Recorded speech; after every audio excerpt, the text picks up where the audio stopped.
It's the 2K Sports pregame show. I like that one. Ernie Johnson joined by Shaquille O'Neal. Kenny the Jet Smith, thanks for tuning in. You're watching the NBA on 2K Sports. Our featured matchup tonight in Chicago, where the Bulls will be going up against the Golden State Warriors. Well, for the Warriors, they're looking to come out strong and make their mark early. They have to look at this game as a great opportunity to do just that. Taking a look at the changes for Chicago with the departure of Tom Thibodeau. Just how big of an impact, Shaq, is his absence going to be on this team? First of all, it's not a departure. He was fired ungreatly. These people fired him. Anyway, they enjoyed great defense all the years under Thibodeau. They were built around defense and rebounding, and I think that might take a step back. Well, the one thing that Hoiberg is going to have to fight against is success already. And so the measuring stick and the bar, kind of like Steve Kerr, if he can have that kind of success. Mark Jackson raised the bar. All of a sudden he was fired, and then and Kerr came in and wins a championship. Can Hoiberg have the same type of success that Steve Kerr had? This will remain to be seen. No way. Of course, Fred Hoiberg, known as the mayor. Would you want to be a politician, Shaq? Well, I'm a politician, I was Ernie. about to say. He's the. What do you mean you're a politician? I'm a senator, I'm a mayor, I'm a janitor, I'm all of that. A senator, a mayor, and a janitor. That's a politician. How about you? I'm still trying to figure out what Shaq just said. How about you? You want to run for political office? I just want to run from the cities that he's the mayor, the janitor, and of those I got cities. you, baby. I'm running away from those You cities. consider yourself a politician, Shaq. Of course I am. What office are you holding? The office of icy hot mayor. Man up, Ernie. Another endorsement. Please, somebody come and get me. Kevin. Oh.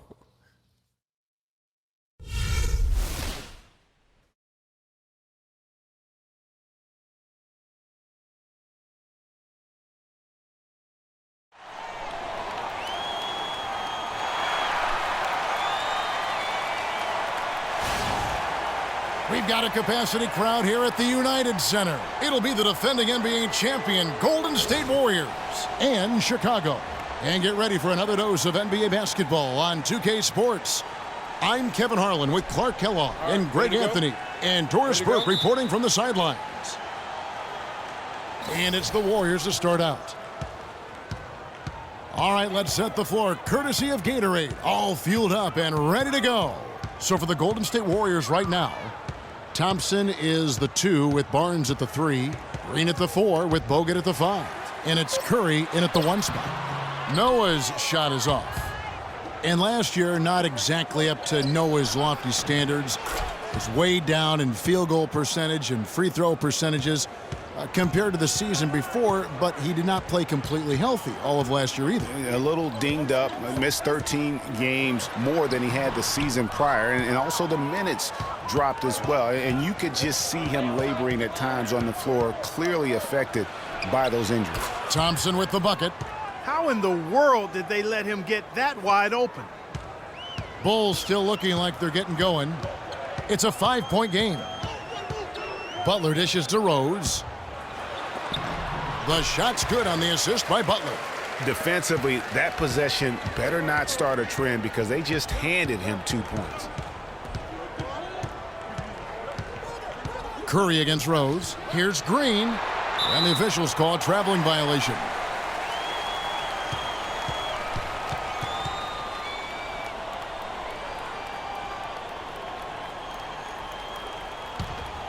Just around a minute and a half into the first quarter. Rose kicks to Gasol. Noah with a screen on Green. And so it's going to be a 3-second violation out there on the defense. Chicago was as strong as they would have hoped for last season at home in the United Center. A lot of big wins for them here. Yeah, and despite all the injuries, they go 27-14 at home, and that helped to assure them of home court in the first round of the playoffs.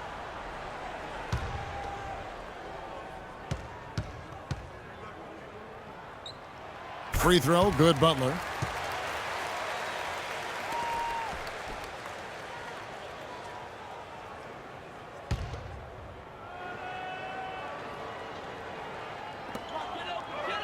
Dunleavy the pass to Rose. to the middle. The kick outside to Butler. Clock is at 3. True on the 14-footer. You know, you look back on the Bulls' record last year with 27 home wins. That's pretty solid. Same exact total as they had the year before. They haven't gone below 500 at home since 2008. Now here's Curry.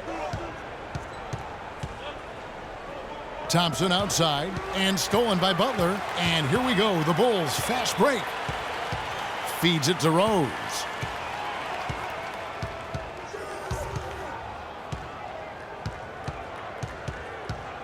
Clock at 6. Shoots off the step back. It's tipped. They retain possession. Gasol no good. And Thompson kicks to Barnes.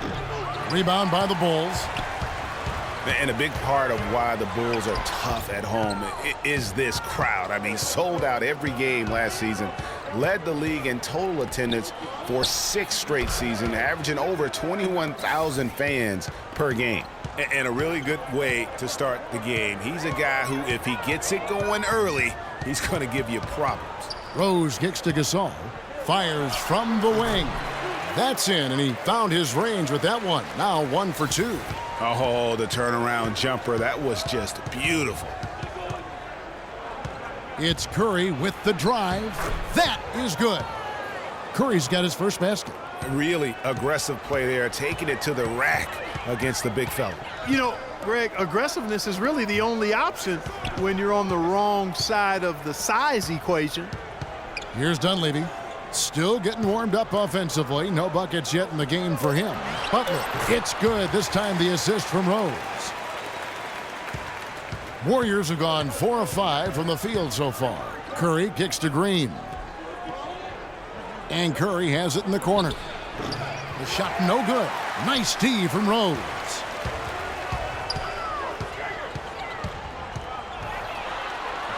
The shot is good. It's his second bucket in 5 tries. How about that move? You'll see very few players able to pull off. Just sensational stuff. Here's Bogut. Off to a good start as he hits his first shot attempt. What a passing display he has put on here tonight. Yeah, he's spoiling us, Greg. I mean, there's just another fantastic dime dropped right there. That one certainly should make the highlight reel. Gasol dishes to Dunleavy. Nice D from Bogut. That's terrific defense right there to prevent from converting in close. Watching Mike Dunleavy Jr., he's simply the mark of consistency. We know he's in his mid-30s, but you know exactly what you're going to get out of him every season. I think Tom Thibodeau, last year's Chicago coach, really admired that and loved it. It's so funny watching Mike Dunleavy Jr. play. I remember when his dad coached me when I was with Portland, and he was a little kid running around, and all of a sudden he's become this great NBA player. But you're right, though. He's made himself into a valuable asset in terms of the role he's been given for the Bulls. Talking about Dunleavy, boy, I tell you, he was playing at a high level already by his second season in the league. Practically every statistic across the board matches up since then, and that's over a decade later.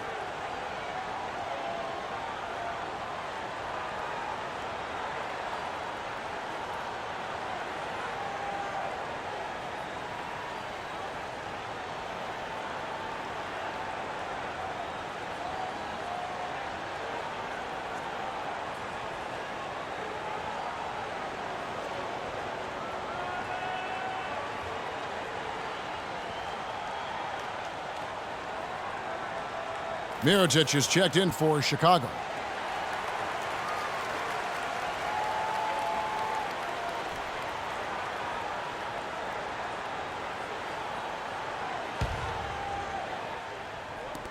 We've got 1:28 left to play in the first quarter, and that one's good. And getting back to Dunleavy's consistency here in his later years, he's one of those guys who has really ramped up the nutrition. He's hitting the weight room. I could make the case that he was a tougher, better player last year, especially on defense, than at any other time in his career. Got that one up quick. Green's got his first bucket of the game, and he's on the board for 3. Outside Rose. Shot, high post, and that one's good. Just such a well-rounded offensive player. He's got a little bit of everything. Curry passes to Green. Gasol with the steal. Fast break. Here comes Chicago. Butler kicks to Rose. Mirotic, a screen on Curry. Here's Rose, and it's Chicago scoring again. I love his shot selection today. He set the bar for the rest of the team. On the wing, Green. And a great assist by Curry as that one goes in. Green's got it all tied up now for the Warriors. With 4 seconds on the clock. And the basket by Rose. This has been a thriller. You cannot say enough about the way these two teams have competed. All indications, Greg, are that this game is going down to the wire. I mean, I'd be surprised, actually shocked, if it ended any other way.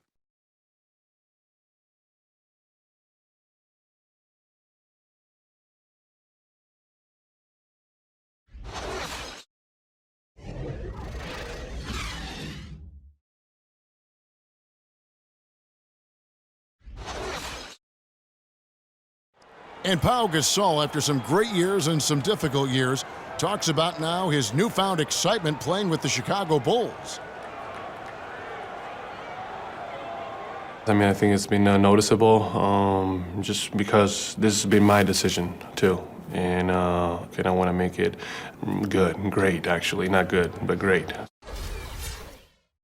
I think you'd have to say that Gasol's decision to go to Chicago, Clark, was great. He clearly gave it a lot of thought, and it's hard to imagine him having made a better pick. You know, I agree. Not only is he happy, but so are his teammates. Ask Rose and Noah and Butler.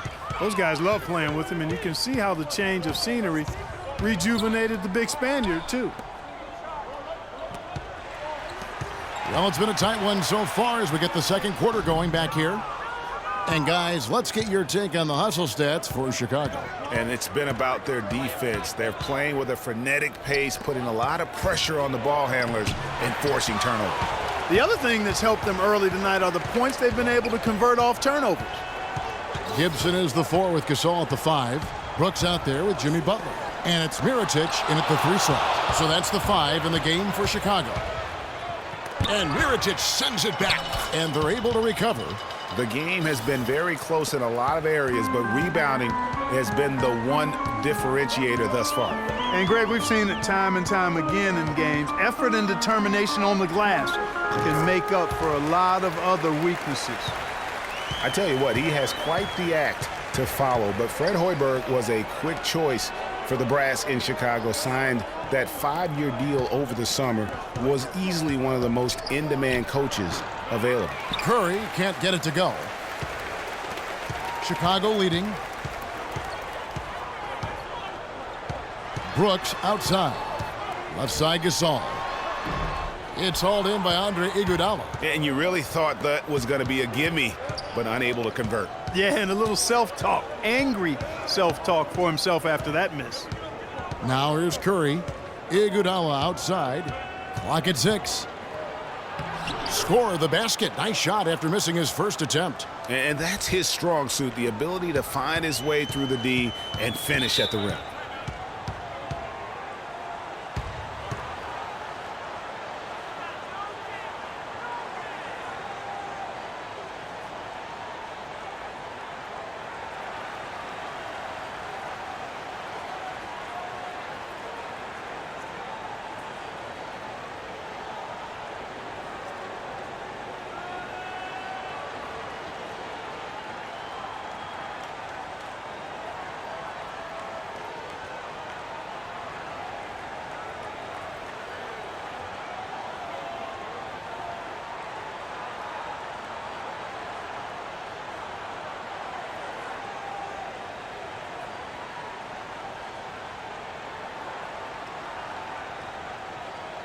Sean Livingston, he's checked in for Curry.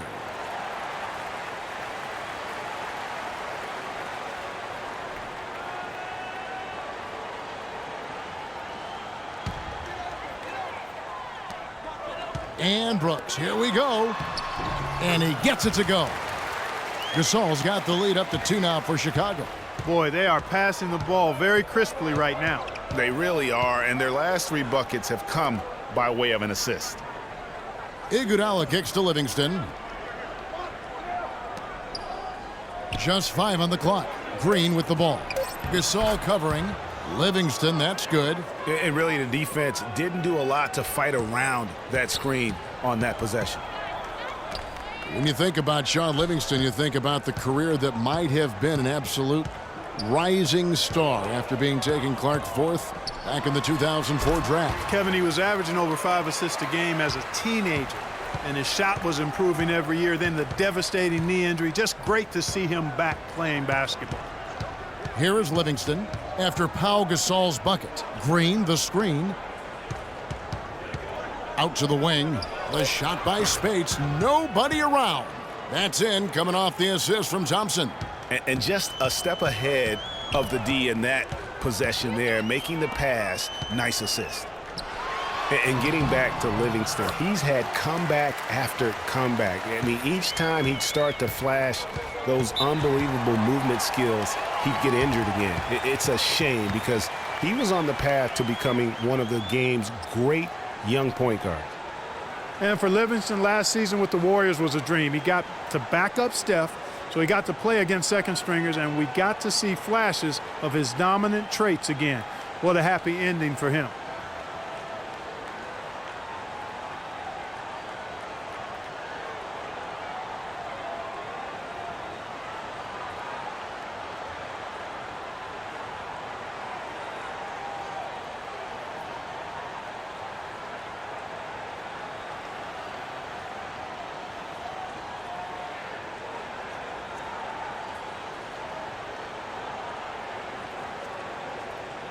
And the Bulls making a change here.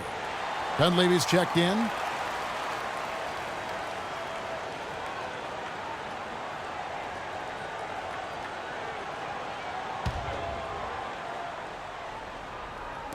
On defense, Chicago. Spates dishes to Iguodala. With a step back, and he gets it to go. Iguodala's got the game tied up here for the Warriors. You know, a good job by the defender of not getting fooled by the step back, but he still got the shot to fall. And when it comes to size, it's not a one-on-one matchup that favors him. Well, you wouldn't know it with that finish, I'll tell you. I mean, that took a little bit of creativity right there. And really, he epitomizes what a point guard should be. I mean, his skills as a passer might actually be matched by that creativity he shows around the rim. Well, judging by that jam, Greg, I'd say you're absolutely right. Boy, that's a nice surge for them just when they needed it in a game that was so tight. Joakim Noah, he's checked in for Chicago. Rose comes in for Jimmy Butler. And the Warriors also making a change. Barnes is checked in. You can point to any number of things, Clark, the Warriors did well last year. Their play on the road being one of them. Well, the Warriors were exactly road warriors all season long, partner. Hit the ground running and finished with the league best 28 road wins. Here is Rose. The Warriors making the shot. Soft touch off the glass. Rose has got 12 in the game. They're getting on a roll inside. Their last 3 field goals have come from inside the paint area. There's got to be a wall of defense when it comes to attacking the paint. Plain and simple. Livingston, that's good. Make it 10 of their last 12 points coming off assists. You have to love the ball movement. Thompson against Brooks. Gibson with the screen on Thompson. Brooks kicks to Gibson. Green with the rebound. Hey, they got the shot they wanted off of that pick, but it just doesn't fall. Yeah, it didn't go down, but you'll take that shot every single time, Greg. That's good offense. Now, here's Thompson. He's got 10. Pass to Spates. Lets it go from 14. That's in, coming off the assist from Thompson. Well, he knew how many inches he had over the guy. I mean, let's face it, good decision to just rise up and take the jump shot. Rose goes in, and it's blocked. I like the move to go 2 for 1 here. So do I, Greg. I mean, I agree with you. They need to get a quick look and then try to get another possession after that. Now here's Green. He has 5. Down to 5 on the shot clock. Gibson with the steal. No need to rush here. They can play for 1 shot. Yeah, and I think the way you do it, you're patient as you indicated, and wait until about the 5-second mark before you get into your play. Outside Rose. And it is good at the buzzer. Wow. Nice shot there without a second to spare. You know, as a defending team in that situation, it really irks you to give up a shot like that to close out the quarter. You know, oftentimes those end-of-quarter points can be the difference in a ball game. And so it's a close game as we wrap up the first half of basketball. Warriors lead by 2. And now let's catch up with Doris Burke, who's standing by on the sideline. Doris? Hey, Kevin, with Derrick Rose. Derrick, how does it feel to get back out there on the basketball floor here for the new season ahead? It feels good, man, especially playing with my teammates. We have new teammates. We're just trying to come out here and just play hard and compete. Great to have you back, Derrick. Kevin, back to you. Thank you, Doris, for that interview, and we'll see you back here after the break for the third quarter of basketball. The 2K Sports Halftime Show.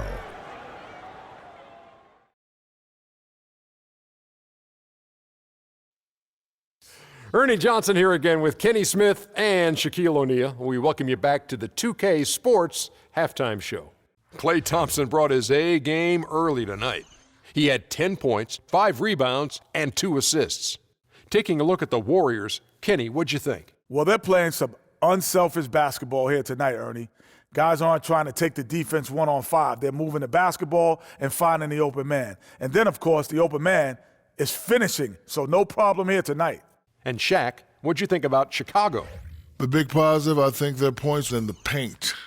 They were determined to work the ball inside of Ernie. It worked. It's always worked. I got 4 rings. I know it works for a fact. That's why they call me Dr. O'Neal, because I'm a master at being dominant on the inside. Anyway, you got to keep that going, because that will continue to open things up for them on the perimeter. And that'll do it for now as the second half of our game is about to get underway. Kevin Harlan has the call.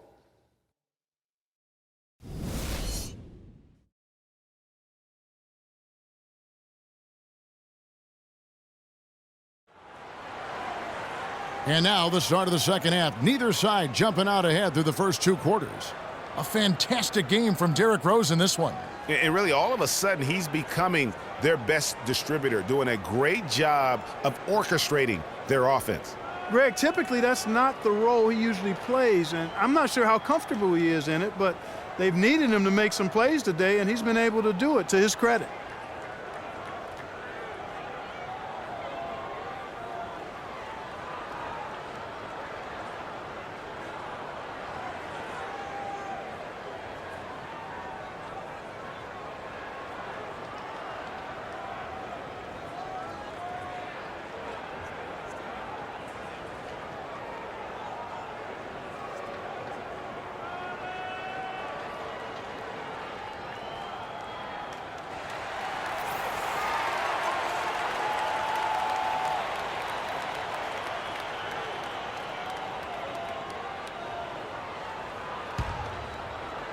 And it's the Bulls with the ball.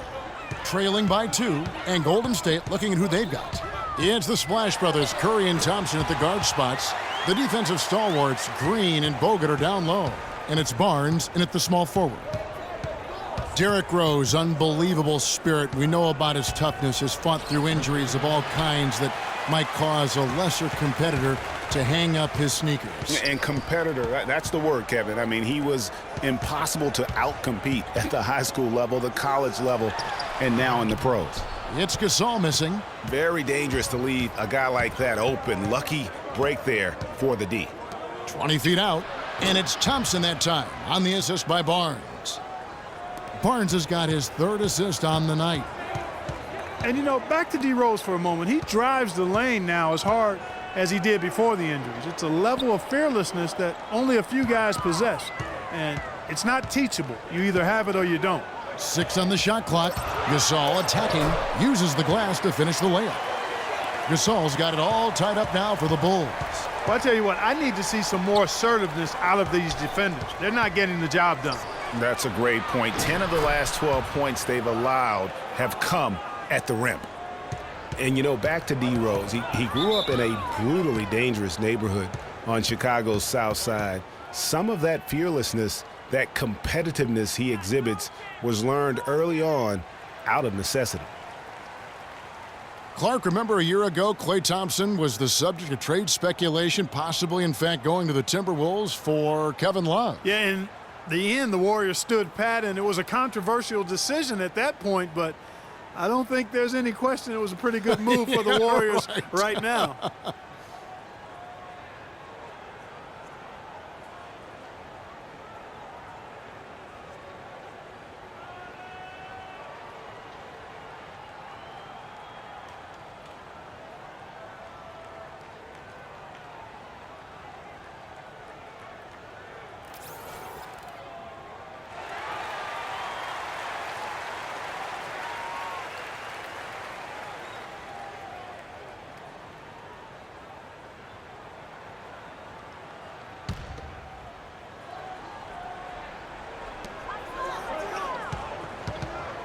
And it's Rose penetrating, and it's out of bounds. Last touch by Thompson.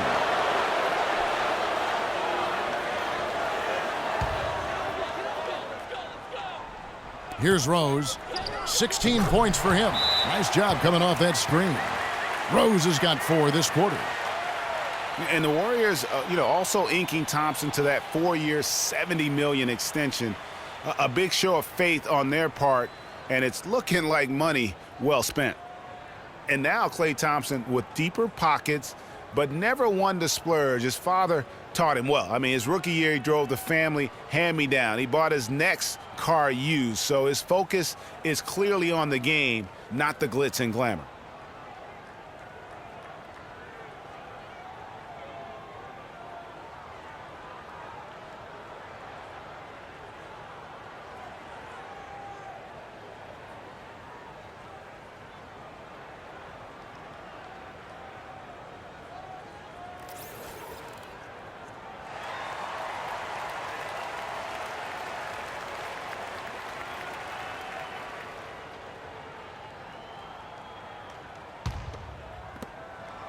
Golden State's gone a very strong 4 for 5 from three-point land in the ball game.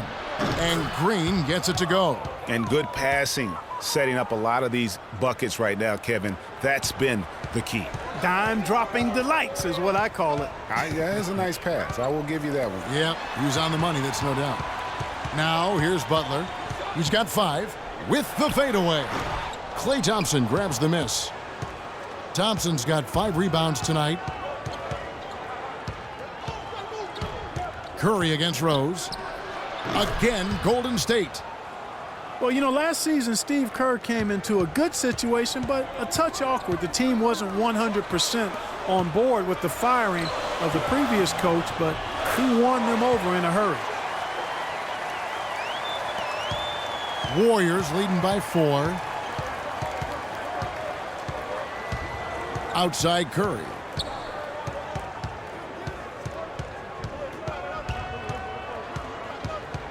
Screen by Bogut. Down to 5 on the shot clock. Rejected by Gasol.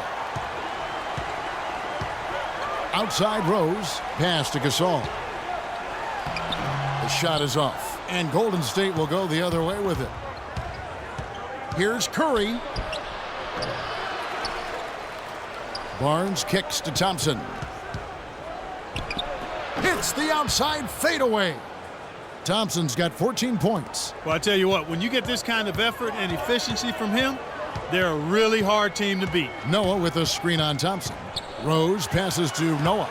Here's Gasol. Good, and a nice assist from Noah. 16 points for Pau Gasol. Really hard to find fault with anything he's doing this quarter, at least at the offensive end. It's Curry with the drive. The shot will not go. Nice D from Rose. Bulls trail by 4. To the middle, here's Gasol on the money from 12 feet away. Gasol's got 8 points here in this quarter. And his stroke has been dead on from the outside. I mean, inside, outside, it just doesn't matter. Curry's shot is off. Even though he isn't having the best of games from the floor, it hasn't seemed to hurt him. That evens the score. Gasol's got 10 points in just the second half. Just a terrific all-around scoring effort from him. I mean, it's because of that they're even in this game. Good. Excellent feed from Steph Curry. Noah with a screen for Rose. A second chance effort, and the refs are going to rule that unnecessary contact. It's a flagrant one foul. Boy, a very hard foul that time, and the officials had to slap him with the flagrant. I mean, you can't let him get away with that kind of contact. Yeah, gee, that's an easy call for the officials to make when there's that much contact. The league is really cracking down on those sort of plays. Gasol, no good on the free throw. Pau Gasol was the number 3 pick back in 2001.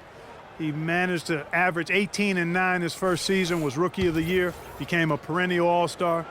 There's no way his younger brother Mark, who was a second-round pick, could ever match up to that, right? Not so fast, people. Mark's pretty good, too. And guys, right now, the defense mentally not there. Can't afford too many of those in a close game like this. Yeah, Jay, you're right. Almost a free run, don't you think? Clark to the hoop for him there. Momentum can swing on plays like that, Kevin, especially when the finish has that much thunder on it. Talking about Pau and brother Mark, both of them were excellent last season.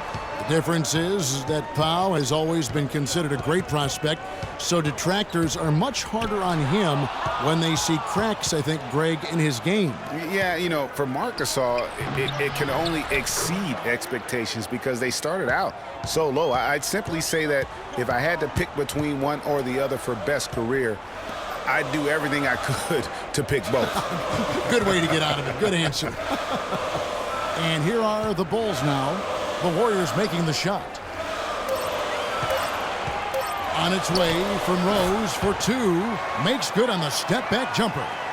Rose has got the game tied up here for the Bulls. Passes it to Barnes. Good, and Curry gets the assist. Curry's got 10 assists here tonight. So active. And they clearly are just destroying this group right now from the three-point line. Yeah, and the defense knows it. I mean, they are fully stretched out trying to stop the three-point shot and still haven't been able to do it. Iguodala kicks to Barbosa.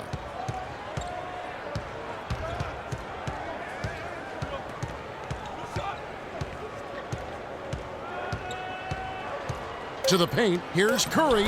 Lays it up and in off the pretty assist. And it's a 5-point Warrior lead. You got to love the big bucket in the paint in this sort of grinded-out physical game. That's the kind of look they can continue to go with. Maybe that'll help them create some separation on the scoreboard.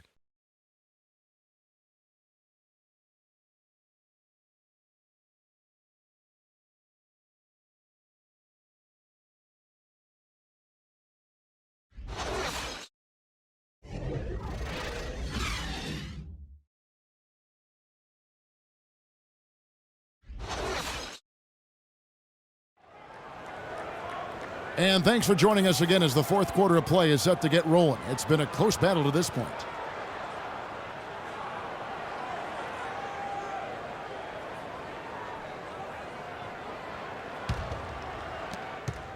Warriors leading by 5. The big men are Gibson and Noah. Heinrich is out there with Brooks. And it's Mirotic in at the small forward position. So that's the 5 in the game for Chicago. Great open look there. And it's 13 points for Steph Curry. Perfect screen there. Set him up with a terrific look. Yeah, I like the fact that the setup was good, the screen was solid, but you also have to look at the fact that the defender didn't do his job as well as he could have. Good. Those are the types of shots down the stretch that win you ball games. Golden State's gone 6 of 7 from long range tonight. They've been on fire from way outside. Barnes can't get it to go. Not good shot selection. Long range and the defender all up in your jersey. And, you know, that's just the kind of defensive work he's known for. I mean, he can take that shot away from you and does it more times than not. Now here's Brooks. Shot clock at 6. Noah with a screen for Brooks. And so it looks like the Bulls will retain possession here. Chicago making some changes. Dunleavy's checked in for Gibson. And it's Jimmy Butler coming in for Aaron Brooks. Draymond Green, he's checked in for the Warriors.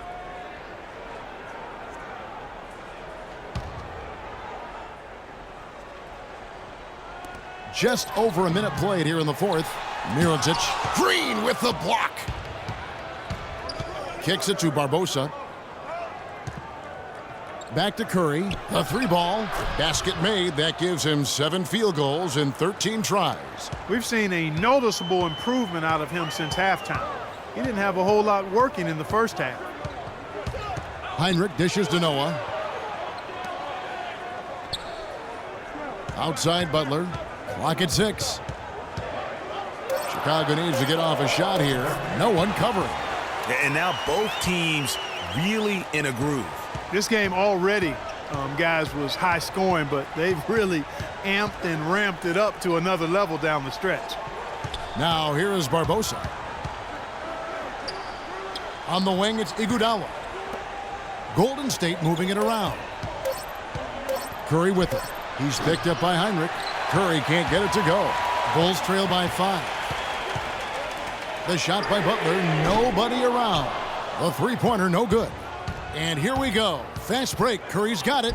Kicks it out to Iguodala. The open jump shot off the mark. Chicago's gone 1 of 2 from three-point range here in the fourth. Curry against Heinrich. Mirotic, a screen on Curry. Fires for 3, and there's Mirotic on the assist by Heinrich. Now just a 2-point Warrior lead. And that's why it's so important to really be a good screening team. You get a lot of open looks from it. And really, the Warriors had an amazing regular season last year. Just from a historical standpoint, it was one of the best ever.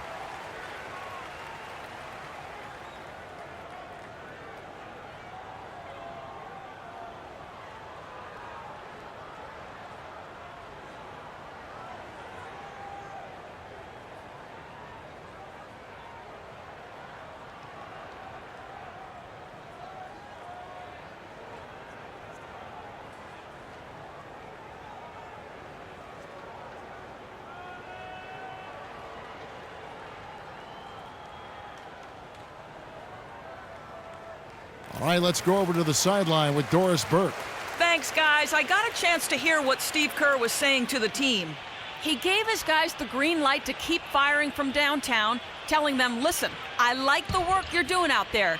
Keep finding those gaps on the perimeter. They're giving us open shots. Thank you, Doris. The Warriors making a switch here. Thompson's checked in. Curry's shot is good. And for the Warriors last year, they would end the season with 67 wins. That number, Clark, tying for the 6th best win total in NBA history. And my guess is only a few people saw it coming. I mean, and as the season wore on, it became more and more apparent that the Warriors were for real, but it took a while for people to accept that fact. Here's Curry after the basket by Nikola Mirotic. Screen by Bogut, launches it. Curry, good! Curry's got 10 points now just in this quarter. As hot as he's been this quarter, the game plan is simple, folks. Get him the ball and get out of the way. Butler, another one falls for Chicago. Exactly what they want right there. Continue to get good looks. Curry kicks to Green. He dishes it to Thompson. Green, the screen. Thompson up top, defended by Butler. Green inside the three-point line and misses it off the right side of the rim. Heinrich kicks to Dunleavy, and Thompson sends it back.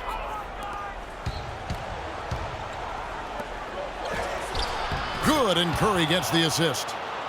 16 points for Klay Thompson. That's a quick bucket there. Solid in transition. Well, you know, he loves the chance to get out and run, and we can see right there why he does. Count it, and the Warrior lead has been cut down now to just 3 on the bucket from Mirotic. And there's the defensive 3-second call. And a moment now to quickly take a look at the offensive approach for the Warriors. They keep piling up the assists, and they haven't cooled off at all. They've consistently drilled the mid-range jumper tonight as well, which has forced the D to come out on it.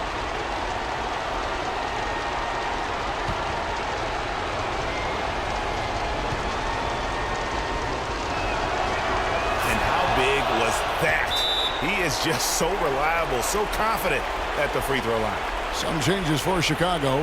Gasol comes in for Mirotic, and Derrick Rose is subbed in for Kirk Heinrich.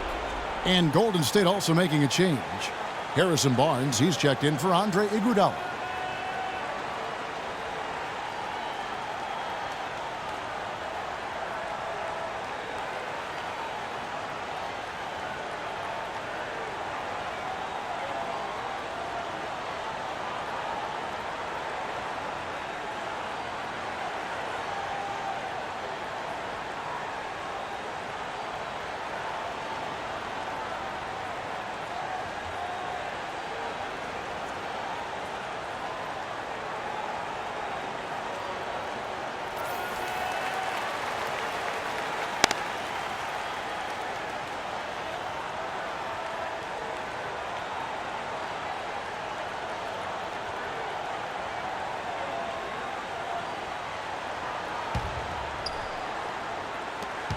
1:56 left to play in the final quarter.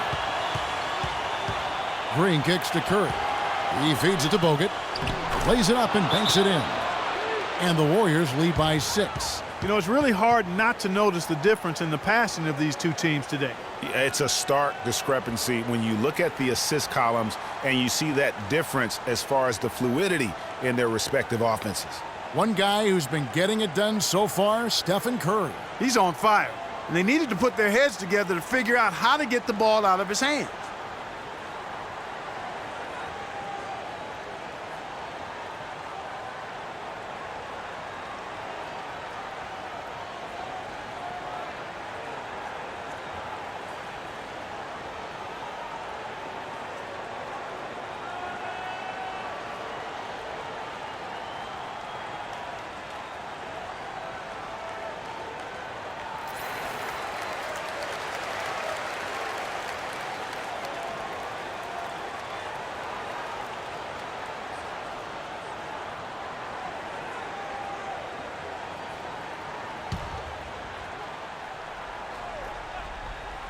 Here is Rose. Noah the screen. Rose kicks to Butler. To the inside. 16 feet away. That's good, and the Warrior lead is cut down to just 4 points with a bucket from Gasol. That's a huge basket, just taking advantage of the size mismatch and able to drain that mid-range jump shot. Really good basketball.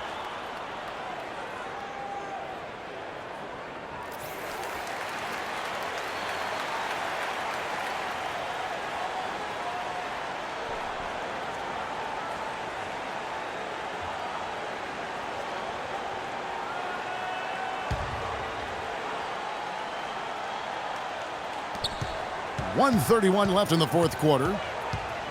Bogut with a screen on Rose. Ball's knocked loose. Dishes it to Green. That's good. 4 of their last 5 makes came off of a high-quality shot inside. Textbook. Really, when you look at how they're playing, they are having their way down low.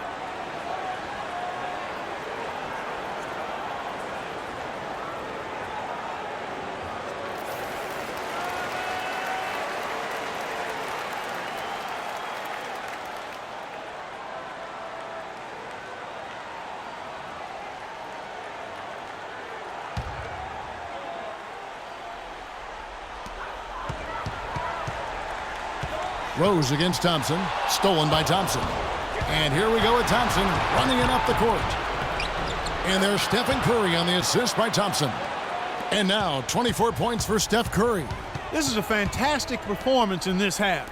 He didn't play as well in the first, but you just know with this guy, he's always ready to turn it around. I love how he used his height advantage on that shot. And he had the nice soft touch with it too. Here's Curry after Pau Gasol's bucket and the wide open shot from Green. Another 3 for Golden State. I don't want to say they're trying to run up the score here, but they do keep adding to the lead. Well, I know you don't want to say it, but I will, partner. I mean, they're trying to run the score up here. It's plain and simple. They're trying to throw salt all in that wound. Now here's Noah. Pau Gasol again. Gasol's got 30 points. Yeah, heads-up aggressive play right there. Saw the smaller man on him and took it straight to the basket. About 3 seconds between shot and game clock.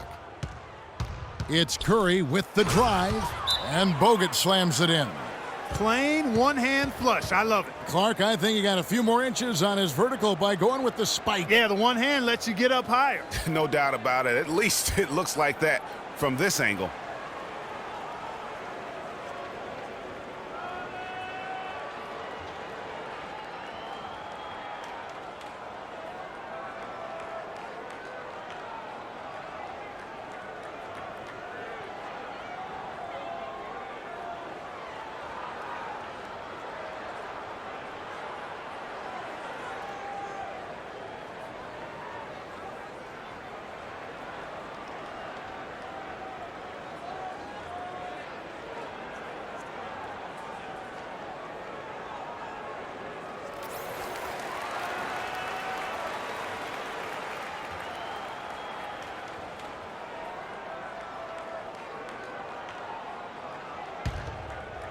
Chicago with the ball. 9-point game. You know, guys, if he does his work early, he knows when he gets in a good position, his size gives him a big edge on the glass. So we see the Warriors get the win here. This was a very strong showing for him, Greg. Not necessarily a runaway win, but one they'll feel very good about. And let's face it, anytime you can go on the road and win in the fashion they did, you have to feel good about it. Really an outstanding effort all the way around. And time now to go courtside as we send you over to Doris Burke from the sideline. Doris? Yes, Kevin, thank you. I'm with Klay Thompson. You were able to really help out your team on the offensive end. What enabled such a big night of productivity for you?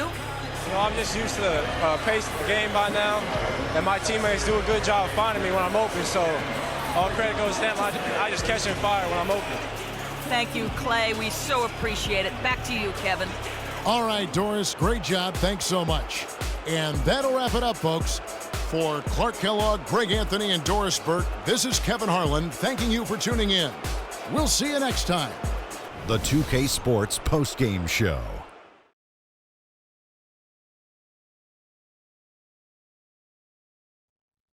Hi again, everybody. This is Ernie Johnson, joined by Shaquille O'Neal and Kenny the Jet Smith. Time now to present our Jordan Player of the Game, Stephen Curry.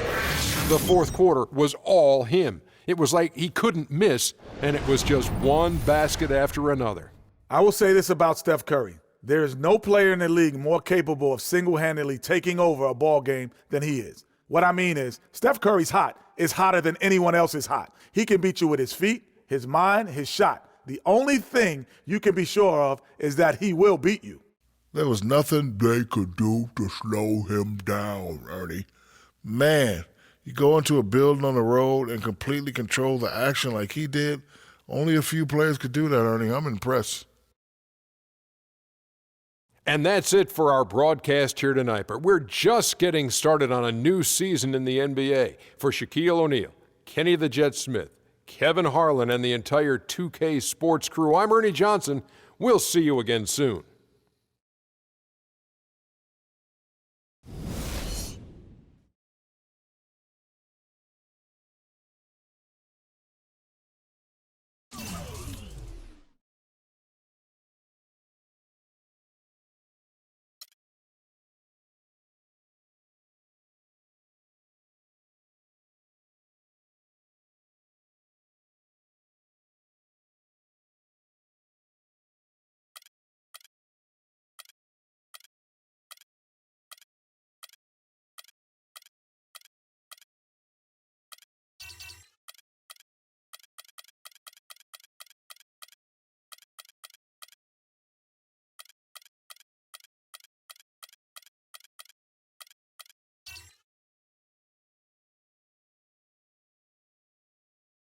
It's the 2K Sports pregame show.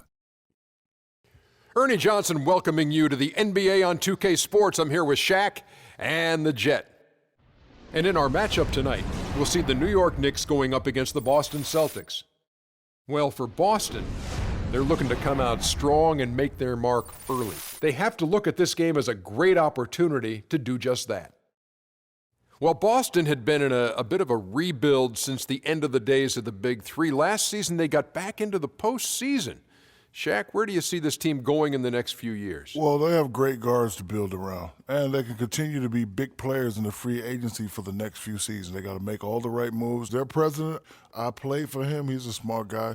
He knows what he's doing. You know what? I could see them trying to strive for the modern version of a lot of NBA teams. That means getting three-point shooters. If they get more three-point shooters building around that, some crisp passing, that can be a championship mix. Thank you for joining us. We go courtside now. Kevin Harlan's got the call.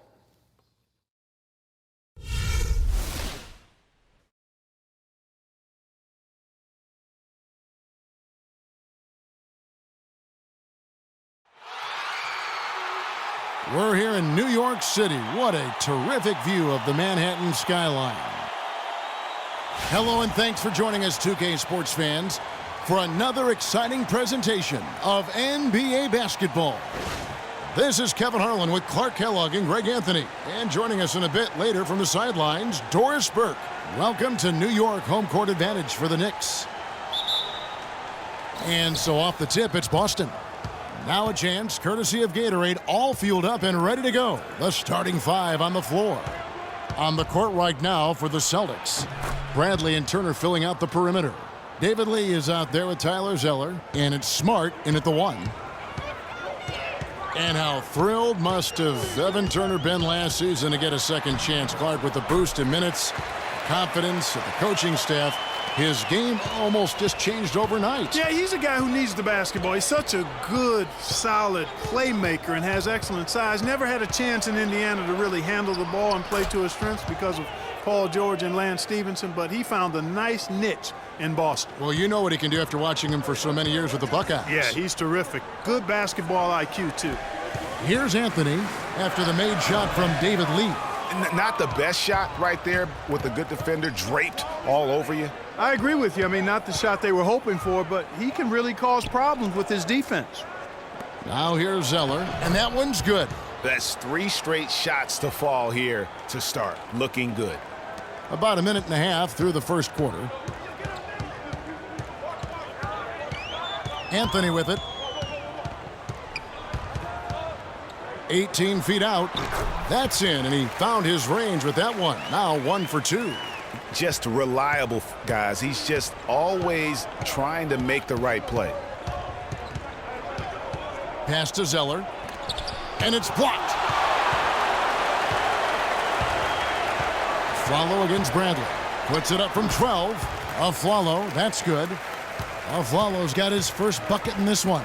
That's a nice job of getting the ball in the paint and burying the shot. That's exactly how it's done. No one near Turner as he lets it go. Great look, but off the mark. The Knicks have gone 3 of 4 from the field to start out the game. Here's Galloway.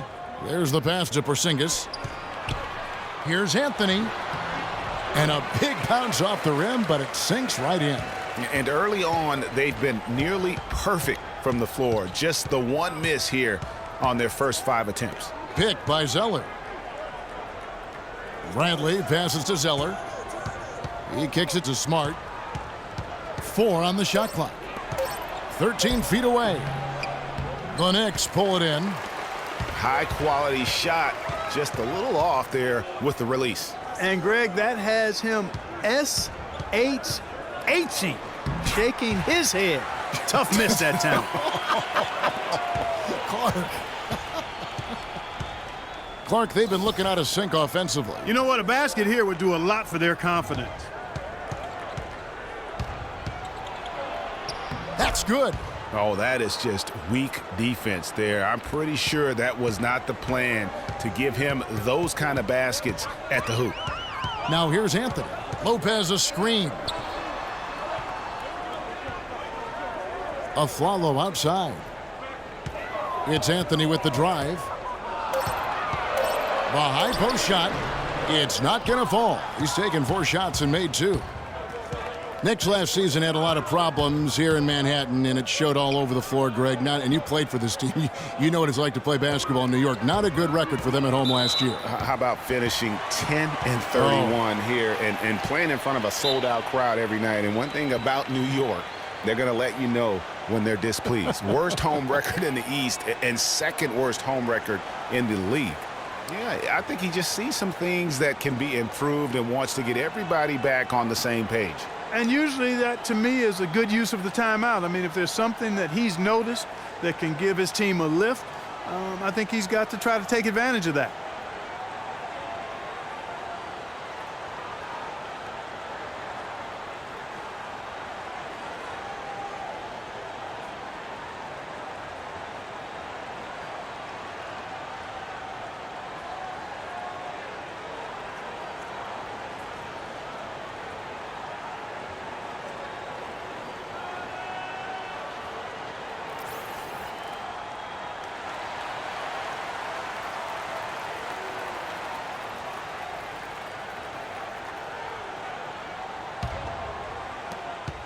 The Knicks with the lead. Here's Galloway. Pass to Porzingis.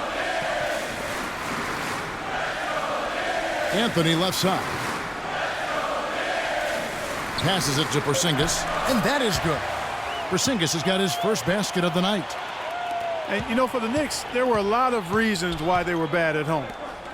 Bottom 5 in field goal percentage, against at home field goal defense, and third worst field goal percentage at home in the league. New York with the ball. They're on a 10-2 run here. There's the bucket. Good. That's the third bucket in a row from the paint. This defense needs to clog those lanes in the middle much more effectively. You just cannot allow the offense to have that quality of a look each and every possession. Clearly, he's one of the best there is in the business when it comes to making that lead pass. And you know, commend the Knicks faithful. They still would sell this place out, and you have to give a shout out to the fans for sticking through what was a very difficult year. At least it has to get better.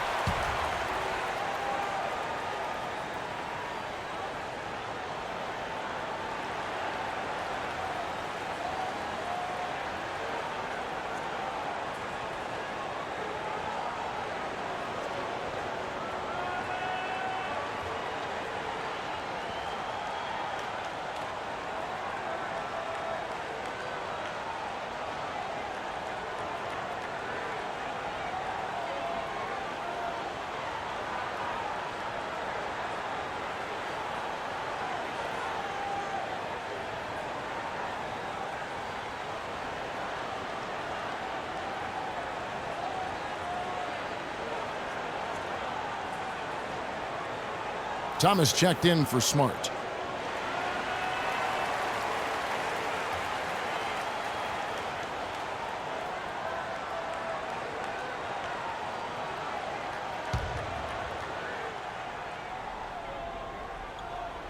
On defense, New York.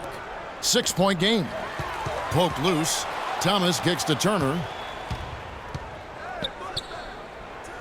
Anthony against Thomas. Back to Turner. Picked by Zeller. And it's Turner off the drive. Banked in off the glass. Turner's got his second bucket of the night. And guys, we've seen teams hire college coaches with no NBA experience before. It hasn't always worked out, but for Boston, they have to be very pleased with Brad Stevens. And Bradley gets it to go. And it's coming easy for them right now. 5 baskets in a row in the paint. And I say, hey, if it keeps working, go to it. Stay with it. I mean, until the defense responds and provides more resistance, keep making them pay. He just has not been able to get into that groove yet, guys, but as a whole, it hasn't affected them too much. And Thomas, here we go. The shot goes down and it gets this game back to even. And they are attacking the rim and getting great results. And how? I mean, they're taking this defense to task, taking them to school. Every one of their last 10 points have come in the paint. Now the dish to Galloway. On the wing of Flello. 6 to shoot. Lays it up, and despite of the excellent defense at that, Galloway has got 6. Nice work on the inside. Hard to get that one up and over the big fella. Well, it's not supposed to be easy down there, and a little artistry on the inside helped him make it happen. And so here is New York, following the miss by Avery Bradley. And it's Bradley with the rebound. Boy, he really bungled that finish. Dishes to Turner. Here's Zeller. It's on target from the high post. Zeller's got it all tied up now for Boston. Just such a good shooter from that range. And you factor in his height advantage, it's almost unfair. Not much defense to speak of yet here, guys. Nope, it's been all offense, fellas, all the time here early.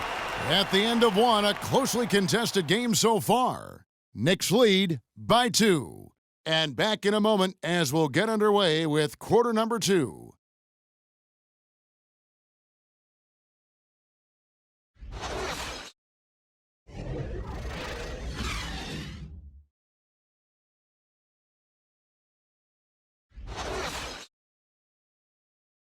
And before the game, Carmelo Anthony talked about how he prepares himself mentally to carry this team.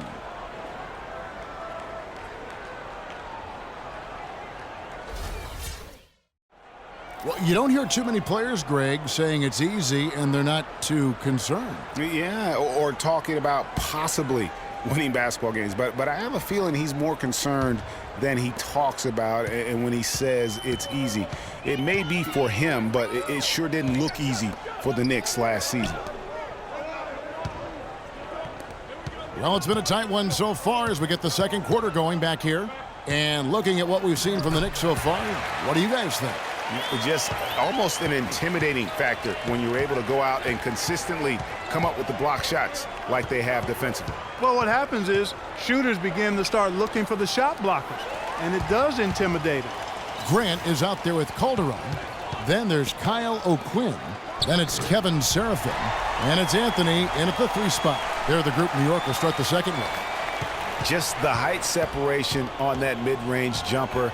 Excellent job of taking advantage. And right before Carmelo went down with the injury last season, it seemed like he had added the fadeaway to his game, molded a little bit after Dirk Nowitzki. Here's Crowder, and it's good with time running down on the shot clock. Crowder's got his first bucket in this one. He's got to be a little embarrassed for joining the Paratroopers club on that pump fake. Calderon kicks to O'Quinn, and the shot is good. O'Quinn's got the lead up to 6 now for the Knicks. Carmelo's reasoning was that he had been burned enough by Dirk's fadeaway he had to adapt. Yeah, that's a great fadeaway to borrow from for sure. I mean, Melo already has a mid-range game, terrific mid-range game, and this shot makes that even deadlier. Really nice dime drop in there. Playmaking ability is exactly what you get from Isaiah Thomas. And the shot's good from Crowder. That's a quick bucket there. Solid in transition. Well, you know, he loves the chance to get out and run, and we could see right there why he does. Here's Anthony. That's a bucket. His third of the game. He shot the ball 7 times. Another bucket in the paint. That's something they just have not been able to stop today. Yeah, the defense is all about disrupting timing and spacing, and what they've got going right now is not getting it done. Thomas against Grant. Shot from the top of the key. That one's in there. The Knicks lead is cut to just 1 point on the basket from Thomas. The Knicks have gone a perfect 4 of 4 since the second quarter began. Perfect from the field. From the baseline. And again, it's New York. Boston shooting has been just uncontainable. 72%. And Smart now atop the key. Clock at 6. Here's Sullinger. It's deflected. And now the fast break. Grant with the ball. And just over 3.5 minutes played here in the second quarter. Now here's Calderon. He's had some playing time, but no scoring yet from him. That's not a sight you see very often. I mean, he has a great feel for that jump shot, especially when he's open. Smart dishes to Crowder. Sullinger outside. Sullinger the screen. Thomas gets a wide open look. It's good. This game is all even. Thomas got 5 points now in the quarter. Marcus Smart was drafted to the Celtics as their future point guard. He came in with a lot of work to do and a skill set that people really like. But his first season, Clark, was a roller coaster. Yeah, it really was. He was an off guard in high school and in his first year of college as well. Really only played full-time at the point the year before he was drafted.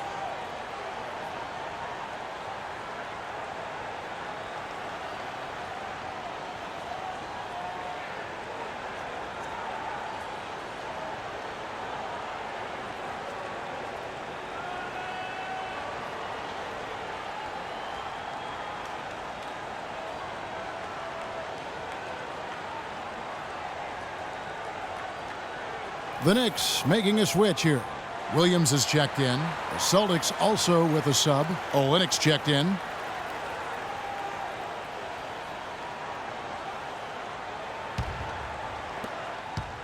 The Knicks have gone 5 of 6 so far from the field in the second quarter.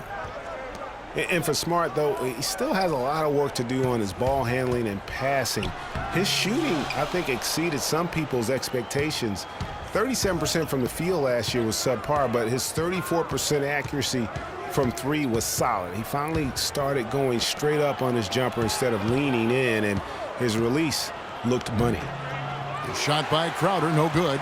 Good pick, but he just couldn't make it count. Yeah, nice job of setting the screen by his teammate there, and I'm sure he appreciated it. It's Carmelo Anthony on the wing. He has 6. Good on the shot. And the Knicks lead by 3.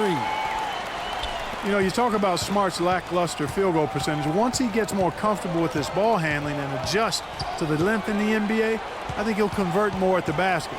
That'll also create more drive and dish chances for him as well. Really crisp, intelligent passing to make that basket possible. Calderon kicks to Grant. Rebound, Boston. I tell you what, the defense should send Christmas cards for that miss. It's stolen by Calderon. Grant outside. Calderon against Thomas. Serafin. That falls. Nice feed this time from Jose Calderon. And a moment here to take a look at some hustle stats for the Knicks. Well, I think the defensive aggressiveness on display here has caught him off guard, playing airtight defense and coming up with the steals. And the other thing they've done well is they've run the shooters off their sweet spots. They've really closed out well and forced them to put the basketball on the floor. Yeah, saw some things that just weren't working for them and wants to make some adjustments. Yeah, and no reason to wait around to do that, Greg. I mean, might as well make those adjustments right away.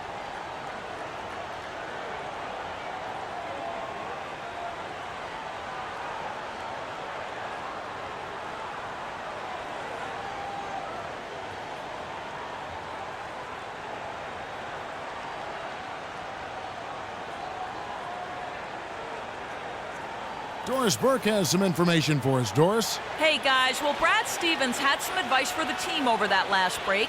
The strategy included running the offense through Thomas. Coach is looking for him to take on a lot of responsibility when they've got the ball, to be a leader at the offensive end. Maybe making those early adjustments will give them time to judge their effectiveness by halftime. We'll soon find out, Kevin. And thanks for that story, Doris. And now he's taken a solid opening in the quarter and built on it here in the second. Here's Anthony, and the layup's good off the glass. Anthony's got 8. Boston took a lot of steps forward last season with their coach, Brad Stevens. Still, though, their defense was near the middle of the road. That will need some tweaking. Yeah, and you could say that seemed to be the limiting factor, Kevin, in how far they eventually went. Strange, given how several years ago they were an offensive juggernaut. 59 seconds left in the first half of the game. And Aflalo kicks to Lopez. He's looking for Williams and finds him. 5 to shoot. Unloads from 13. He hits the back iron and sinks the shot. Lopez has got his second bucket of the night. And they've worked the ball around so well tonight for those quality looks from mid-range. Well, it's interesting. The defense continues to back off, expecting them to attack the rack, but they just continue to pull up and knock down those mid-range jumpers. Shot's good. And 11 points for Isaiah Thomas. Offensively, it's been a perfect quarter for him. He hasn't missed a single shot. Outside Anthony.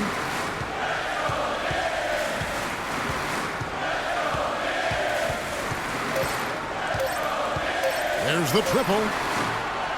No good on that last second attempt there. And the first half comes to a conclusion in a game that has been very close so far. Knicks out front. They're up by 1. And now we'll send it down to Doris Burke, who's standing by courtside. Thanks, Kevin. I'm here with David Lee. And David, tell us what your approach was defensively in this game tonight. Well, we made some mistakes here and there. Our biggest thing is if we don't turn the ball over, I think we're going to be okay. They got a couple easy buckets in transition. Thank you so much. Back to you guys at the table. Thank you, Doris. We'll be back after halftime as the third quarter gets underway.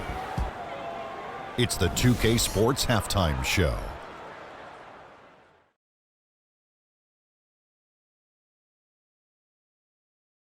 Well, 2 quarters down, 2 to go. Welcome back, Ernie Johnson, Shaquille O'Neal, and Kenny the Jet Smith as we start breaking it down for you. For the Knicks, the first quarter was pretty even. The biggest lead for them during the period was 6.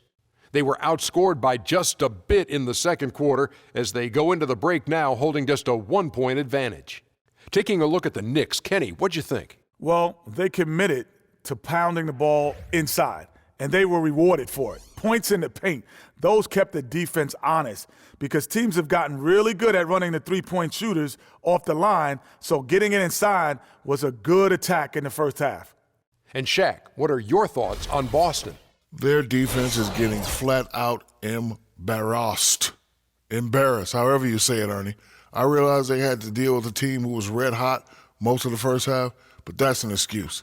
You know what? They got to be aggressive. They got to step up on that D. They got to prevent that. They need more effort, Ernie. That wraps it up for halftime as the game is just about to get going again in the third quarter. We will see you later.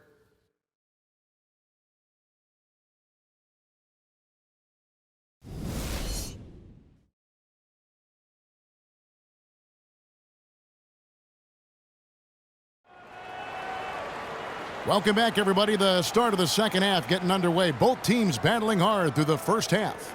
Nice game. Great performance by Isaiah Thomas. And the thing I noticed most in that first half was his offense. He was not wasteful with his opportunities and also did a great job of converting with the chances he had. I agree with you, Greg. Judicious shot selection. All of his looks were good looks.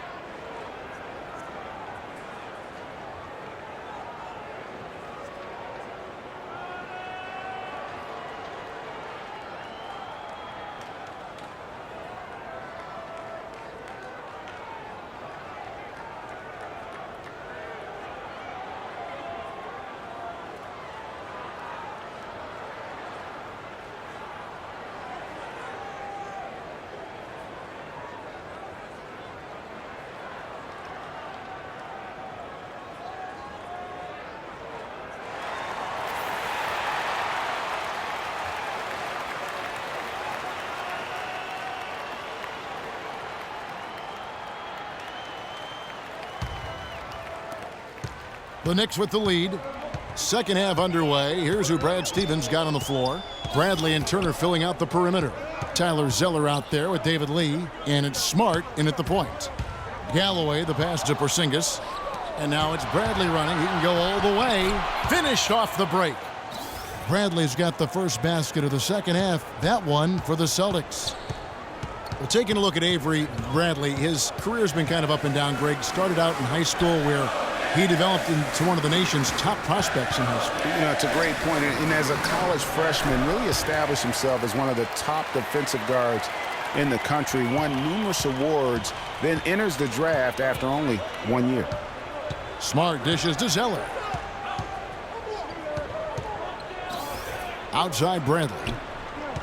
Launches a three, and again, Boston with the triple. And they've got to talk to each other on D there. Miscommunication, and now he's able to make them pay. You know, with Avery Bradley, he was the 19th pick in the draft for the Celtics. The outlook for him was great, but then ball handling and shooting injury concerns flattened out his development. He had a hard time getting over the hump for a few years, but he's over it now. Well, one of his issues is he's a player that just does not excel at fighting through contact on his way to the rim. The feed to Anthony. Shoots a fader. That's good, and so Galloway with the assist. Galloway has got 3 assists now in this one. And, you know, getting back to Avery Bradley, he's been dynamite the last 2 years. He's finally found consistency with the mid-range jumper and plays a complete game of basketball. With just a little more seasoning, I really feel like the sky's the limit. Their second half has started quite well. They've been good on 3 of their first 4 attempts.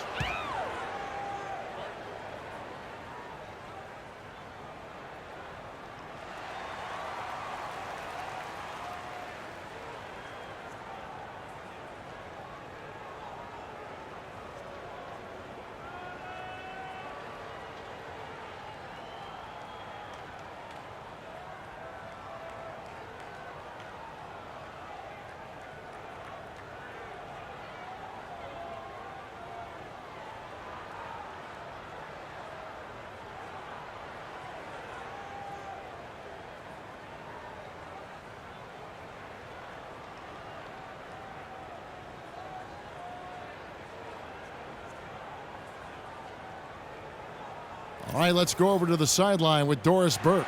Hey guys, well, Brad Stevens had some advice for the team over that last break. He told Lee that he wants their offense to run through him. Coach has a lot of faith in him offensively and let his players know it, insisting that he be at the forefront of what they do at that end of the court from here on out. Perhaps the rest of the second half will look different after those adjustments, Kevin. Thank you, Doris.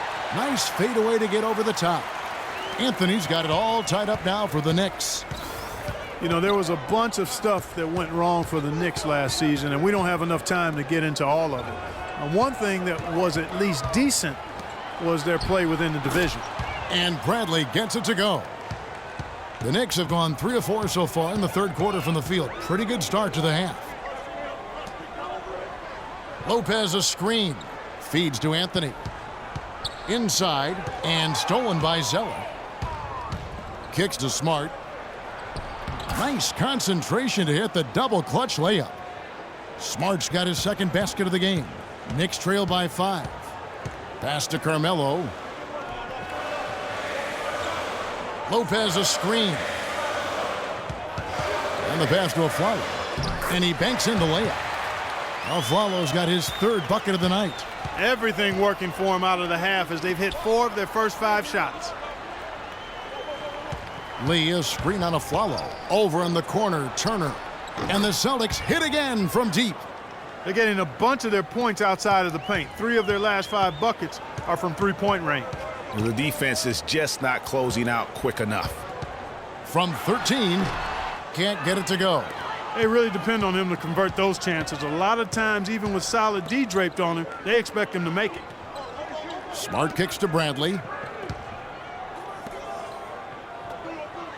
Screen by Lee. Shot clock at 6. And a wide open look for Zeller. And again, it's Boston converting. You know, one aspect of their play today that's really been tight and far superior is their passing. And that kind of flow can be elusive, but the great offenses have it, and that's just what they've shown here tonight. That's the kind of aggressive and assertive play they need as we get closer and closer to crunch time. You're right, Clark. Just continue to pound it in the paint and get those easy points inside. And guys, Porzingis was almost a rookie last season, but he opted to pull out of the early entry and wait a year for this past summer's draft. Seems to have worked out for him as far as how his draft stock has changed.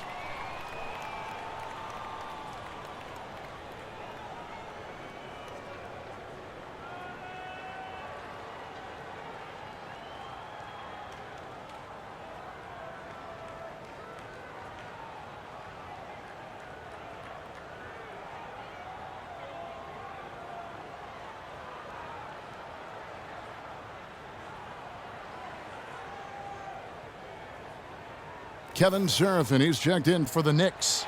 And then for Boston, Jay Crowder comes in for Evan Turner. And it's Isaiah Thomas in for Smart.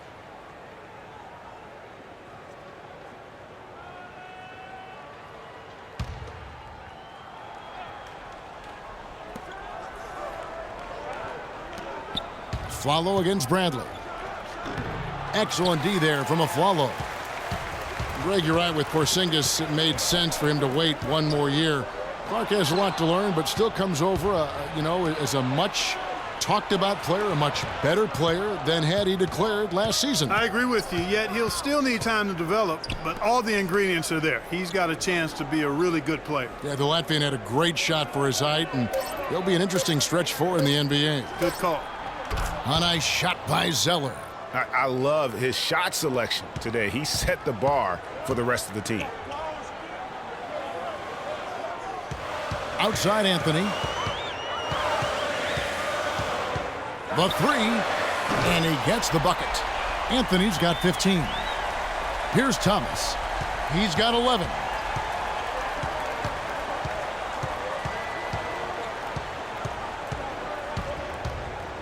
Floats one up. Yes, once again, it remains perfect. 6 attempts and 6 hits. He has really shot the ball extremely well, as you'd expect. Like we say, he's been making sweet string music all day long. Here's Anthony, and the Knicks good for 2. 1:33 left to play here in the third. Now Bradley. He's got 10.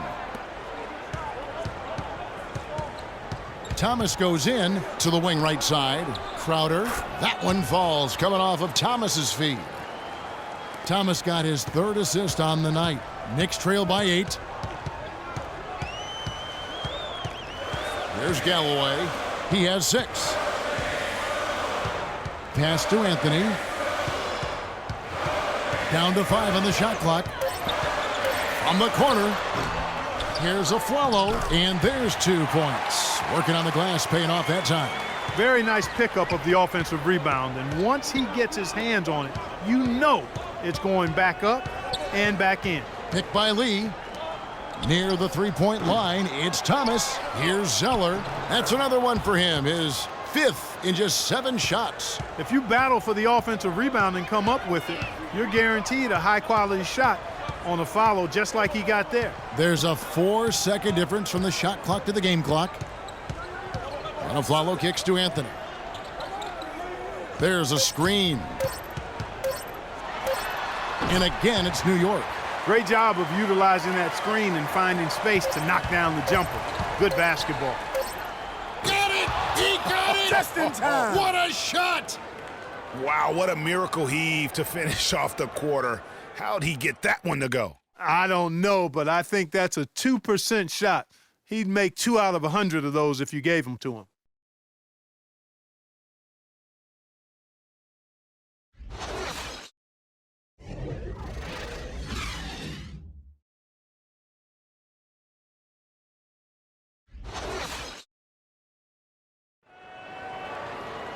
The 4th quarter just moments away now as we welcome you back.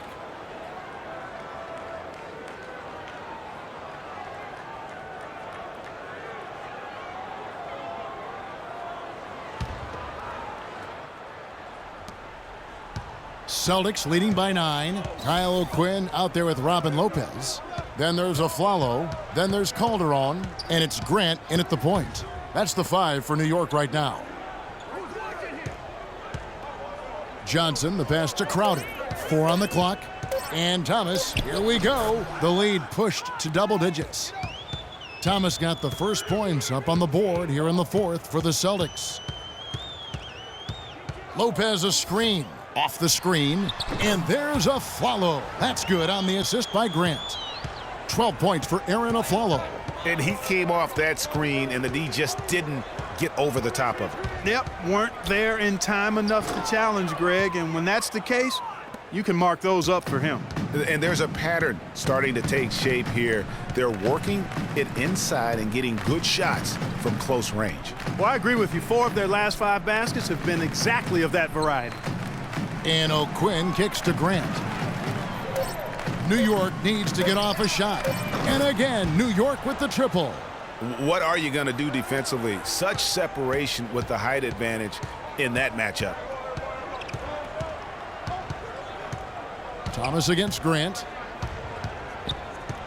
Double team on Thomas. Johnson kicks to Yarebko. Basket is good. The assist from Johnson. And the Celtics lead by 11. They've stepped up their 3-point shooting game in the second half. They're letting it fly out there with reckless abandon. Not lacking in confidence, and I really like that. Sometimes you see teams get conservative once they get a lead, playing not to lose. And watching Amir Johnson Clark, he seems so casual about silently destroying opponents in the paint, and he's carried that air about him almost his entire career. You know what? He's rarely had plays called for him, Kevin. He doesn't produce a bunch of highlights, but he's really potent. I mean, one of the league's best at defending opponents at the rim, grabbing in-traffic rebounds. Those both are valuable assets.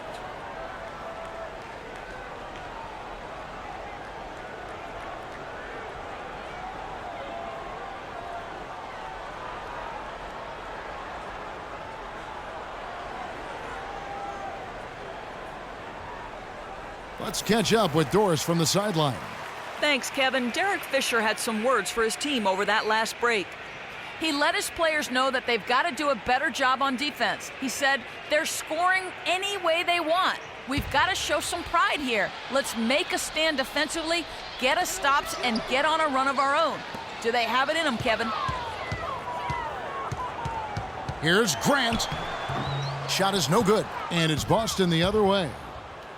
And talking about Amir Johnson, he's really the last of a discontinued model, if you will. When the Pistons called his name in the 2005 NBA draft, the year before the rookie age limit was put in place, he became the last 18-year-old drafted into our league. And it did take him a number of years to kind of get up to the pro speed. And here's Calderon. Takes a three. And that one's good. Boy, this game has really started to heat up. I didn't think it could get any more high scoring than it already was. Well, I tell you what, I don't mind it. You don't either, it sounds like. Good offense is entertaining, and that's exactly what we're getting. Sullinger with the bucket. Guys, did you know not once in Johnson's 10 seasons has he averaged more than 11 points or 7.5 rebounds a game? Sometimes he doesn't even start, and yet there's a certain sect of followers who feel Amir Johnson is among the most valuable, efficient players in the league. There's the pick. Calderon kicks to O'Quinn. Out of bounds, Boston takes possession. Well, that's inexcusable to throw a pass that far off the mark. The Celtics making a switch here. Bradley's checked in. A bit under 3.5 minutes have passed here in the fourth. Turner dishes to Smart. Lopez with the block, and that one's good. 6 points for Johnson. They're forcing the ball inside, and it's working beautifully. It really is. 5 out of 6 of their last field goals have come from the paint. Grant outside. And O'Quinn kicks to Grant.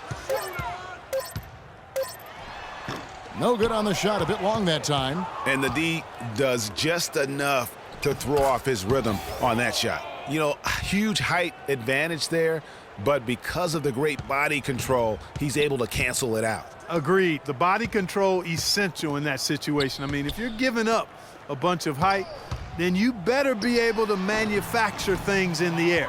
I love the anticipation defensively there to get into the perfect spot. Turner passes to Smart. Bradley drives in. He's off from 17 feet.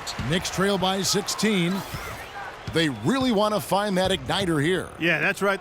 Kevin, the offense has basically been running in place. They got to get going. And he just big-boyed it right there. The height advantage he's got down low, really difficult for them to defend. Usually if he gets to the rim, he's converting it into points. But the defense stood tall there. Celtics leading by 14. Johnson the screen. Smart kicks to Bradley. Lets it go from 14. And he hits the jump shot. Bradley's got 12 points in just the second half.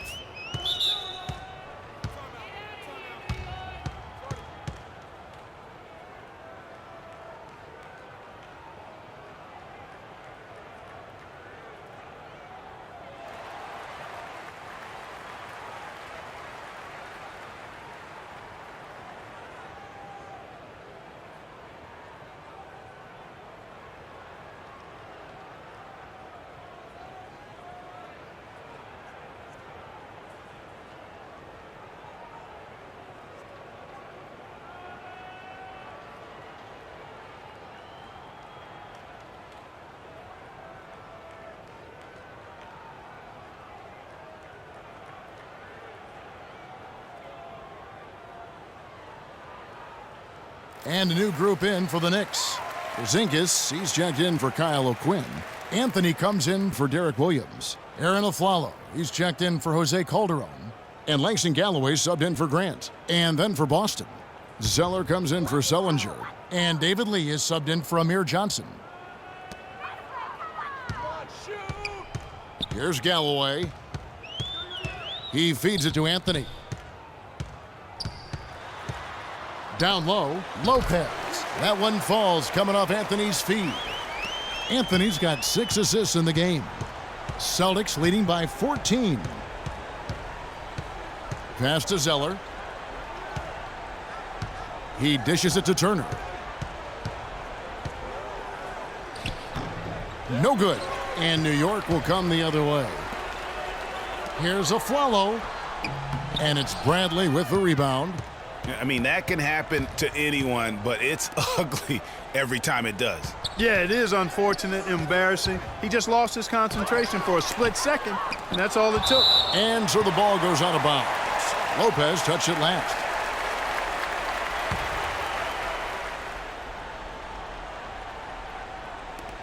.125 left in the game.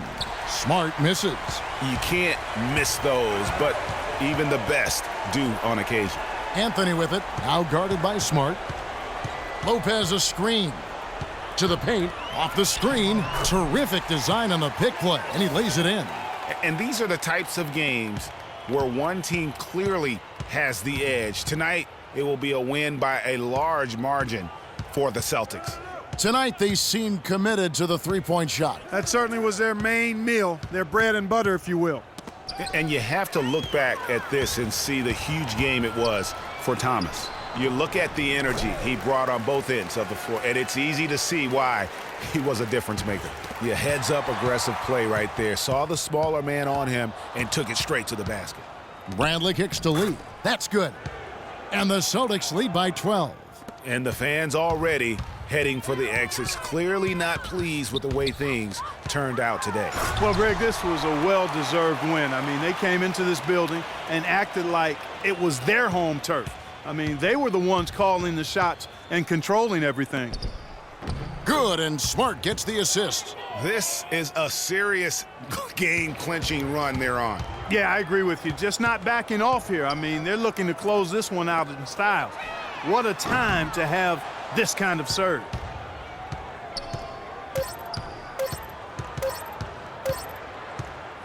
And so it's Boston easily grabbing this one. A solid win on the road for them. This building was dead silent by the time, GA, this one wound down. And that's what you want to do. Take the crowd out of it by crunch time. Don't give them any chance to lift their team up at the finish. Thank you for joining us. That'll do it for now. This is Kevin Harlan saying thanks for tuning in. So long, everyone. The 2K Sports postgame show.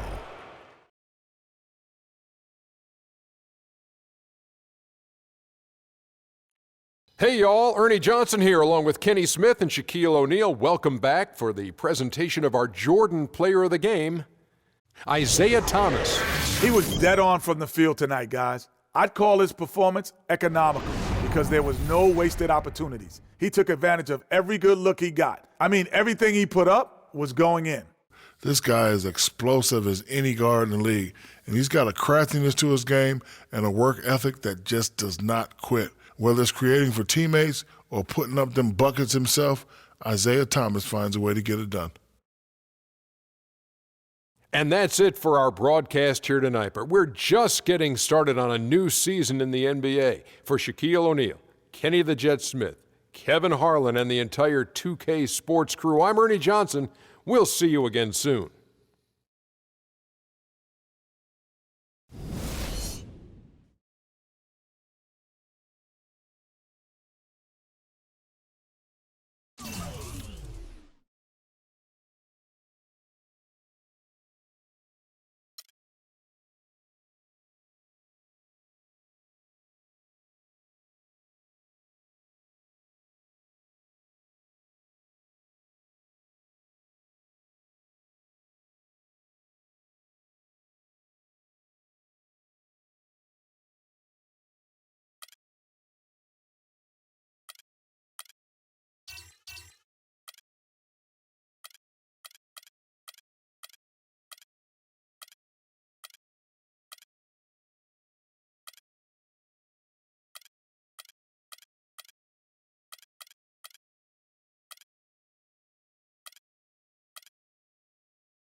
The 2K Sports pregame show.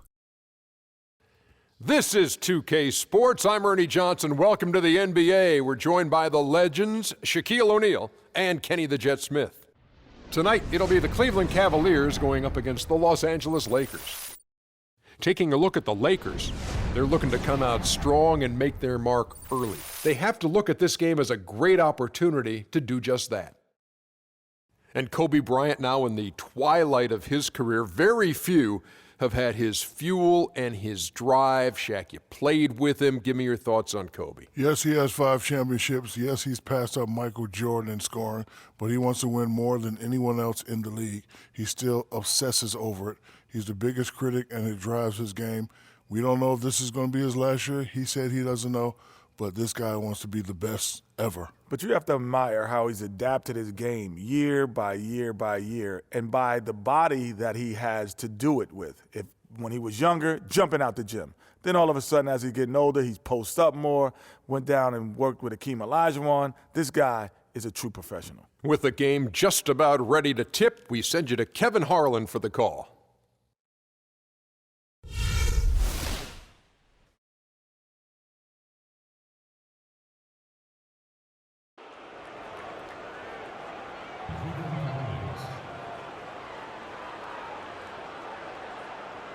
At shooting guard, Iman Shumpert.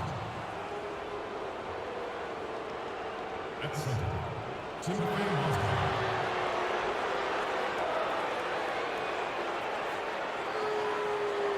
At power forward, Taylor Miller.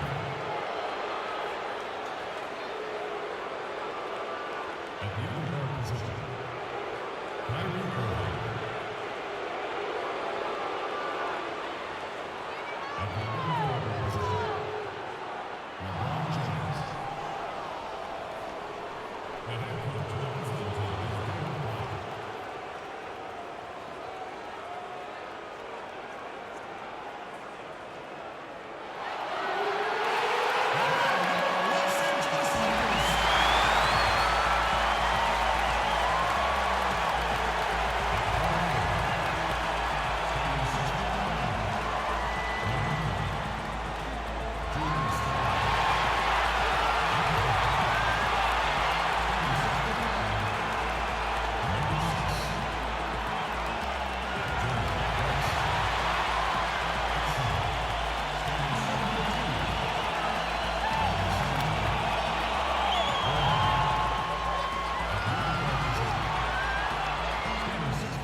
We'll see the Cleveland Cavaliers taking on the Los Angeles Lakers.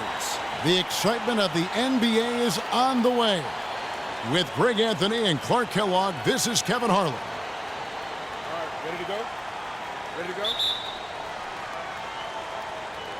So Cleveland will get the first possession. We've got a chance here to set the floor, courtesy of Gatorade, all fueled up and ready to go for this one. On the court for Cleveland. Filling out the wings, it's Shumpert and LeBron. Down low, it's Love and Mozgov. And it's Irving at the 1 spot. And no doubt the Lakers had some defensive issues last season. I mean, no true center on that roster. And at times, they were just feasted upon on the inside. Now, here is Russell. It's good, and he makes his first shot of the game. Oh, how about the floater there? Nice drop. Irving with the ball. He's picked up by Russell.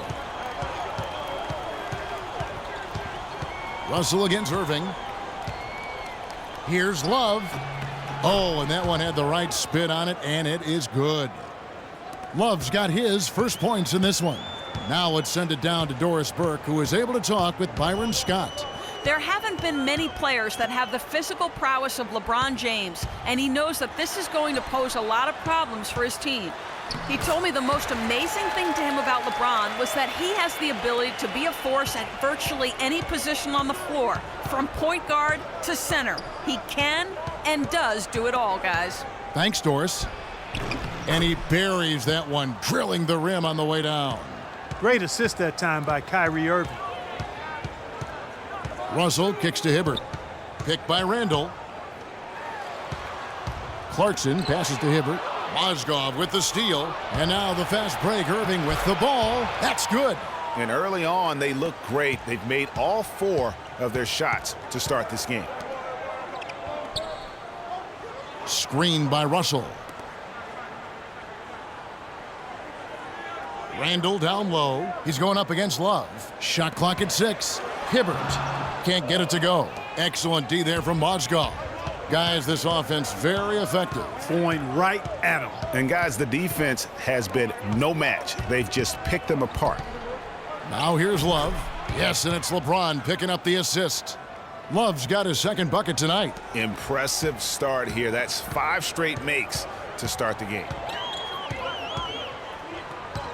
And Bryant kicks to Russell. Goes to the reverse layup and drops it in. Guys, that time he went for the fancy finish for us there, man. That was sweet. Now here's James.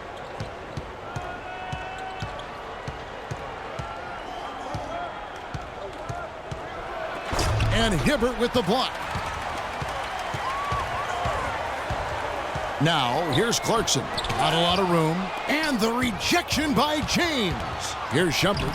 Finished off the break. Yeah, the chemistry has been terrific. Really impressed with their offensive execution. You know, the defense, Greg, has really been kept off balance because of the outstanding passes. 4 straight field goals have been made off an assist. And it's Hibbert missing. The defense ready for him on that possession. They had to be because he is so strong in the paint. Well, last season would be one where Kevin Love played a different role, saw his numbers decline, but that was, I think, especially with LeBron and Kyrie, much better players than he ever had in Minnesota. That was to be expected. It's a great point, Kevin. And Love dropped about 10 points per game in terms of his output. The field goal percentage as well as three-point percentage was down, but still, he traded it all to be on a winning team. And I really feel like his numbers will start to go up as he makes the adjustment to playing with great players. Good point. And, you know, for Love last season, we knew he'd be in a supporting role to LeBron. You put any player next to LeBron, and he automatically becomes some kind of role player.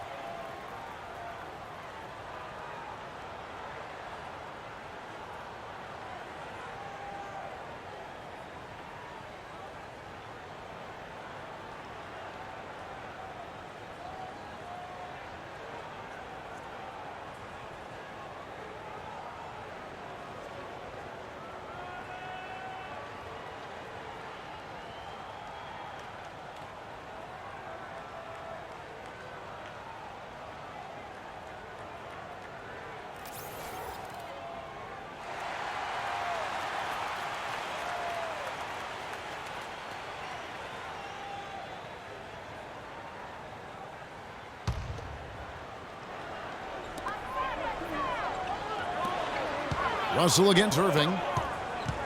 And Bryant kicks to Randall. The Lakers working the ball around now. And then Hibbert with the dunk. Cutting into that lead a little bit. Way to finish. And the basket is still shaking. Oh, I mean, he has got power in bunches on that two-hand.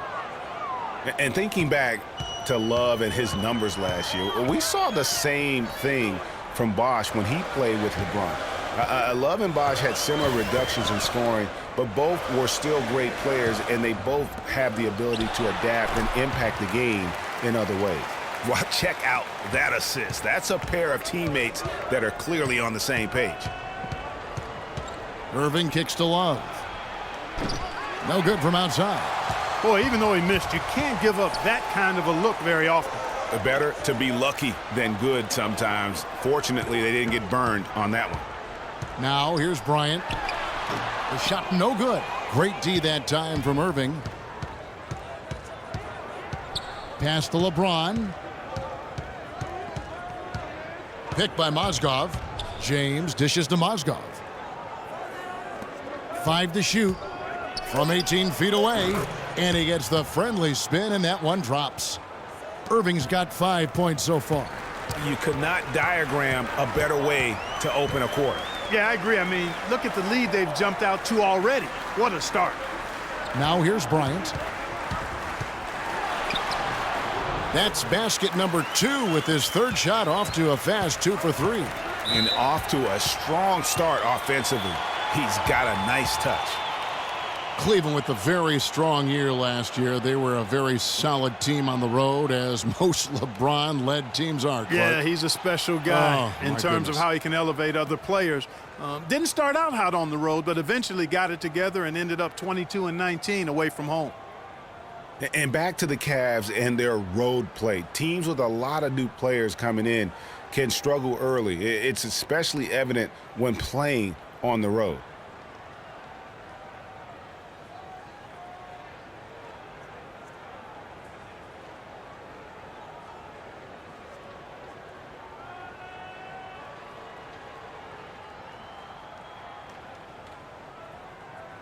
Some changes for the Lakers. Bass comes in for Julius Randle, and Lewis Williams subbed in for Jordan Clarkson. And Cleveland with a change here too. Thompson, he's checked in for Mozgov.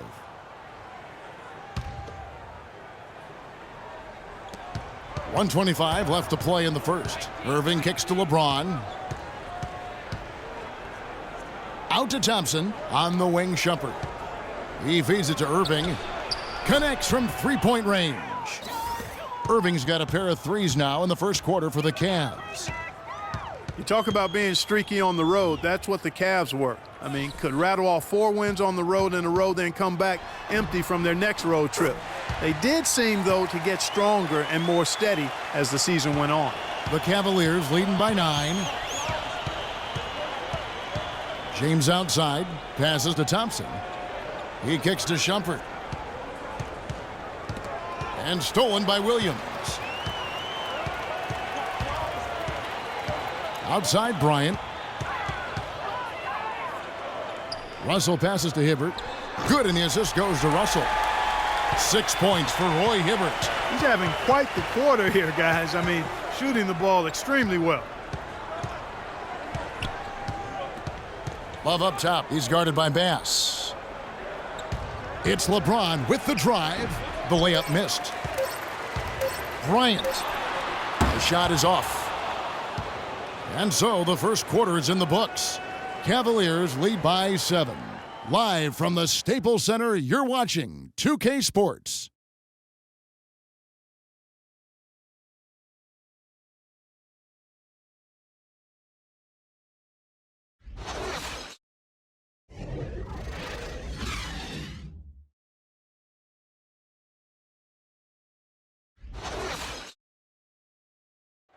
And we got a chance to hear from LeBron James about the hard work and preparation he brings into every game.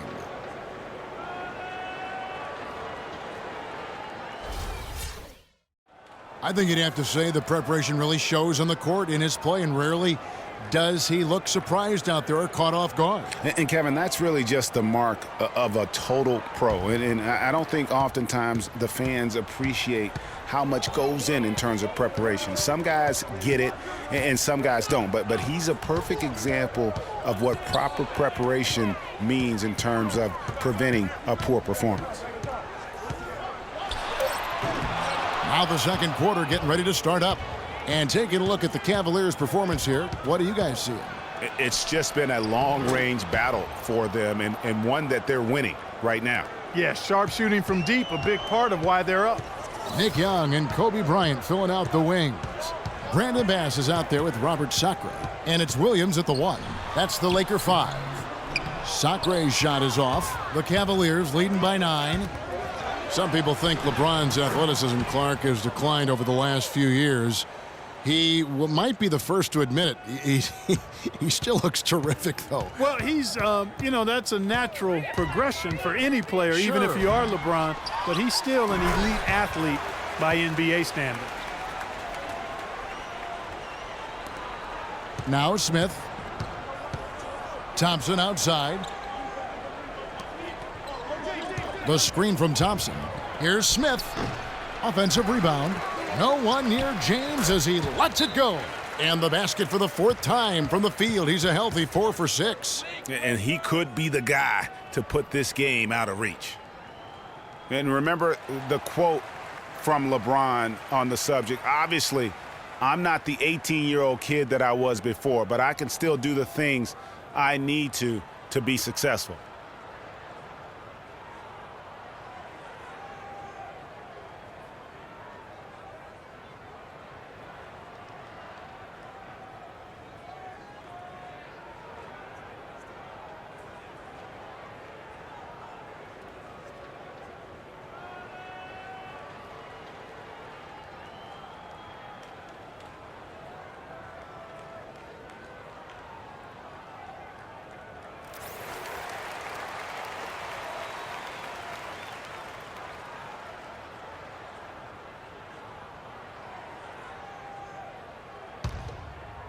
Second quarter of basketball, just over a minute and a half played so far.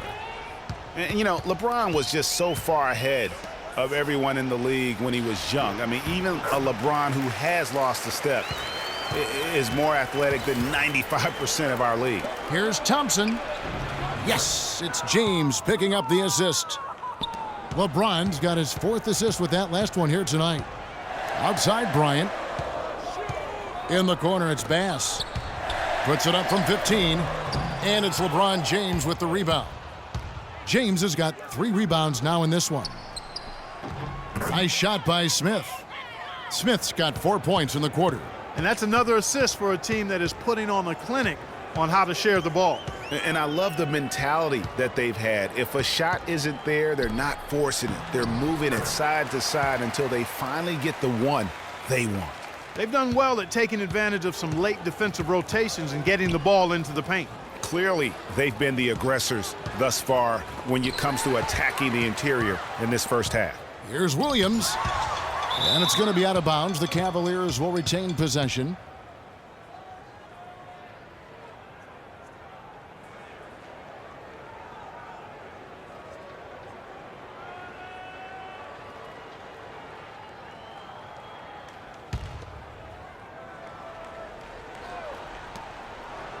Six on the shot clock. Goes back up. Thompson. Tough possession there. They stayed with it, but they just couldn't make it. And one problem with the Cavs last season was they put immediate pressure on themselves. A part of that was the trade for Kevin Love. Here's James following the score by Lou Williams. Smith dishes to Thompson. On the wing, Williams. The screen from Thompson. Shot's good by Williams.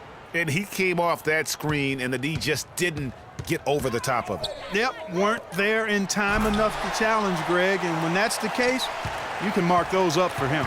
And if that doesn't get them fired up, guys, nothing will. Greg, just what the doctor ordered, huh? Some high-flying annex to narrow the deficit. Tell you what, fellas, that could give them the energy boost they've been looking for. And out of bounds as the Lakers gain possession. That's a major mental mistake. I mean, there's no other way for me to describe it. He didn't know where he was on the court. That's a basic fundamental. You have to be alert to where you are. 2 straight seasons of no playoffs for the Lakers after last year's miss. Not what they were hoping for. It's going to be a growing process, Kevin. I mean, they had a young team and an injured superstar in Kobe both years. Hard to make the playoffs in that situation.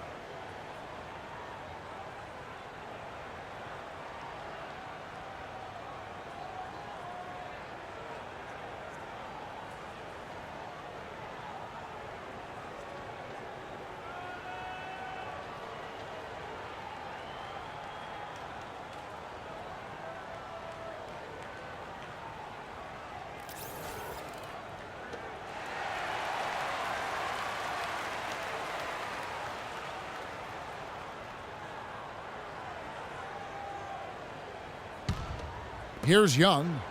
He's been patient so far, nothing yet on the scoreboard.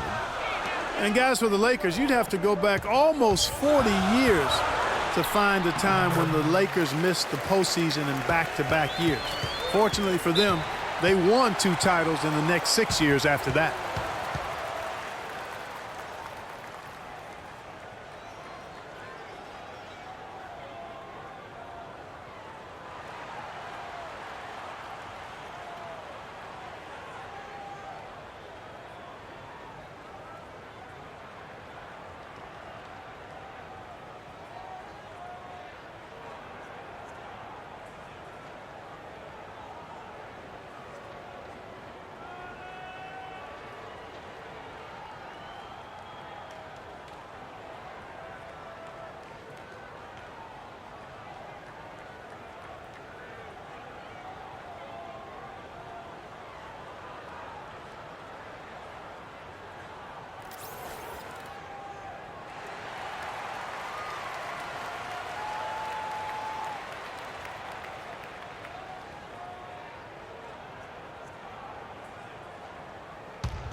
Here's Smith. Outside Williams. James in the post, guarded by Kobe, and he gets it to go. And that's 10 points for LeBron. Lakers trail by 9. Williams kicks to Bass. Now the dish to Young. Williams against Williams. Here's Sacre. And yep, couple bounces and it falls. Sacre's got 6 in the quarter. They're on fire from mid-range, guys. They found a weakness in the defense, and they're exploiting it to a T. And it's not often you see a team as efficient from that short 17, as I like to call it, but it's really worked well for them today. Now Kobe. Mo Williams missing from long range. Nick Young on the wing. His three-pointers off the mark. And guys, last season was a painful one for Anderson Varejao. He had finally shaken the back injury that sidelined him the year before, signs the multi-year contract extension with the Cavs. Things were starting to look up.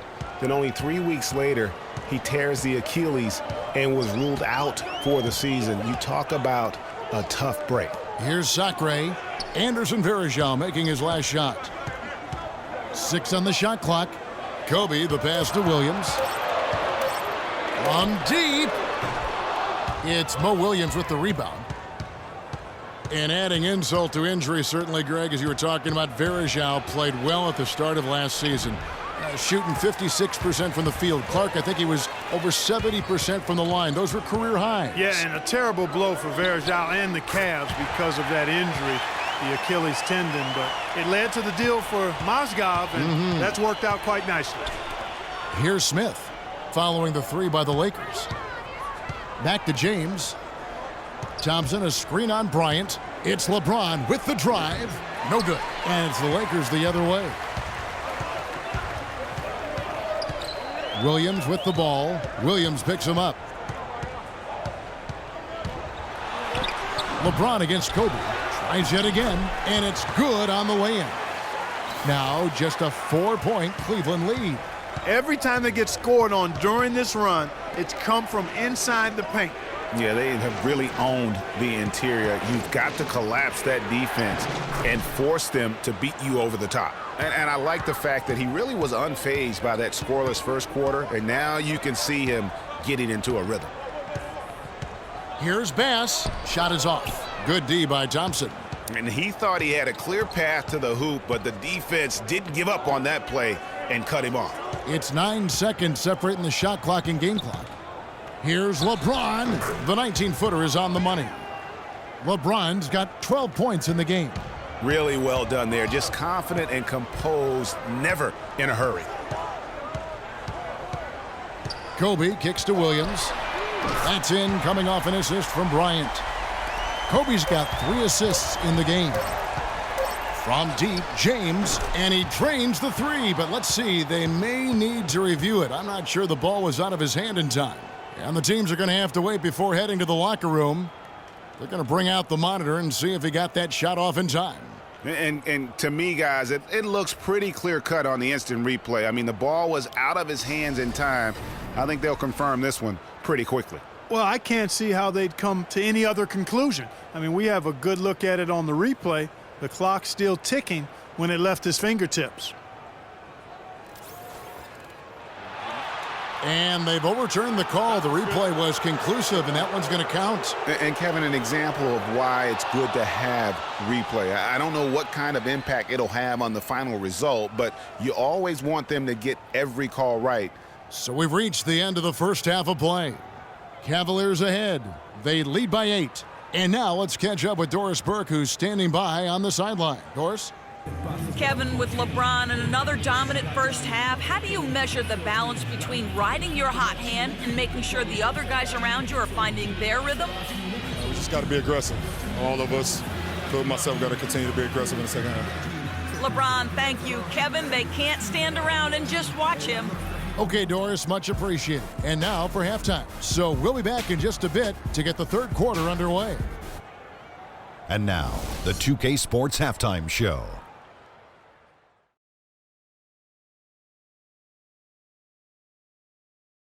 Ernie Johnson here again with Kenny Smith and Shaquille O'Neal. We welcome you back to the 2K Sports Halftime Show. LeBron James putting in some incredible work. He ended up with 15 points, 4 rebounds, and 6 assists. Some great work from him in the first 2 quarters. What'd you think, Shaq, about Cleveland? Well, they really dictated the pace of the game with their transition game. They got out on the break every chance they had, and the time they could push the tempo, they did. And a lot of times it kept the defense scrambling like eggs with the cheese and apple juice. And Kenny, let's get your thoughts on the Lakers. Can this team please get fired up on defense? I mean, get angry, get upset. Guys are way too soft and giving up way too many good looks. At some point, you got to draw the line in the sand. Be like, okay, who's crossing this line? If you're coming over here, I'm taking a hard foul, and I'm going to resist you on defense. And now, folks, it's just about time for the third quarter to begin. We will see you after the final buzzer.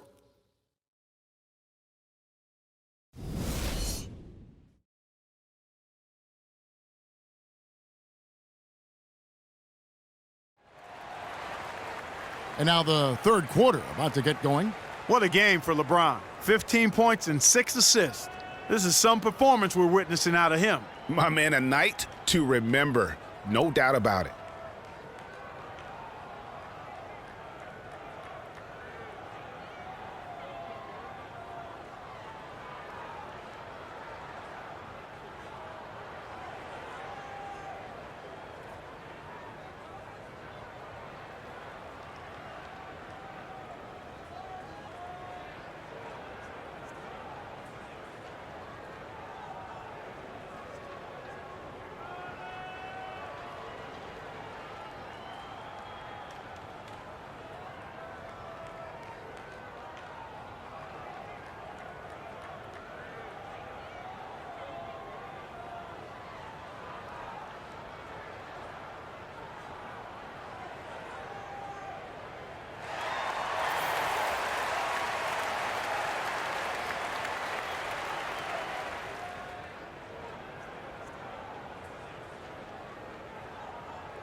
Lakers trail by 8.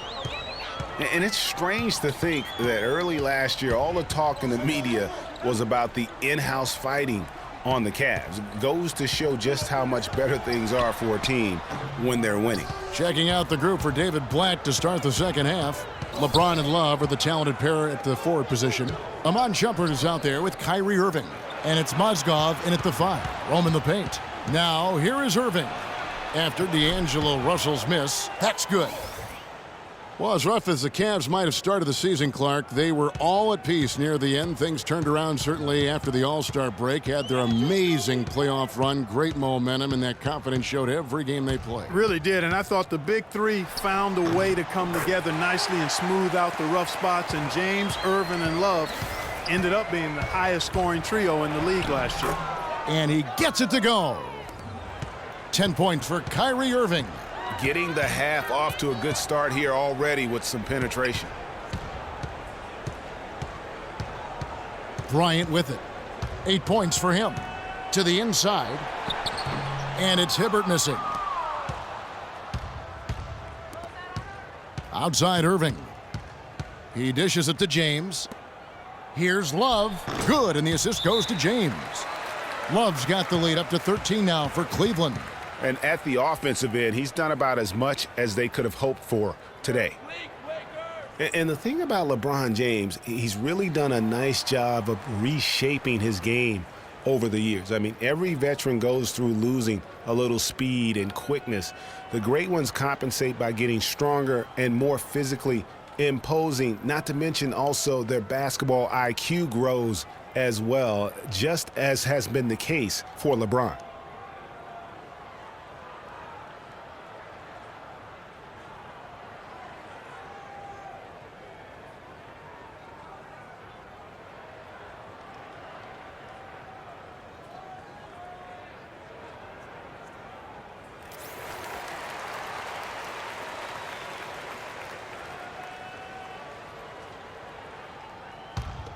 Here's Kobe. 8 points for him. We're talking about the strength of LeBron now. We saw Michael Jordan do this too. It they paid a lot of attention to their body as they got older, and thus they became more sculpted. They looked more physical. Exactly. Leaned up and altered their games a bit. Not nearly as high flying, but just as potent and as effective. Took him no time at all on that one. And that's now 10 points for Kobe Bryant. You know, if you're only looking at the way he's played offensively, you'd think his team would have the lead. And, you know, a huge moment for Kobe last season before the injury. I mean, he passed the great Michael Jordan on the all-time scoring list.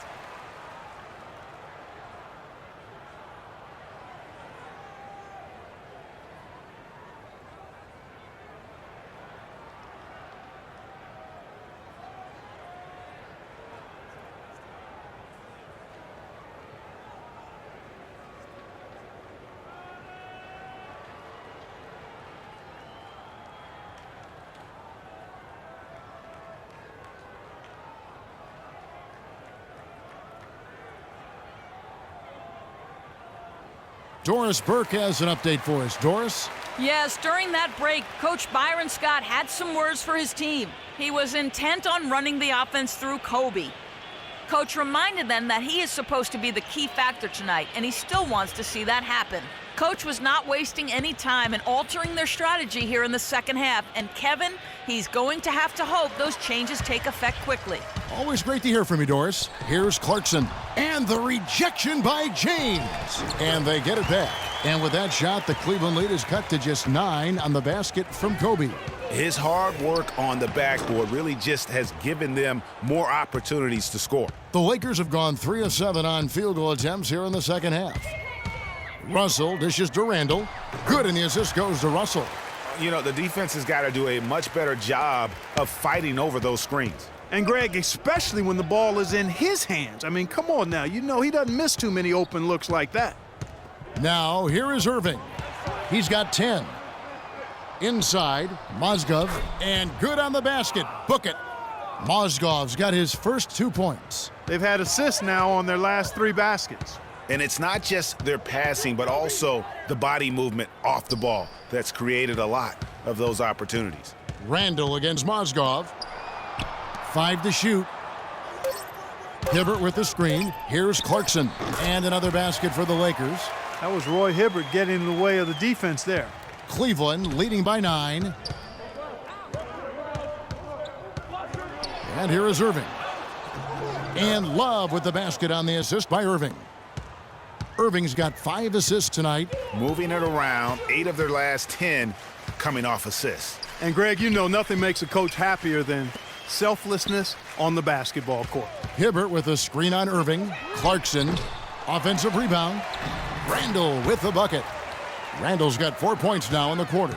Well, I tell you what, the defenders didn't even get a sniff of him on that move to the hoop. Good. Fantastic ball movement. They're picking them apart with their passing. Purposeful passing it is, partner. Their last 10 points have all come off assists. Now, here's Clarkson. And he gets the friendly spin, and that one drops. And that's now 6 points for Julius Randle. Cavaliers have gotten nearly everything to drop this quarter. They're 7 of 8 from the floor since halftime. Well, clearly the Lakers were not a great team. I mean, they did have one of their better bench units last season. They led the league in points off the bench, but that was more an indictment of the quality of the starters than the firepower of the bench. Count that one, and the Cleveland lead has been cut down to just 6 points with the basket from Bryant. Irving attacking, the Lakers with the rebound. No doubt it's been a bit of a struggle for him here in this quarter in terms of scoring. James outside. The pass to Mozgov. Nice D from Russell. Last year, the Lakers did have some firepower off the bench. A lot of players would see their roles shift during the year, as you might expect for a team trying to find the right combination. Yeah, they were also near the top in the league in bench minutes played. So whether you start or come off the bench last year in L.A., you'll see plenty of action. And you can see the difference with their ability to win with their speed, guys. Boy, I love the pace and flow that their open court offense has been played with. I mean, it's been humming quietly, but very efficiently. His eyes just simply light up when he gets that close to the bucket. And you just know what he's going to do with the basketball. And then Shumpert slams it in. And, you know, that's an example of how many plays we have in a game for which there's no stat. A monster dunk coming off just a terrific pick play. Greg, you're right. It really did work to perfection. Gave him all the room he needed for the flush. Boy, that's a sound physical play. I mean, can't be afraid to put a shoulder into somebody every once in a while. It's a contact sport, folks. And that last replay courtesy of Kia. Now here's Shumpert to the inside. Mozgov, and he gets it to go. And now it's a 10-point Cleveland lead. And when the size advantage is as big as it was there, I mean, that's exactly what he's supposed to do in that situation. Hibbert with a screen for Kobe. Pass to Hibbert. Lakers working the ball around now. Here's Russell. Misses the three, and he used the pump fake well there, but he couldn't capitalize. Here's Love, and there's another one for the Cavaliers. Just no resistance on the inside. That's their 5th consecutive make in the paint. And, Greg, those looks they're allowing are almost automatic. Here's Kobe. That is good. Kobe's got 11 in the second half. Yeah, one of the few bright spots for his team. I mean, he's had a very efficient offensive performance. No telling how much larger the lead would be if it wasn't for his shooting. I mean, come on, this guy's kept him in it.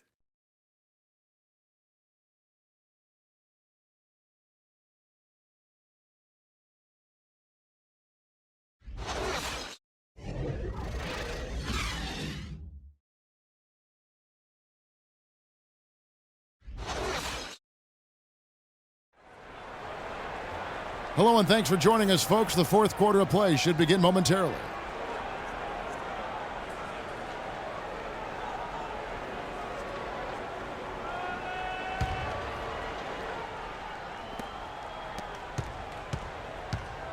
Here's Dellavedova. Russell is out there with Williams. Then it's Brandon Bass. Then it's Roy Hibbert. And it's Kobe in at the small forward. That's who's in the game for the Lakers.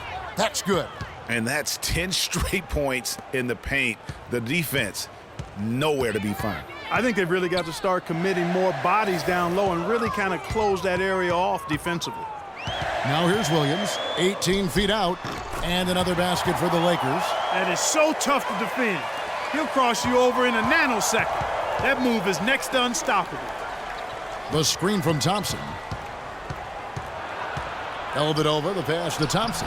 That one goes. Count it. And the Cavaliers lead by 12.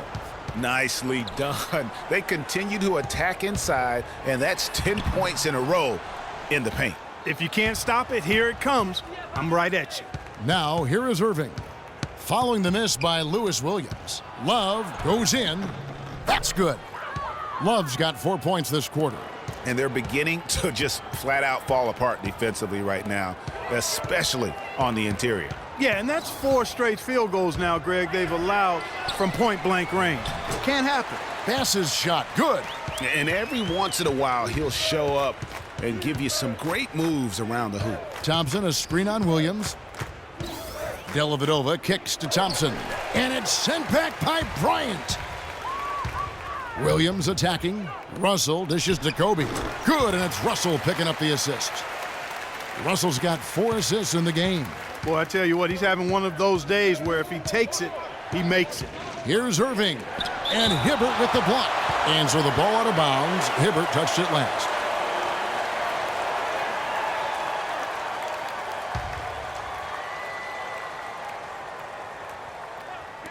Outside Irving. Over Hibbert. Misses off the right iron. Well, I think the defense got lucky right there. I mean, he's going to make a lot more of those than he misses when he's got that much room. Banked in off the glass. And now we'll get a perspective here on the hustle game, how it's been going for the Cavaliers. The activity level defensively, I've really been impressed with. There's been an attack mode on the defensive end. They've been firing on all cylinders in the transition game, too. I mean, they've really run the break well. And tired legs affect you at the defensive end first, and that's what we're seeing here. You called it, Greg. As much offense as we saw early, we're seeing even more of it here late.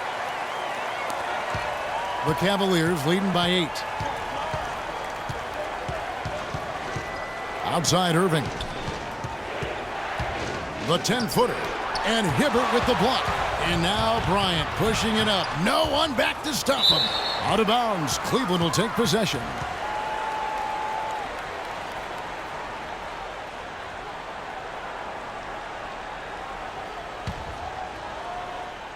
And we're about 3.5 minutes into the fourth quarter.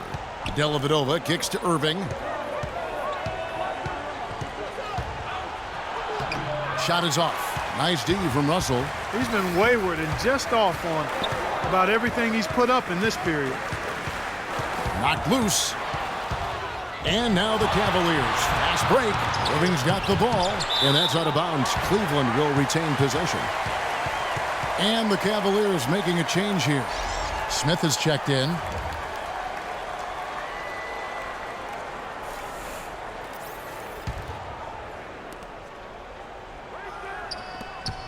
On the wing, Irving. He's guarded by Russell. Irving attacking. Good on the baseline, Jay. And the Cavaliers lead by 10. What handles? He broke the D down to the ground with that move. And the official signaled the backcourt violation. Not very careful there. Turnovers weren't a story for them early on, but that's changed. And now they're definitely having trouble keeping possession and momentum. Randall's checked in for Brandon Bass. Mozgov, he's checked in for Cleveland. LeBron comes in for Matthew Dellavedova. The screen from Thompson. LeBron kicks to Irving. In the corner, Smith with it. Yes, and it's Irving picking up the assist.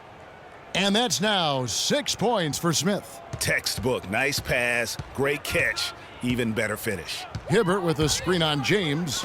Goes up off the pick. And then Hibbert with the dunk. And that's the kind of lead pass we've come to expect from him. Irving with it. He's picked up by Russell. And Hibbert with the block.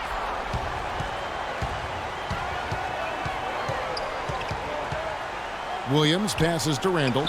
Good on the 13-footer.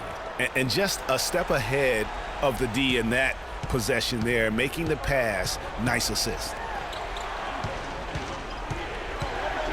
Irving drives in. Back to James. Smith on the wing. And another three for Cleveland. And that tells you a lot about why the score is where it is. Lazy defense.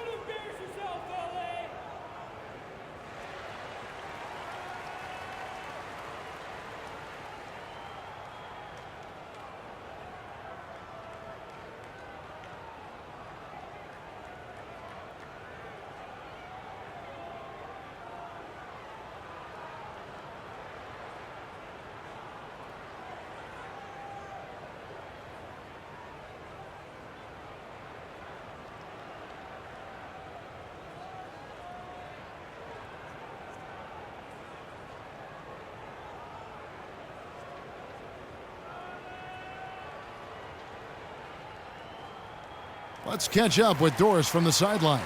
Gentlemen, Byron Scott had some advice for his team in that last timeout. No surprise, really. The turnover situation was the focus. He told them, listen, we're giving it away, guys. We've got to protect the ball, play within ourselves, and get quality shots. Kevin? Jordan Clarkson, he's checked in for the Lakers. Iman Shumpert is checked in for Cleveland. Here's LeBron after the basket by the Lakers. And there's the big-time jam as he slams it right over Randall. Nasty, absolutely filthy. And the building is stunned, partner. He dug deep into his bag of tricks. I tell you there. what, I hope he keeps that one handy. I want to see that one again. Well, for one, he hasn't let him down. But a few other guys need to pick up the pace if they're going to be good. James dishes to Mozgov. Another shot rejected by Kobe. Lakers trail by 9. Clarkson kicks to Russell with the shot. And Bryant the bucket on the assist by Russell. And it's now 23 points for Kobe Bryant. Cleveland's gone 6 of 8 on three-pointers in the game, an outstanding 75% mark. Shumpert passes to James. Kept alive. And Hibbert with the block. And so the ball out of bounds. Hibbert touched it last. Kevin Love's checked in for Cleveland.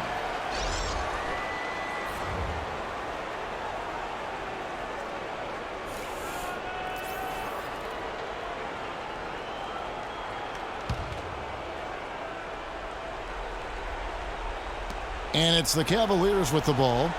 They've led by as many as 14 points. James, great use of the pick to create room for the jumper. LeBron's got 19 points.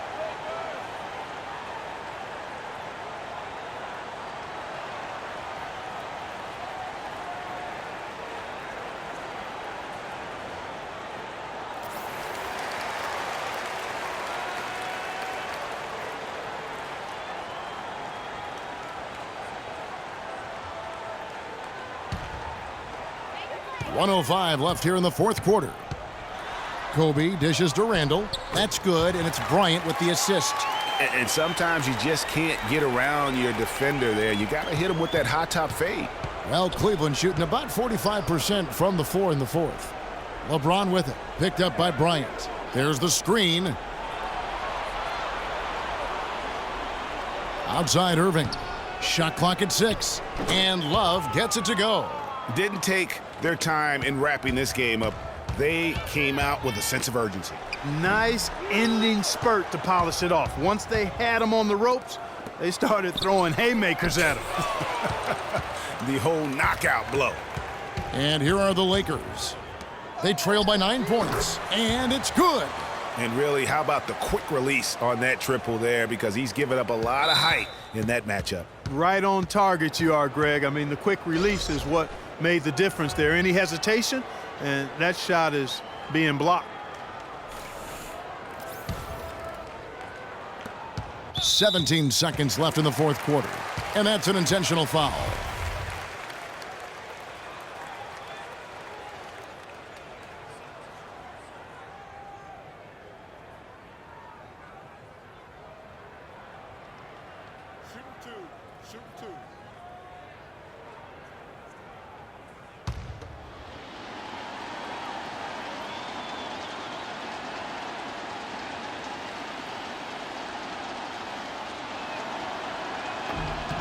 It's the first, and that makes it a 7-point lead.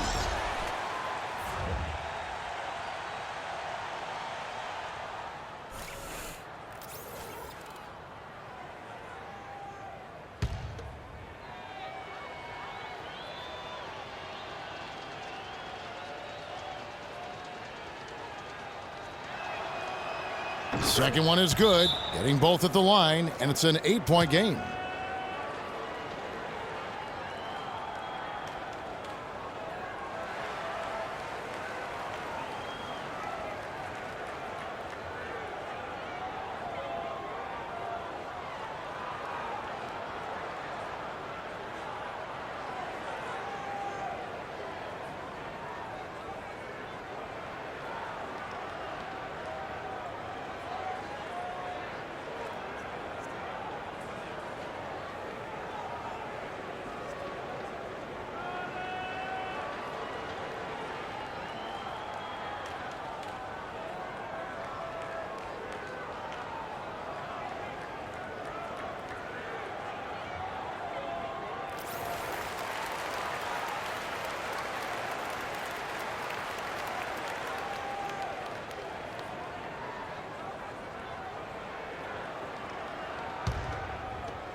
From the inbound, and that one good from Clarkson.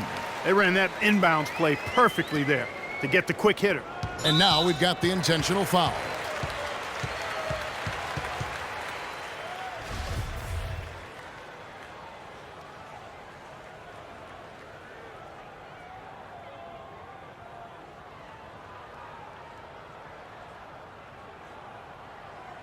Okay, gentlemen, two shots.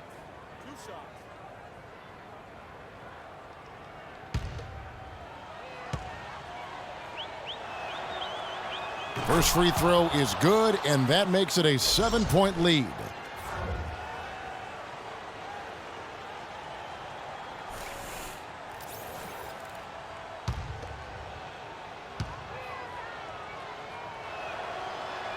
So he gets them both, and it's an 8-point game. 11 seconds left in the fourth quarter of this one. Russell with a wide open look, and a miss there on the triple.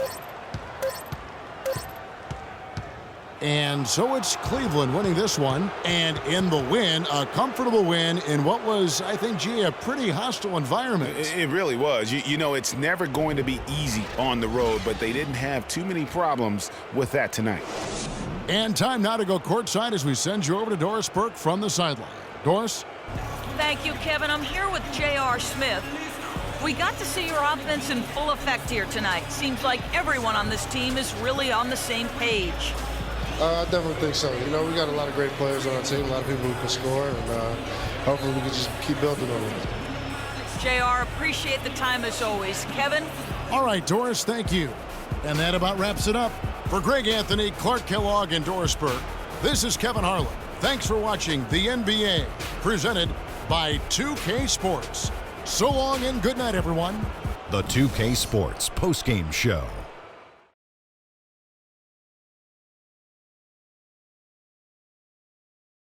Many thanks, Kevin. So now we move on to our Jordan player of the game, LeBron James. I think his efficiency from the field was the biggest factor in this win. He made over 60% of his shots. I don't care if you're playing one-on-one or one-on-5. That is a great percentage. There was nothing they could do to slow him down, Ernie. Man, you go into a building on the road and completely control the action like he did. Only a few players could do that, Ernie. I'm impressed. And that's it for our broadcast here tonight. But we're just getting started on a new season in the NBA. For Shaquille O'Neal, Kenny the Jet Smith, Kevin Harlan, and the entire 2K Sports crew, I'm Ernie Johnson. We'll see you again soon.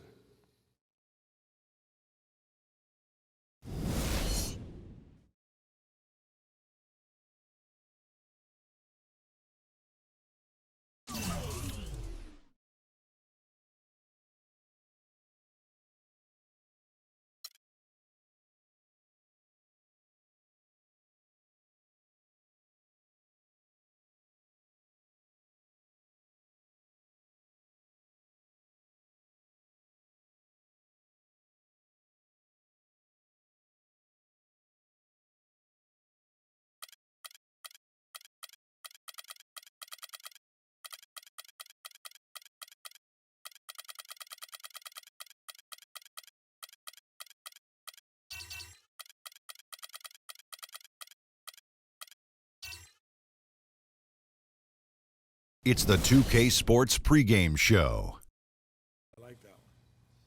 Ernie Johnson joined by Shaquille O'Neal, Kenny the Jet Smith. Thanks for tuning in. You're watching the NBA on 2K Sports. In a few moments, we'll be sending you out to Miami as the Heat go up against the Dallas Mavericks.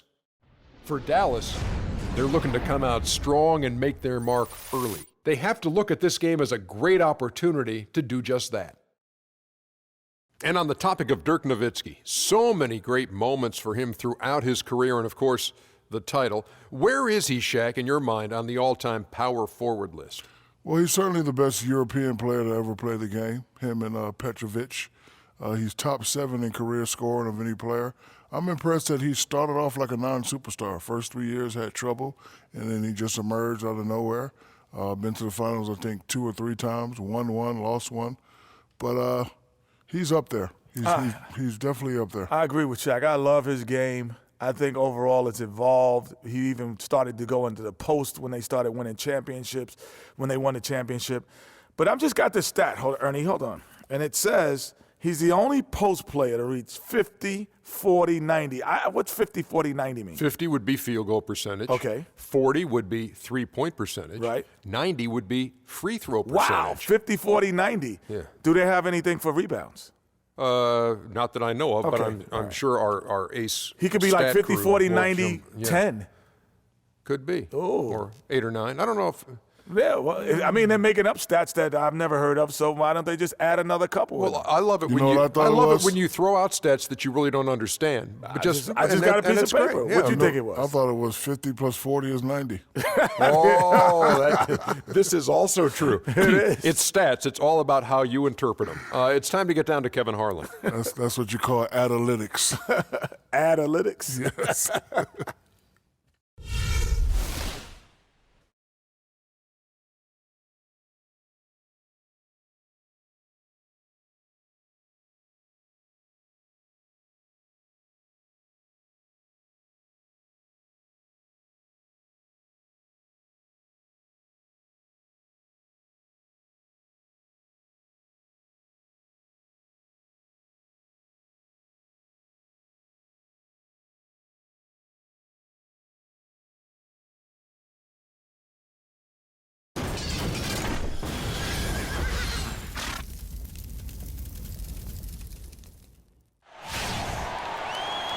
We're live, the home of the Miami Heat, American Airlines Arena in downtown Miami, Florida. And here it comes, the NBA on 2K Sports. This is Kevin Harlan with Clark Kellogg and Greg Anthony, and on the sideline tonight, Doris Burke. And so the tip-off, it's Miami. Now we'll look at Dallas's starting lineup. Parsons and Dirk are in at the forward spots. Matthews out there with Darren Williams, and it's Pachulia in at the 5, roaming the paint. Wade gets the bucket.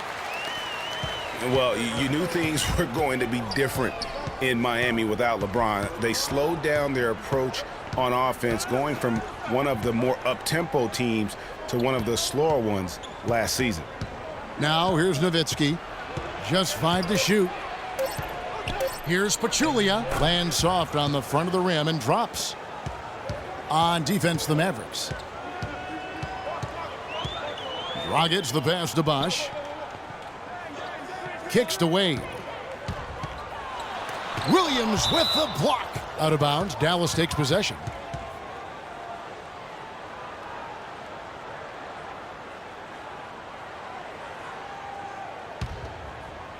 First quarter, just over a minute played. And for the Heat, Greg, you knew that they would be different.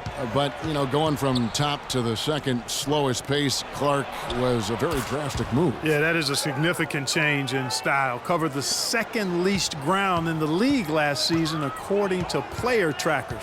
You guys can figure that out. Well, I'll tell you right now, it was over 16 miles ran per game as a team. Oh, wow. Yeah. And here's Wade, following the 3 from Wesley Matthews, and the shot is good. Defensively, that possession better not start a trend because they just handed him 2 points. Williams attacking. Matthews against Wade. The 11-footer, that's good on the jump shot. Matthews has got 5 points so far. My, he is so adept at finishing in the low post. Matthews against Wade. The dish to Bosch. It's Dragic with the drive. 4 on the shot clock. From out on the wing, he knocks it down. And here in the first, approaching 3 minutes played. Nowitzki a screen. And it's blocked by Whiteside. Moves back up, no luck. How about him there, just bodying him up to make him alter the trajectory on that shot? Definitely some very sound defense played on that trip. Now here's Williams. After the miss from Goran Dragic. Williams kicks to Nowitzki. And there's the feed to Pachulia. Shot clock at 5. From deep. And it's Matthews again missing. And guys, what about Dragic's defense? I mean, he gets a lot of praise for his offense. Excellent anticipation and lateral quickness help him stay in front of his man when defending the ball. He's got a unique ability to recover if he's beaten initially, too. Dang. Chance there to take the lead. Missing. Williams dishes to Pachulia. Nowitzki, the pass to Matthews. Nowitzki with the screen on Wade. And Nowitzki wide open. He fires. Loses the defender with the screen and drills the jumper. Back to Goran Dragic. He's one of those guys which seems to relish the challenge of defending a great player, Greg. His confidence and fearlessness overrides his lack of power and strength in many cases. You know, Kevin, he plays with that proverbial chip on his shoulder. Very fiery and competitive. He will never back down nor make excuses. Well, a scary moment for Chris Bosh last year. Had to be shut down, Greg, as we all know, for the season after a blood clot was found in his lung. You know, and Kevin, it really puts basketball in perspective. I mean, it happened right after the trade deadline, and obviously a huge blow to the Heat in terms of their push for the postseason. But fortunately, it looks like he's going to make a full recovery and have a huge impact this season.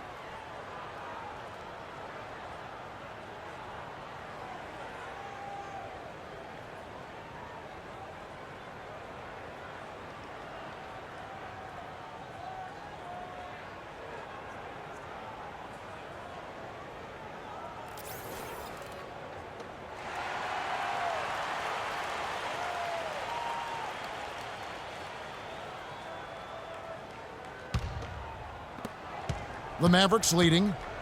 You know, the Heat never really came back after losing Bosh. His presence on both ends of the floor is hard to replace, and they missed him a bunch. Yeah, it's just a smart shot, taking advantage of the mismatch. Well, with a stroke like that and the height advantage as well, the mid-range J is almost a gimme. Guys, that's just really unstoppable. He poses a ton of matchup problems for whomever he's facing.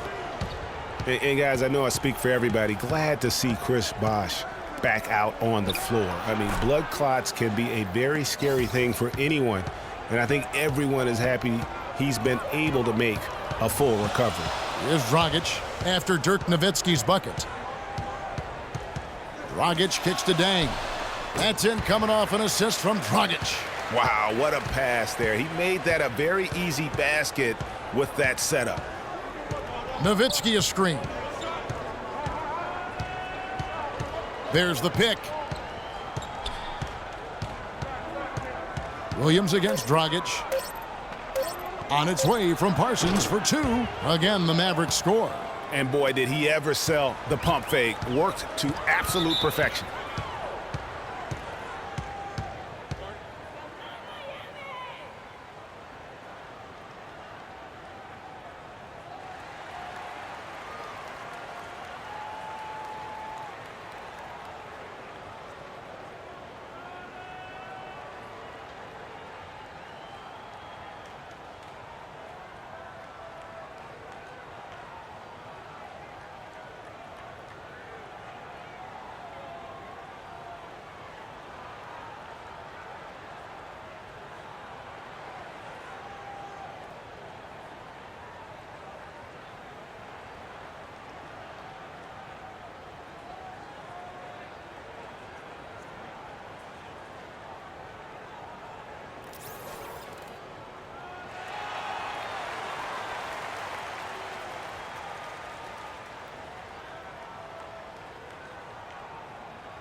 And it's the Heat with the ball.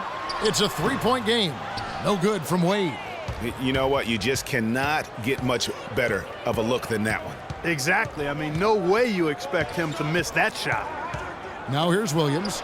He hasn't yet put up any points in this one. You can't afford to give him that kind of a look.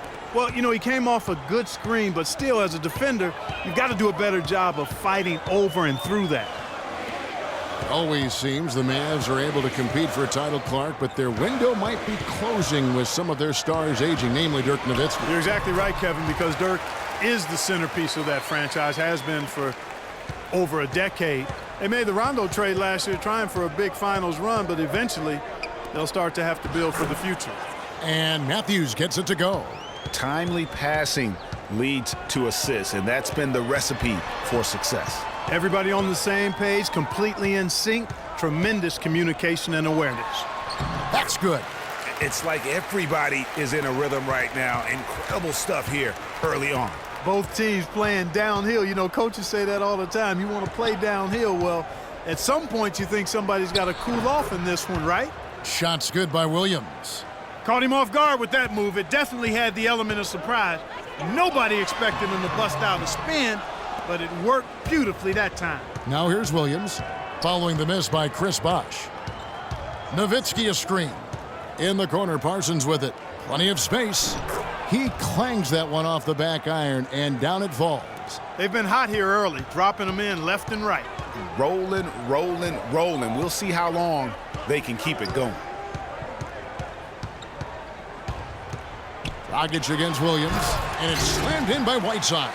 Now that's finishing your work right there. Powerful two-hand jam, you're right. And I tell you what, if he's got a few more of those in him, this lead will start shrinking even further. And that's not going to go. And they're scoring pretty well as we conclude the first quarter. Mavericks lead by 5. Back after this from the American Airlines Arena.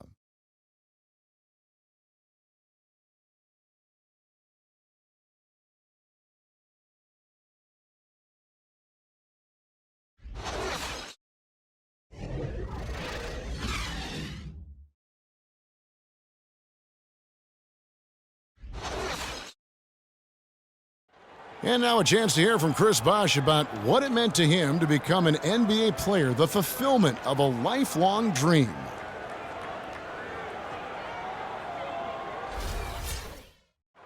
What a great cut from Chris Bosh. That's the kind of guy you can't help Greg but love for his attitude and ability to be, in touch with that kid he once was. I know you played the same way. Chris Bosh is living the dream like you did and loving it. That's a great point, Kevin. And I think most of the guys in the league feel that same way. I mean, they may not be able to say it or articulate it as smoothly as Chris does, sure. but inside every NBA player is a kid who's still thrilled to wear the uniform and play the game they love. And now the second quarter just getting set to start. And what do you think, guys, about Dallas here in this one? They've won the effort battle, and that's allowed them to control the backcourt. And it's been gang rebounded. I mean, everybody has done a great job boxing out for him, and it's showing up on the stat sheet. Chalmers is out there with Gerald Green. Then there's Chris Bosh. Then it's Stoudemire. And it's Winslow in at the 3. That's the group on the floor for Miami. And for Raymond Felton, last year was nothing short of a disaster. Missed the first 31 games with an ankle injury sustained in preseason. And he played for a poor team. And things, Greg, being the leader, the ball handler like you were, they just never got much better for Felton as the season went on. Yeah, the problem when you have that issue early on, the season isn't going to wait for you. Right. You're basically in catch-up mode. And so because of that, he never got into any kind of a rhythm when he was available to play. And that's not surprising, given that he averaged less than 10 minutes a game for the season after averaging 33 a game for his entire career. Here is Matthews, following the basket by Chris Bosh. Nowitzki and Dallas again with the bucket. That's a clean look they gave him there, fellas, and he drains those. Down low, it's tipped. Villanueva with the steal. Felton can't get it to go. Oh, you've got to be able to deliver when you get a bunny like that. That's just too easy of a shot to miss. And, getting back to Raymond Felton, it looked at one point like he would become the league's next great playmaker. Drafted 5th overall in 2005, immediately after Darren Williams and Chris Paul. Felton never quite reached the stratosphere of his fellow draft mates. Bosh, that's good, and so Chalmers with the assist. And that's 10 points for Chris Bosh. And just a nice combination of size and feel there. Terrific finish down low. They don't score on that shot, but they're going to be happy with those kinds of possessions. And one last thought about Raymond Felton. I really feel like he's at that classic crossroads in one's career. If his conditioning is there, if he's healthy, he still has the skills and the moxie to make a difference. It just comes down to him wanting to make that effort, which gets harder after a decade of wear and tear on your body. Here's Green after Wesley Matthews score, and Chris Bosh with the slam. And guys, right now, the defense mentally not there. Can't afford too many of those in a close game like this. Yeah, Jay, you're right. Almost a free run, don't you think? Clark to the hoop for him there. Momentum can swing on plays like that, Kevin, especially when the finish has that much thunder on it. And when they've gone to him, he has come through big time. You got to keep getting him touches. You know, in Dirk Nowitzki, you start to wonder if he's the best foreign-born player ever. Of course, you have a lot of competition for that distinction. I mean, you got Hakeem, Nash, Parker, just to name a few.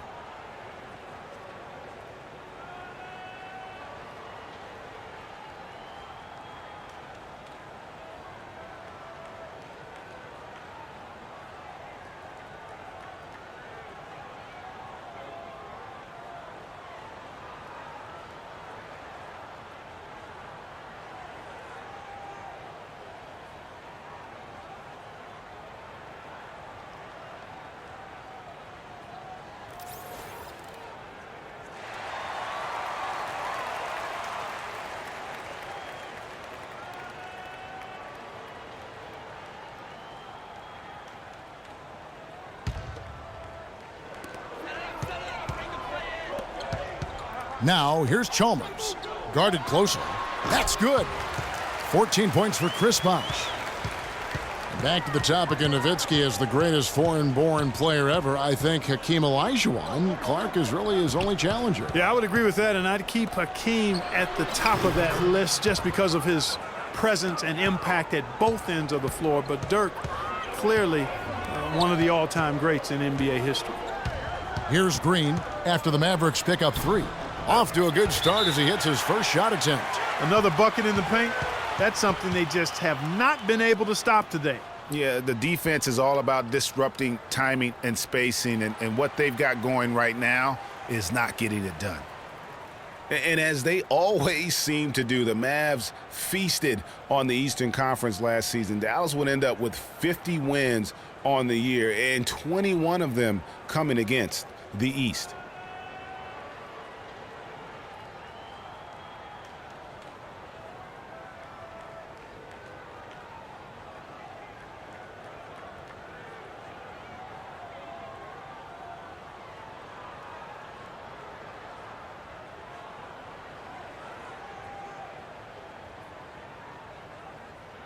Harris is checked in for J.J. Barea.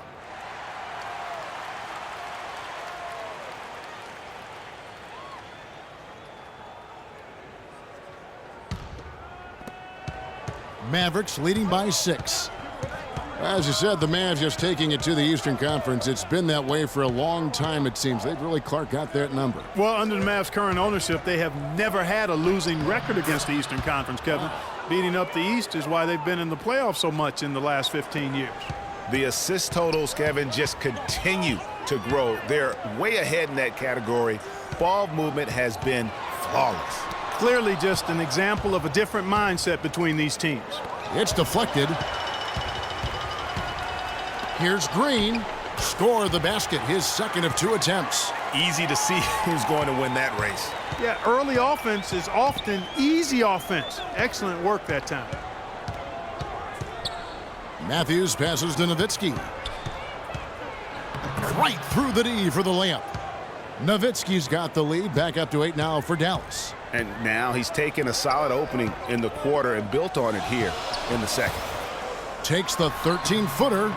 That doesn't go either for Bosh. The right thing there to stay that tight on him and really try to keep him out of his comfort zone. Here's Matthews. Off target there. That would have pushed the lead to double digits. Chalmers dishes to Stoudemire. Taken away by Felton.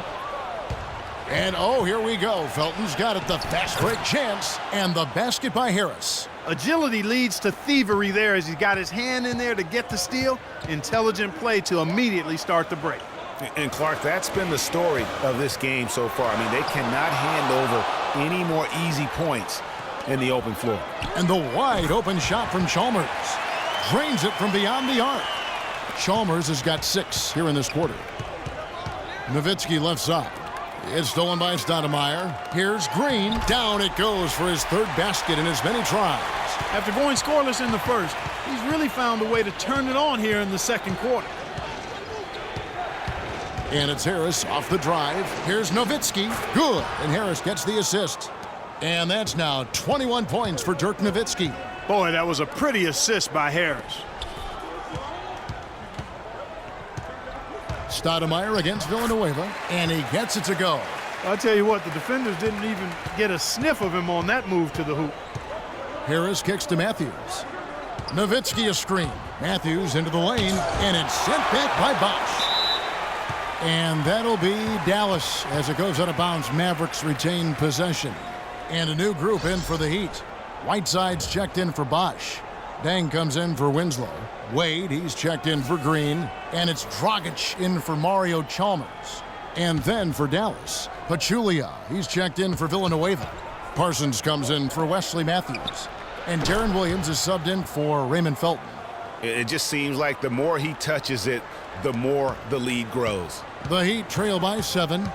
The pass to Dang. Back to Dragic. Right side a screen. Here's Stoudemire, and the Heat get another bucket right there. What great touch there on the fadeaway. Man, right in his face. Harris kicks to Nowitzki. 3 seconds left. No good on the layup. Terrific job that time defending at the rim. I mean, it's not an easy task stopping that fella when he's headed to the bucket like that. Good job. And the first half comes to a close. We've got a close game going on here. The Mavericks on top, up 5. And now let's catch up with Doris Burke, who's standing by on the sideline. Doris? Well, I'm here with Coach Eric Spoelstra. And Coach, at what end of the floor are you guys looking to make adjustments for in this second half? Well, on both ends. Decision-making offensively with the turnovers, got him out in the open court, got him some easy ones, and we have to settle into our game. Defensively, try to disrupt him a little bit. It's been way too easy for us. Eric, appreciate it. Kevin, back to you. Thank you, Doris. And we'll be right back after halftime for the start of quarter number 3.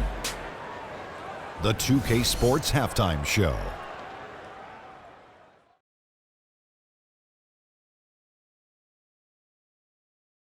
Well, 2 quarters down, 2 to go. Welcome back, Ernie Johnson, Shaquille O'Neal, and Kenny the Jet Smith as we start breaking it down for you.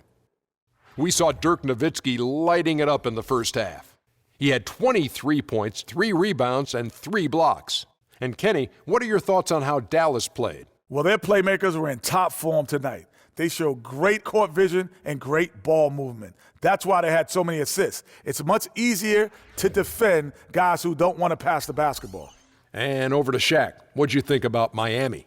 Well, it was a huge first half for their bench, a.k.a. the others, played pretty good. When you get a boost like this, it always gives a team a lift. And given how well the others are contributing, we'll probably continue to see more minutes for them in the second half. Starters or not, when players are producing, you got to ride them, cowboy. And now, folks, it's just about time for the third quarter to begin. We will see you after the final buzzer.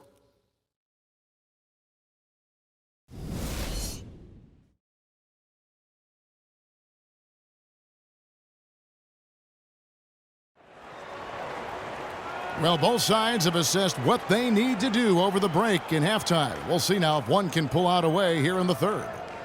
Nowitzki has been playing really well. He has 23 points and 3 blocks. No idea we'd see a performance like this one today. The only way to describe it in my vocabulary is dominance.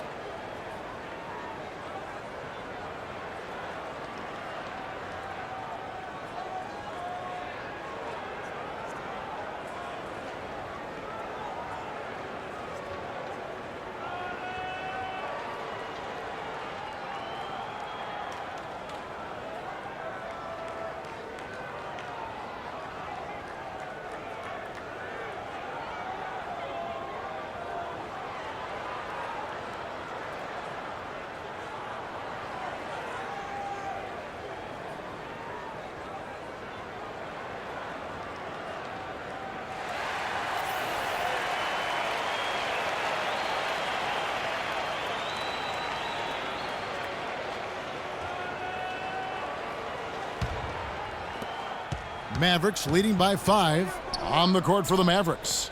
Parsons and Dirk are in at the forward spots. Williams is out there with Matthews, and it's Pachulia in at the 5 spot. Now here's Matthews, passes to Pachulia. Clock at 4.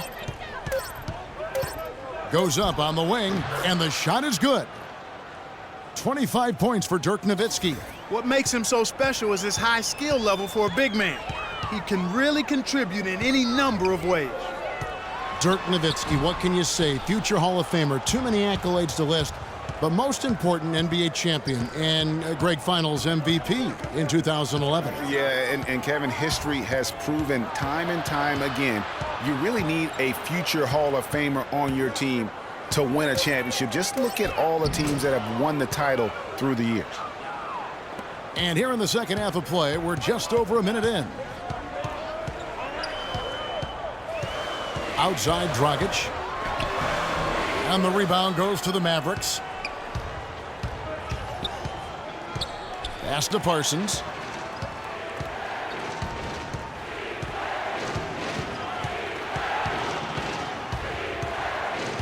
Clock at 6. Stolen by Bosch. Here's Dang. And he makes good on the layup. Dang's got his second basket of the game. Terrific job on both ends of that sequence. Very slick steal and then excellent transition offense. And really, it all stems from the aggressive defense. That's exactly what the doctor ordered. 3 for 3, and that's always a good way to start the second half. Wes Matthews, a hard-nosed player on the wing. Strong frame, and he really does put it to good use at both ends.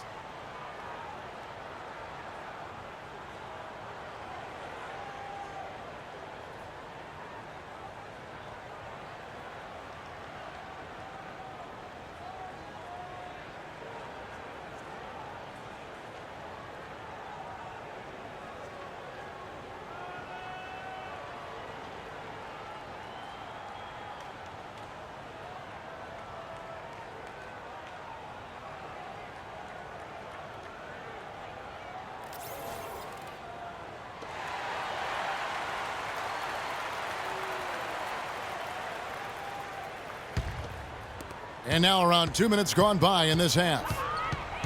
Speaking of Matthews' strength, he really gets into you defensively. Yeah, he wants to make you feel him. I mean, very physical. And offensively, he likes to post up and back down weaker, smaller defenders. I mean, you give him that mismatch, he will attack it with vigor. And one of Goran Dragic's greatest traits, Greg, excelling in the open court. High energy point guard, a lot like you, speed to burn, very smart guy. Coveted by many. He really is. And Kevin, he transitions from defense to offense as quickly as anyone in the league, a la Tony Parker, except he's also equally adept at facilitating for others and spotting up for the three, or just taking it to the rack himself.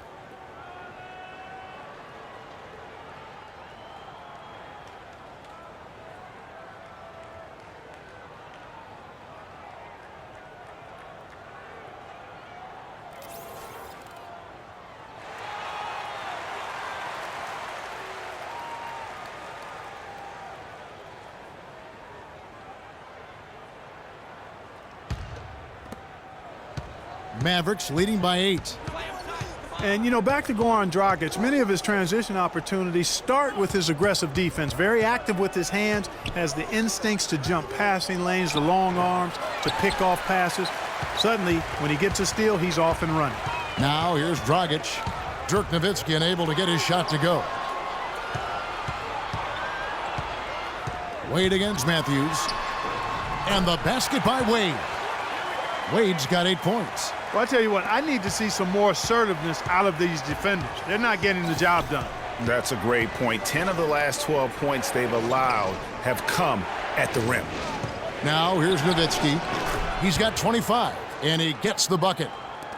And talking about Goran Dragic, the one thing he has to be careful with is being over-aggressive on deep. Reaching for steals makes you susceptible to blow-bys and escape dribbles, and that can lead to uncontested layups and dunks for your opponent. Shot clock at 5. That's a 2 from Dang, and that's collected by Nowitzki. Nowitzki's got 3 rebounds so far in the game. I tell you what, he clearly had a brain freeze on that one. You might just as well keep going straight to the bench. J.J. Barea checked in for the Mavericks. And the basket by Wade. Excellent communication on the inbound play there, guys. He got in a good position, and the pass was as it needed to be, on time and on target. Now here's Parsons.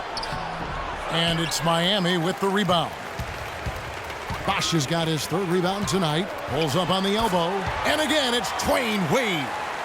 And now just a 4-point Maverick lead. Barea, the pass to Parsons. Nowitzki dishes to Matthews. It's stolen by Wade. On the wing, Dang. Whiteside, high post. And stolen by Nowitzki. Barea kicks to Matthews. Nowitzki, terrific assist, a nice finish. Solid play all around. And taking a quick look here at the hustle stats for Dallas. The activity level defensively, I've really been impressed with. There's been an attack mode on the defensive end. And guys, the thing that jumps out at me is their block shots. I mean, they're playing up on the shooters tightly, and then they're sending them packing. I mean, putting those shots in reverse, all in a clear, good day's work. They double-team Nowitzki. Here's Parsons, and he takes it in for the layup off a very nice feed. And now an 8-point Dallas lead for Miami. They've gone 5 of 9 on field goal attempts since halftime. The drive by Wade. He took good advantage of that screen. Wade's got 8 here in the quarter. Offensively, it's been a perfect quarter for him. He hasn't missed a single shot. Nowitzki a screen. Here's Parsons, and it falls over the rim and in. Perfect screen there. Set him up with a terrific look. Yeah, I like the fact that the setup was good, the screen was solid, but you also have to look at the fact the defender didn't do his job as well as he could have. Bosch can't get that one to fall. Mavericks leading by 8. Matthews passes to Nowitzki. Barea dishes to Pachulia. Good, and it's Barea who picks up the assist. An open jump shot there, and their D not putting up any resistance today. And Chandler Parsons, changing teams last season, saw a little bit of a regression. Down in points, rebounds, and assists, but more troubling, down in field goal and free throw percentage. So you can tell that that transition to a new team, new system, new role definitely had an impact.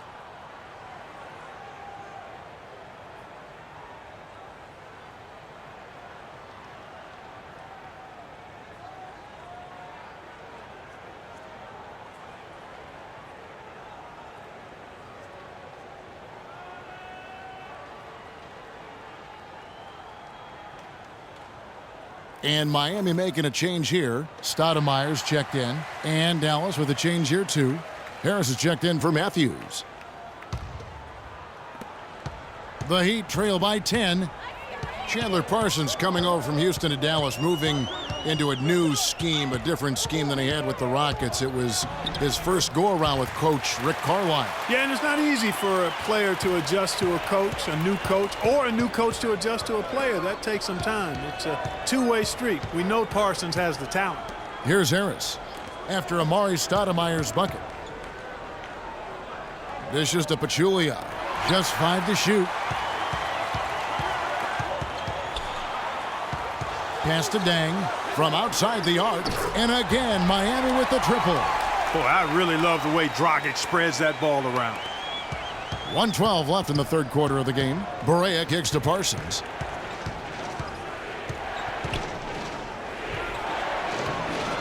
And the basket good. Parsons got 10 points in the game. 59 seconds left in the third quarter. It's Dragic with the drive. Double teamed on Wade. Dang passes to Stoudemire. 4 on the clock. Rejected by Nowitzki. Barea with it.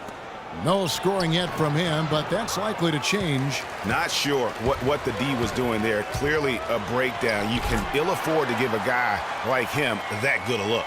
And really the scoring this quarter has been just off the charts, doing all he can to bring him back. To the paint, got a piece of it. It's stolen by Stoudemire with 4 seconds on the clock. And the shot is good. The Maverick lead has been cut down to just 3 in the basket from Wade. That is such good work to make. Got it! Got it! What a shot! Free points at the buzzer. Definitely an answer to prayer there.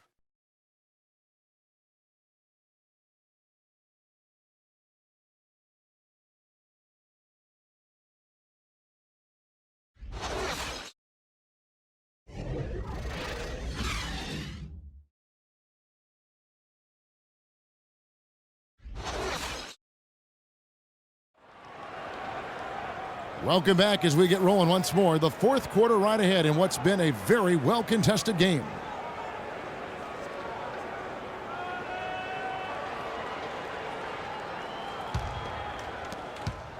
Miami's gone 3 of 3 from three-point land here tonight. Wade and Dang are the 2 and 3. Whiteside is out there with Stoudemire, and it's Dragic in at the 1. That's the group in the game for the Heat. A slight advantage for them in the rebound department, but that oftentimes is all it takes. Especially, Greg, when you're scoring the ball at a decent clip the way they have. I mean, they've done exactly what's necessary to take the lead. And here is Stoudemire. Dirk Nowitzki getting his 3 to go. And there's a pattern starting to take shape here. They're working it inside and getting good shots from close range. Well, I agree with you. 4 of their last 5 baskets have been exactly of that variety. Now here's Parsons. Feeds it to Evans. Oh, and that one, no question, powered it down. And the deeper we get into this game, it seems like the more the offenses are in rhythm. Without question. I mean, both of these teams are firing on full broadband bandwidth. I mean, full throttle ahead.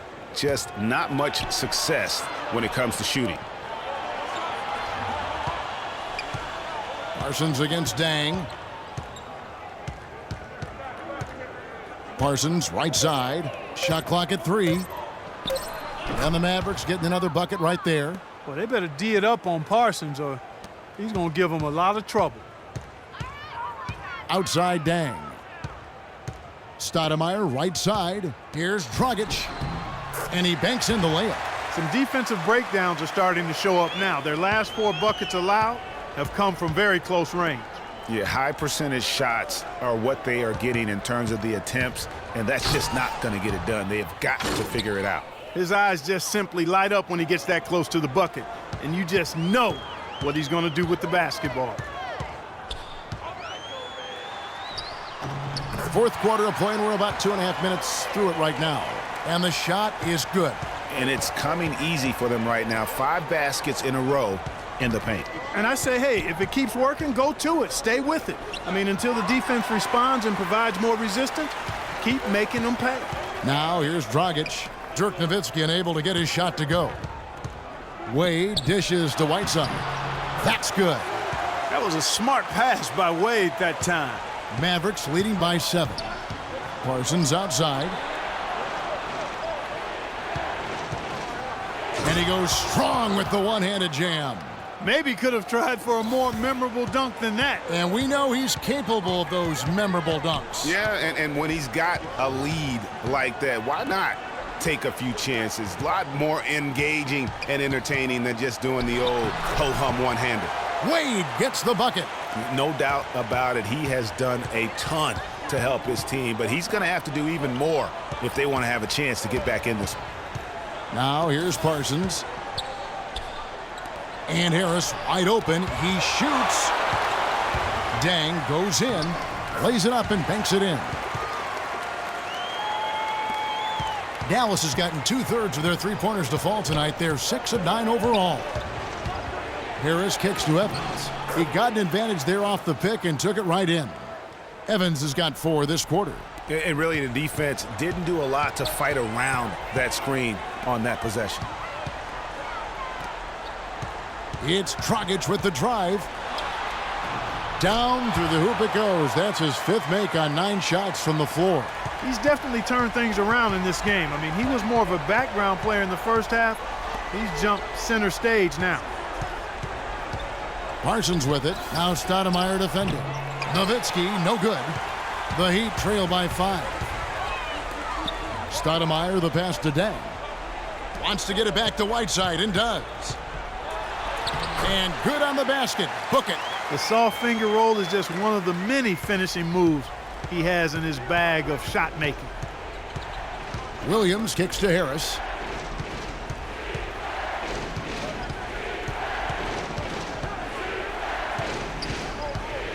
Five on the clock. Dallas needs to get off a shot. And stolen by Whiteside. Dragic kicks to Wade. And that's good. And it's Dragic with the assist. Dragic has got his 8th assist in the game.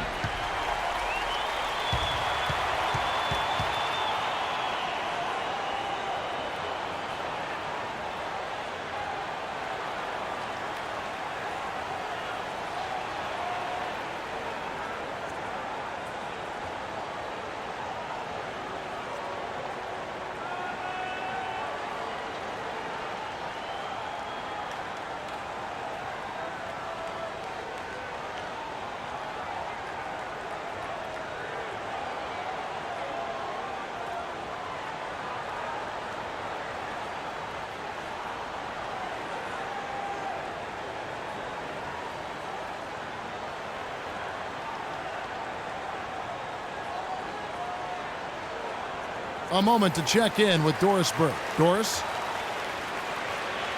Kevin, over that last break, I got a chance to hear what Rick Carlisle said to his team. He told his team to keep looking for three-point opportunities, saying their perimeter defense isn't doing a good job getting out on our shooters. So let's keep firing away until they decide to guard us.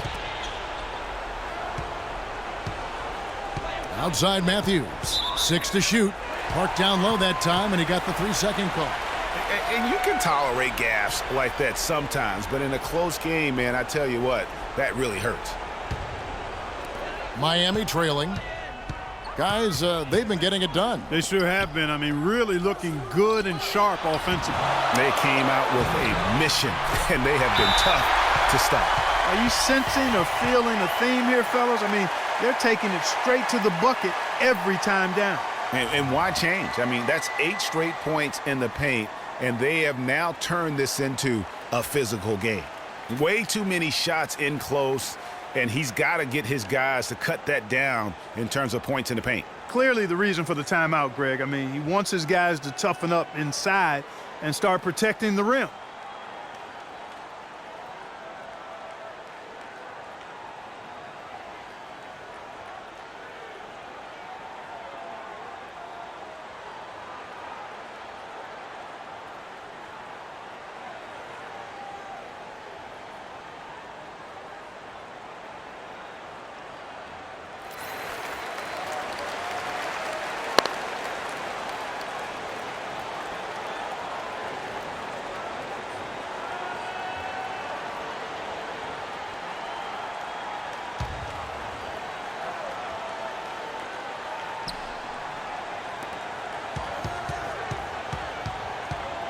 A minute 50 left in the fourth quarter.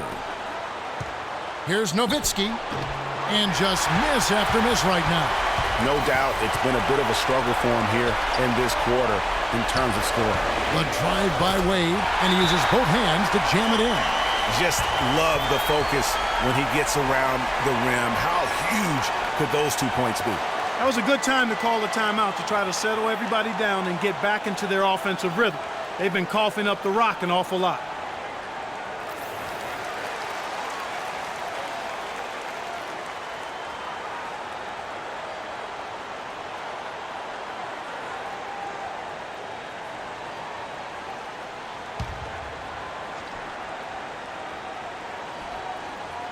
Here's Williams. He kicks it to Nowitzki. And it's Whiteside with the rebound. He's going to play his way right onto the bench and out of the game if he continues to shoot it like he has so far in this quarter. Wade with it. Matthews covering. Here's Whiteside. And down it goes, jamming that one home. Flying high and throwing down the hard one-hander. One of his favorite moves right there, guys. And really, he does that one as well as anyone. Kev, you're right. That's like his signature move once he goes airborne. And that one's good. I mean, you never expect to get opportunities that easy coming down the stretch of a tight game. Right wing, down low, money! Whoa, that'll wake you up. My goodness. Is he an athlete or what?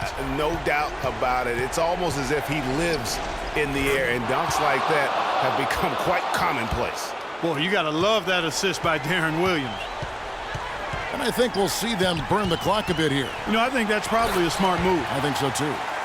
Man, can you always depend on him or what to lead you to the right place with that pass? Money. Here's Pachulia, and Whiteside sends it back, nails it. What a beautiful shot to bring them to within 3. And so they foul intentionally.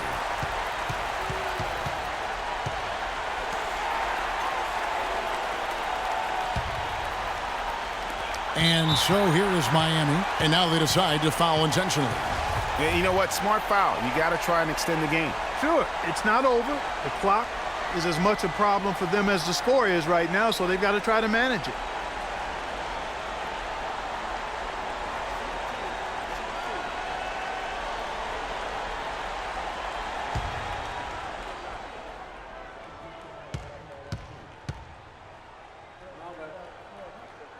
Good on the first, and that gives them a 4-point cushion.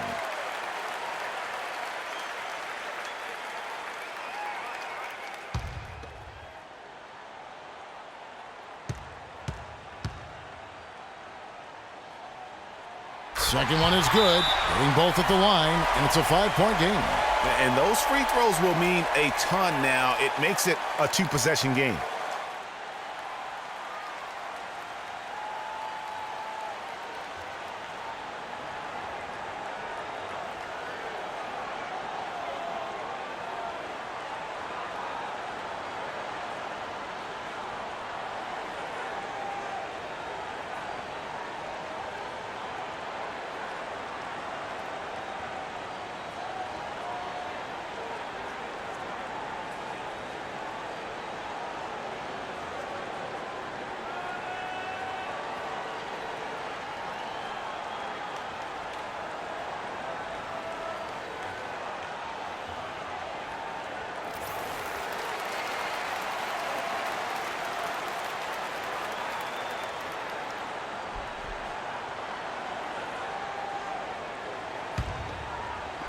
We've got 22 seconds left in the fourth quarter. Here's Parsons. Good!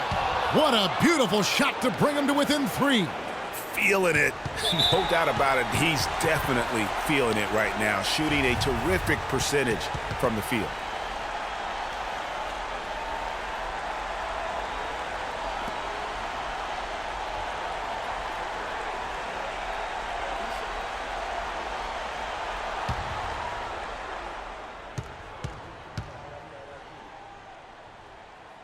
And no good as the first free throw missing for him. We'll see if he can nail the second.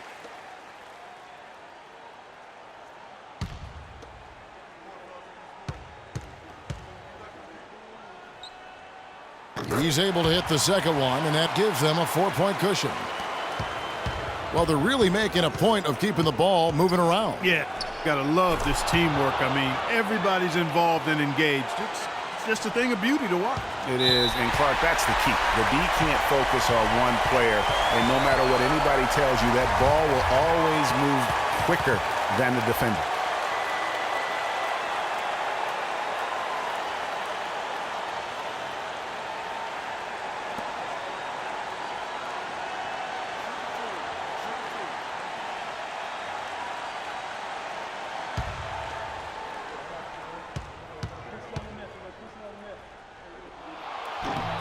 Gets the first, and that will put them up by 2.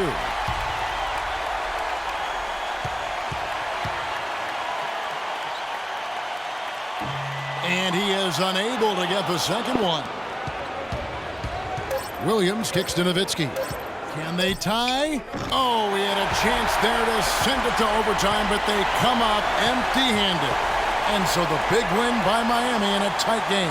That was a fun night of basketball and fabulous finishes. Clark, they continued to wait out until the very last moment to seal it. Yep, and it might not be the way a coach would have drawn it up or wanted it to end, but these fans loved it. And a chance now to send you over to Doris Burke, standing by on the sideline. Doris? Dwayne, you guys had a real battle on your hands in this one. Were you expecting such a tough game? Well, it's the NBA, man. We're not that dominant where we can just come and blow every team out. You got to respect these other teams. They're good. They come and they play very well versus us, and we got to find ways to win ball games. And that's what it's all about right now. A win is a win. Thank you, Dwayne. Kevin, back to you. Doris, thank you as always. And that'll do it, folks. This is Kevin Harlan saying thank you for tuning in. We'll see you next time. The 2K Sports post-game show.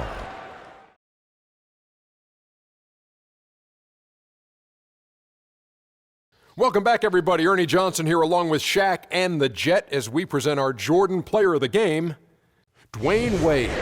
He simply had a dominant third quarter, and it quickly became apparent he wanted to exert his control over the tempo of the game. Let's get your opinion, Kenny. Just an unreal performance for him in so many ways. That was a player at the absolute top of his game. It's hard to imagine someone being any more dominant than he was tonight.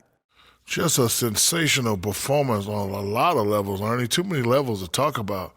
Man, in some game, he's in the background. He doesn't get the chance to be the star of the show, but not tonight. He's the star tonight. Put him on the Hollywood Walk of Fame. And that's it for our broadcast here tonight. But we're just getting started on a new season in the NBA. For Shaquille O'Neal, Kenny the Jet Smith, Kevin Harlan, and the entire 2K Sports crew. I'm Ernie Johnson. We'll see you again soon.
It's the 2K Sports pregame show. Ernie Johnson welcoming you to the NBA on 2K Sports. I'm here with Shaq and the Jet. In this game, we'll see the Brooklyn Nets going up against the Los Angeles Clippers. For Los Angeles, they're looking to come out strong and make their mark early. They have to look at this game as a great opportunity to do just that.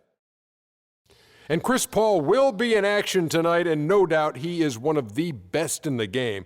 There are a lot of great point guards in the league, but Shaq, is he still the most complete point guard, would you say? I would say yes. He makes his teammates immensely better with his on-point passing. Ernie, he still showed us the last playoffs that he can still hit that clutch shot. Yeah, I still say he's one of the best on-ball defenders and basketball hawks at his position. Great all-around guard, great all-around player, and probably, I would say, one of the best leaders other than LeBron James in the game. Let's go courtside. What do you say? Kevin Harlan has got the call.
Well, we have an interconference affair lined up for you today as the Brooklyn Nets come in for this one. Thanks for tuning in, everyone, to this broadcast of NBA basketball on 2K Sports. This is Kevin Harlan with Clark Kellogg and Greg Anthony, and on the sideline tonight, Doris Burke. Tip-off goes to the Clippers. So the Nets starting 5. Brown at the 2 with Johnson at the 3. Young out there with Brooke Lopez, and it's Jack in at the point. Now here's Paul. Jordan the screen. Redick for 3. Good, and Paul gets the assist. Redick's got the game going with his first points of the game for Los Angeles. And guys, the Clippers last year, they were okay against the Eastern Conference, but not spectacular. You would have thought that with how well they were overall, they would have just really feasted on the East. No good from Jack. On defense, the Nets. It's a 3-point game. Paul passes to Griffin. Lopez with the steal. Brown outside. Lopez sets a screen for Johnson. In the corner, it's Jack. Hands it from downtown. Jack's got his first bucket of the game, and he's on the board for 3. Picked by Griffin. Paul dishes to Griffin. Griffin a screen on Johnson. And taken away by Johnson. And now here's Johnson, the fast break chance. And it's the Clippers with the rebound. Paul with the ball. Pass to Griffin. It's a nice passing here by Los Angeles. Griffin sets the screen for Redick. The rebound by Young. Good little two-man action there, but they just can't get the shot to fall. Yeah, but that was a beauty. Good-looking shot, well-executed play. I wouldn't be surprised to see them go back to it. Now here is Jack. 6 on the shot clock. The Nets need to get a shot off here. And the basket by Johnson. Boy, I love the great assist that time by Jack. For the Clippers, it's been a slow start here. They trail by 3. Jordan with a screen on Young. And Redick kicks to Jordan. That one's off. He starts the game with a miss. Boy, he really bungled that finish. Here's Johnson, and taken away by Paul. And pushing it up, here's the Clippers. Pass to Redick. They set the pick. Paul passes to Griffin, and he jams it with authority. Crisp pass into the paint. For Brooklyn, they've gone 2 for 4 from the field so far today. Johnson outside for the 3, and there's the call on DeAndre Jordan. That is his first foul of the game. You can't afford to give him that kind of a look. Well, you know, he came off a good screen, but still, as a defender, you've got to do a better job of fighting over and through that.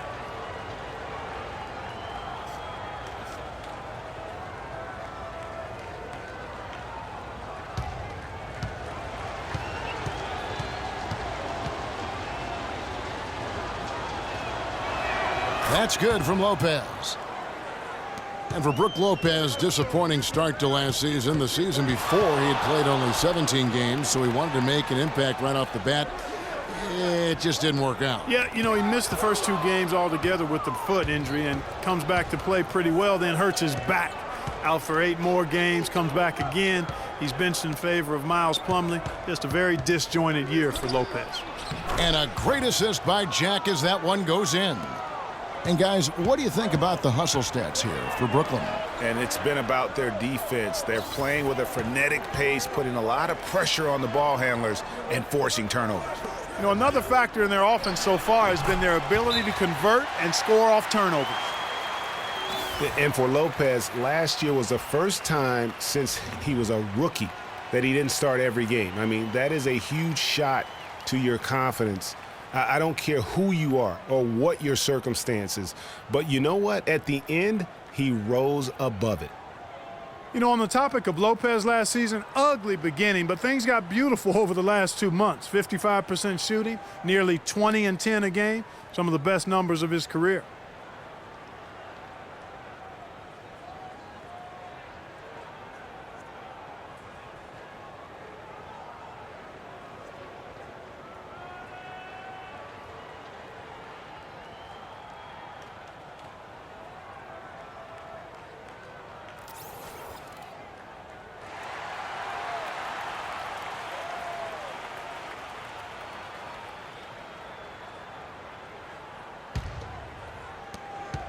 Brooklyn leading by 5. Lopez a screen. Shoots from the right block. Kicks it out to Johnson. Second shot opportunity. Another one falls for Brooklyn. They've worked hard and created great chances for themselves in this opening quarter. And if they match that effort at the defensive end, watch out. Now here's Redick. Griffin sets the screen for Redick. Back to Griffin. Just 5 on the clock. And he gets the jumper to drop. Griffin's got 6. And if you're the guy who has to guard him, it is never going to be an easy night for you. The dish to Young. Shoots from the baseline, and that's good for 2.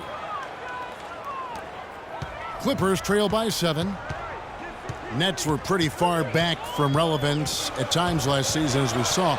It took a late season hot streak for them, Greg, to get into the playoff picture. Yeah, and that was a neck-and-neck race with the Pacers right till the very end. Not exactly what they had in mind at the start of the season, but they did pull through. Here's Brown after Paul Pierce's score. The screen from Brown. Young with no one around. Good, and Jack gets the assist. Jack's got his 4th assist in this one. Let's now go to Doris Burke over across the way, who spoke with Lionel Hollins. And Doris, take it away. I asked him about the challenge of containing Chris Paul, and he said, well, he's one of the best in the business, maybe the best. There's really nothing he can't do. But fellas, he said matching CP3's intensity on the court and making him work defensively are 2 keys. Back to you. All right, Doris, thanks. Boy, Doc Rivers keeps on leading his teams to successful seasons. A former coach of the year rarely has a season where his team doesn't meet expectations.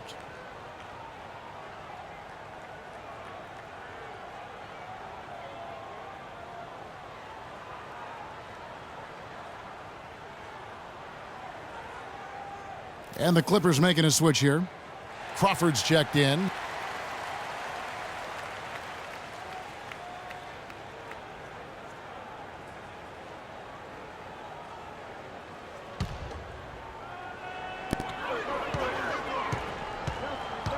Lopez against Jordan. Paul outside.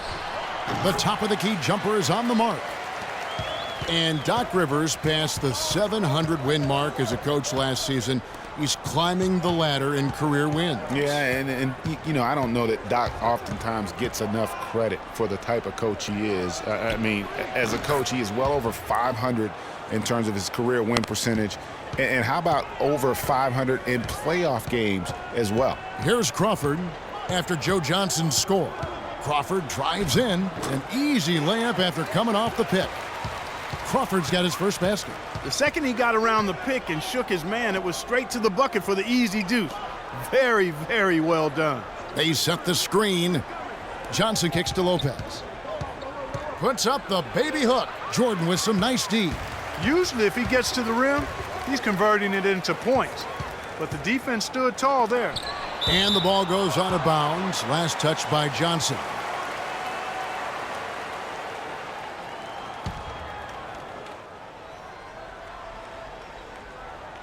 And it's out of bounds. The Nets will take it the other way. And that's just carelessness there. I mean, you have got to have your head in the game.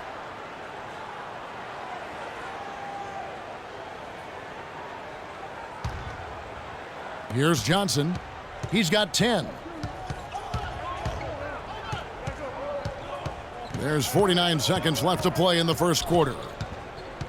There's the feed to Young. Shakes off the strong D and gets to the bucket for 2. Young's got 7. Paul against Jack. Crawford drives in. That one a tad offline to the right, but drops in for him. They just call him buckets, Jamal Crawford. His shot, a thing of beauty. And Jack kicks to Johnson. The shot and game clock separated by 4. He's looking for Lopez and finds him. Can't connect from short range. And typically he has the touch to finish when he's in tight, but not sure on that possession. A nice shot by Griffin. Boy, Blake Griffin right now is on a roll. Jack for three. No good on the buzzer beater. Offense, the order of the day as the first quarter comes to a close. Brooklyn ahead. They're up by 4. And we'll be back with you for the start of the second quarter when we return.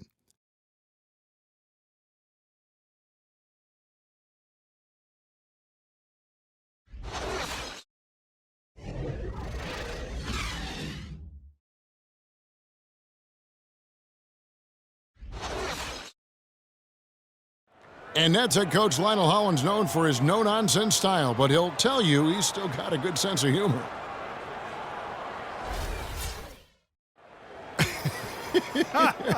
I still don't think that Coach Hollins is anyone to be trifled with, and I think the Net players would agree with me on that one. Oh, yes, I know they've got that one figured out.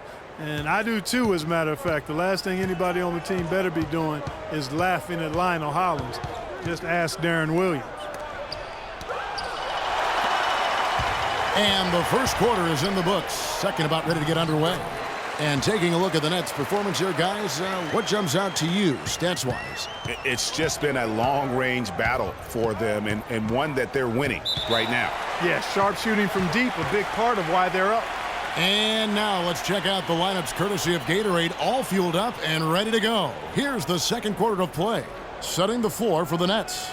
They've got Johnson. Brook Lopez is out there with Bargnani. Then it's Jarrett Jack, and it's Ellington in a shooting guard.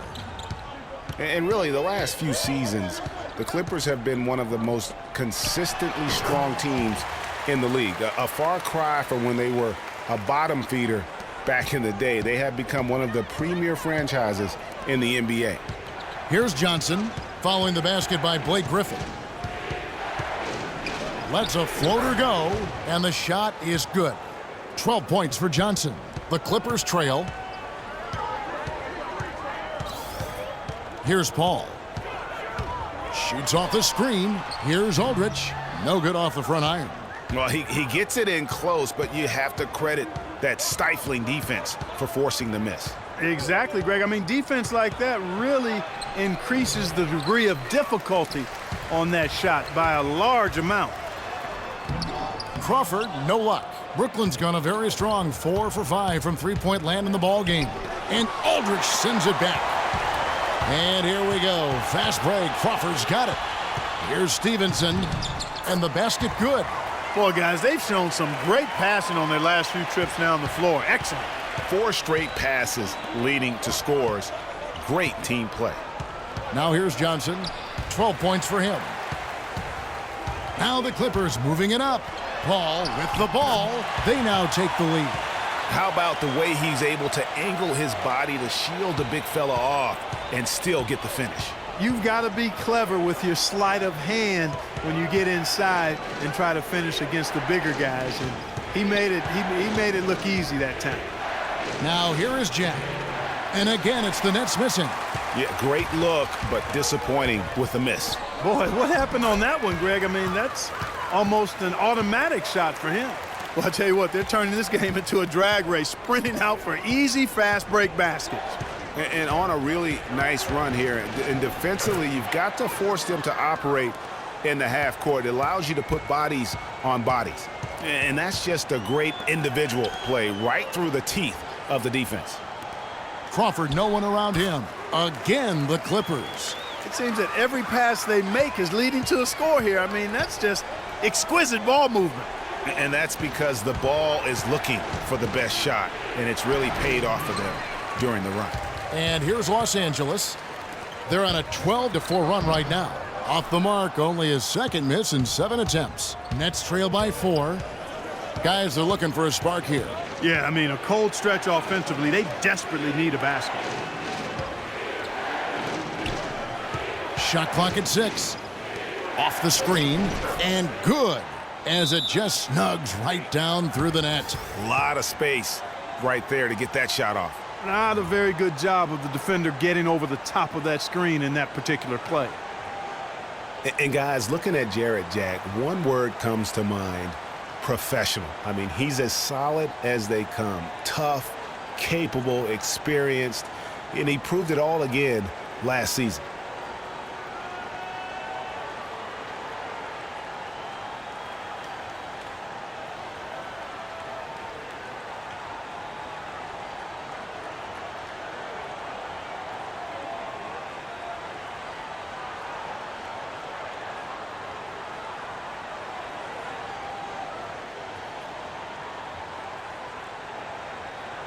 Smith checked in for Blake Griffin. And the Nets making a change here as well. Robinson's checked in for Brook Lopez.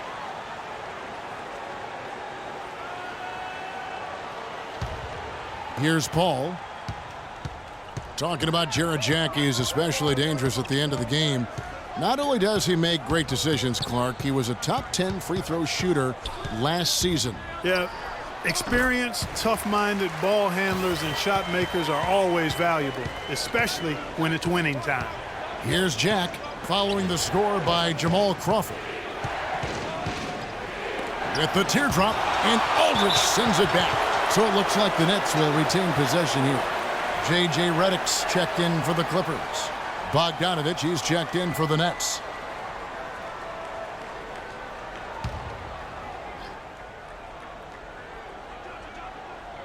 Here's Johnson. 14 points for him. 5 to shoot. Puts it up from 15. And Aldridge sends it back. And that's out of bounds. Brooklyn will retain possession. Los Angeles making a switch here. Jordan's checked in. And the Nets also making a change. Young's checked in. Whoops, there's the 24-second shot clock violation, so they'll turn it over.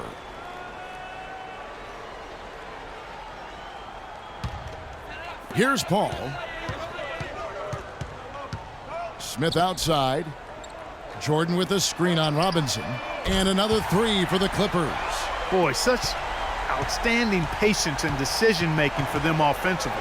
Absolutely. Their ball movement has been outstanding, and they're piling up the assists. That's what I call a captivating move there. He absolutely incinerated the D with that one. Feeds it to Redick. And a great assist by Paul as that one goes in. Redick's got 6 points in the quarter. And 2 more three-point field goals for him here in the second quarter. Somebody had better get a hand up. Robinson dishes to Young. He feeds it to Bogdanovich. Robinson passes to Young. Just 4 to shoot. Jack, there it is, his third basket. He's taken 7 shots to get those 3. And we always talk about making your teammate better. That assist was right on target. Crawford with the ball. And Young picks him up defensively. The shot by Paul, no good. Nets trail by 6.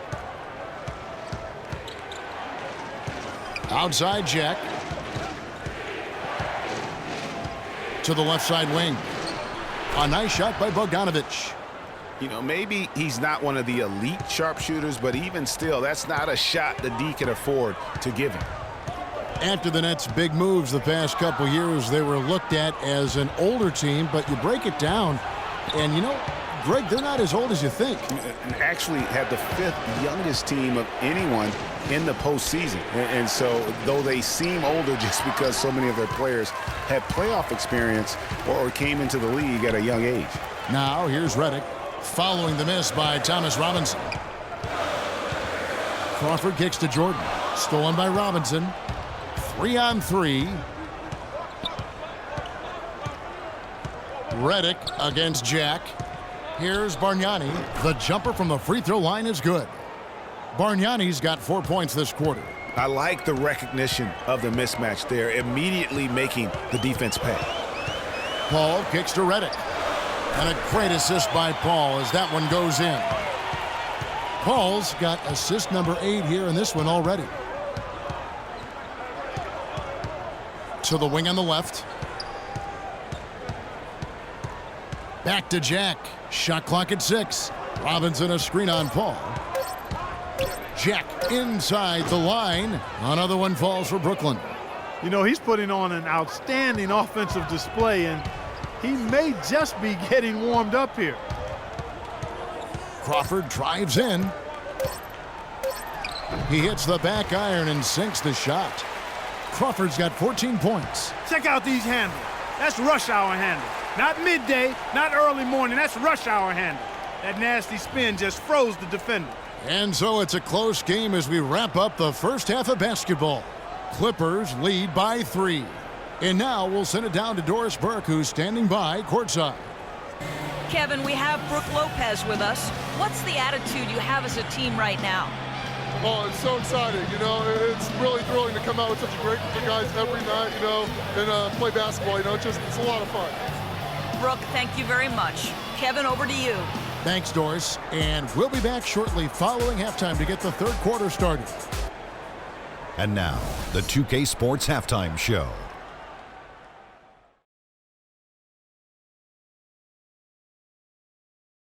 Ernie Johnson here again with Kenny Smith and Shaquille O'Neal. We welcome you back to the 2K Sports Halftime Show.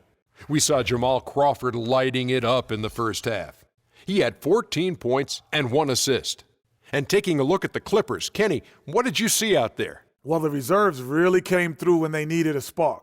This is a close game. Any points you can get from your bench are huge. I thought the bench guys came in and inserted themselves like they wanted a starting spot. And that's what you want. Subs who are ready to produce the moment they step on the floor.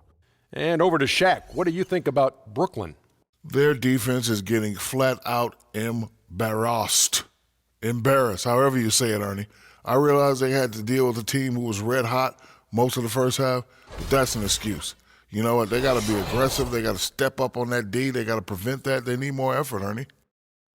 And that'll do it for now as we send you back to Kevin Harlan for the start of the second half.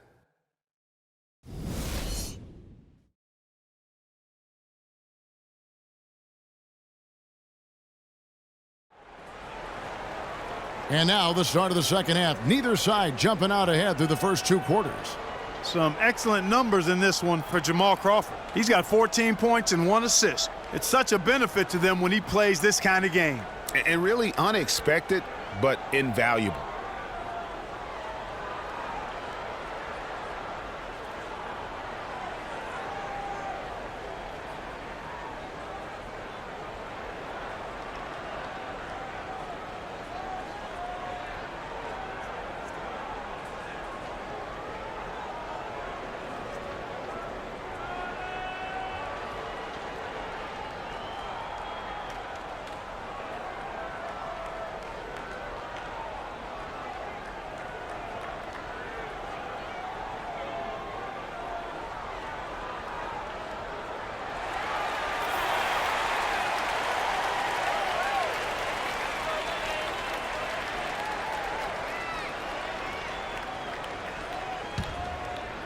So it's Brooklyn now. Chris Paul and J.J. Redick are the guards. Inside, it's Griffin and Jordan, and it's Pierce in at the 3 slot. So that's the lineup on the floor for the Clippers. You know, last season, Thaddeus Young was moved from Minnesota to Brooklyn, guys. A good move for everybody involved as he helped with the playoff push. You can see the eye contact there. Gave a little nod and then burst to the rim for the alley-oop slam. No doubt, Clark. A pair of teammates with a terrific feel for each other out on the floor. And, guys, anytime it's real tight, you're looking for something that could be potentially a momentum builder. And that's exactly what that play looks to be. Griffin sets the screen for Paul. Griffin dishes to Jordan. Jack against Redick, and Jack, here we go. Lopez tried to bank it in, but he misses. Young last year, as you mentioned, GA, shipped to Brooklyn, provided good punch off the bench. Yeah, and Young is so efficient in his scoring that he's a great guy to play heavy minutes off the bench. Shot over 50% from the floor in his games with the Nets. Johnson's shot is off. Clippers leading by 5. Pierce with it, and it's Johnson picking him up. Pierce kicks to Griffin, uses both hands to slam it down.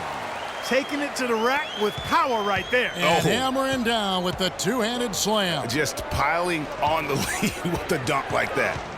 Now here's Johnson. 14 points for him. You can't afford to give him that kind of a look. Well, you know, he came off a good screen, but still, as a defender, you've got to do a better job of fighting over and through that. And I feel like there's a reason Joe Johnson has gotten a number of astronomical contracts. It's because he does everything for you. He's like one of those items you buy that touts everything you need, nothing you don't. Well, to me, that's Joe Johnson.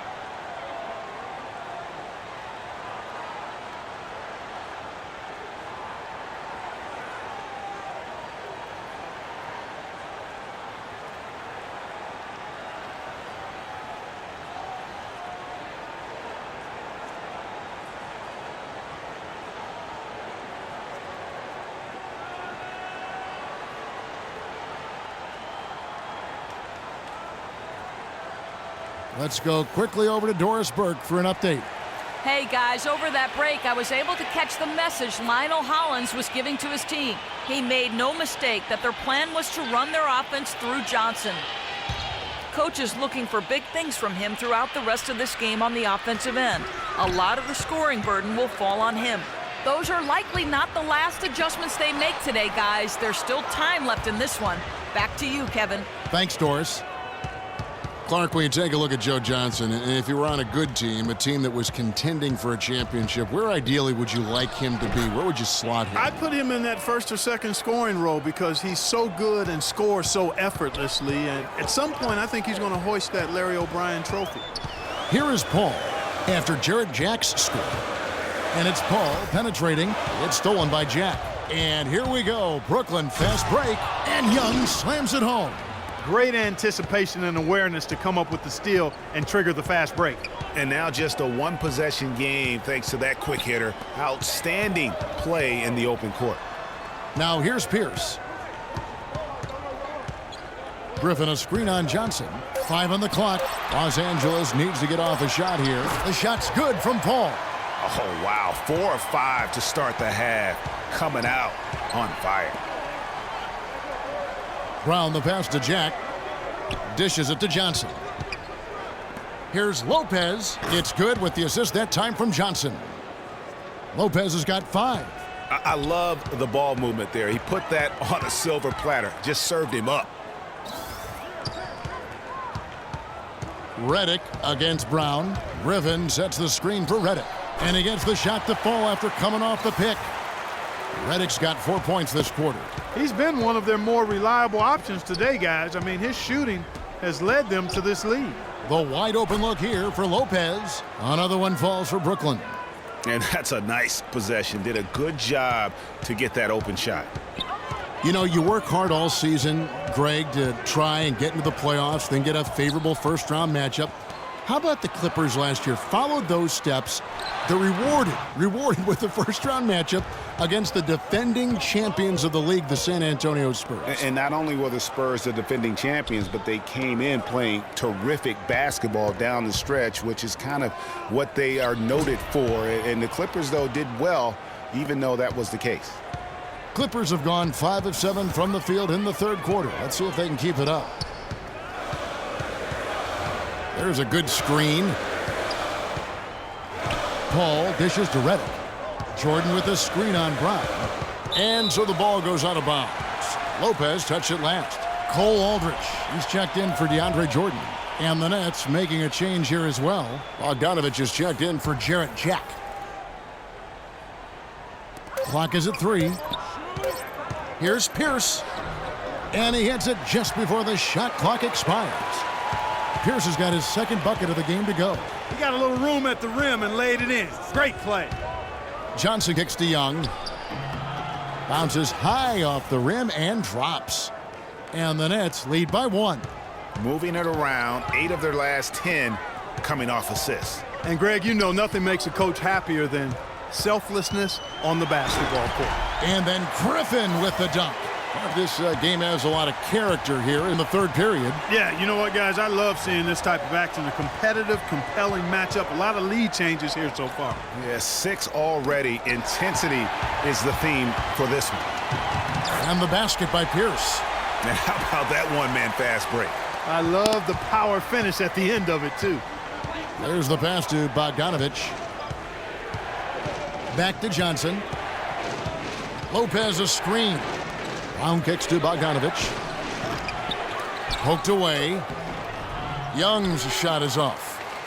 Clippers leading by 3. Passes it to Griffin. Aldrich with it. Brown's there. A shot's good from Aldrich. In that tight, with that much of an advantage height-wise, there's just not a lot the defense can do. Bogdanovich passes to Brown. Young sets a screen for Brown. Lopez a screen. Brown kicks to Johnson. The shot's good. Brown making the play. And that's 19 points for Joe Johnson.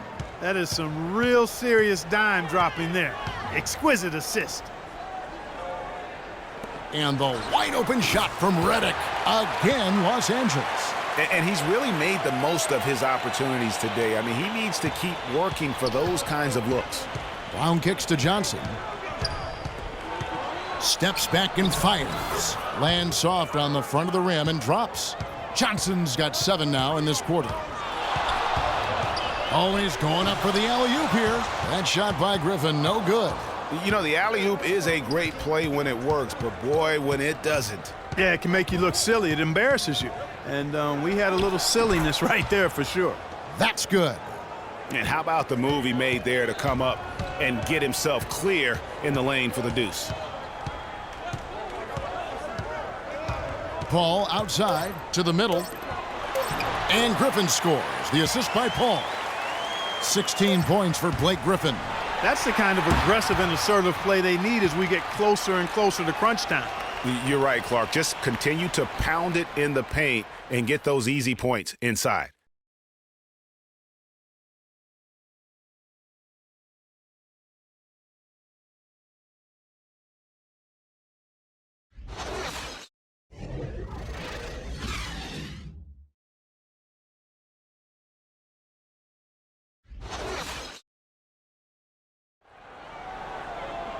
We've got a great game on our hands as we welcome you back. The fourth quarter of action getting started.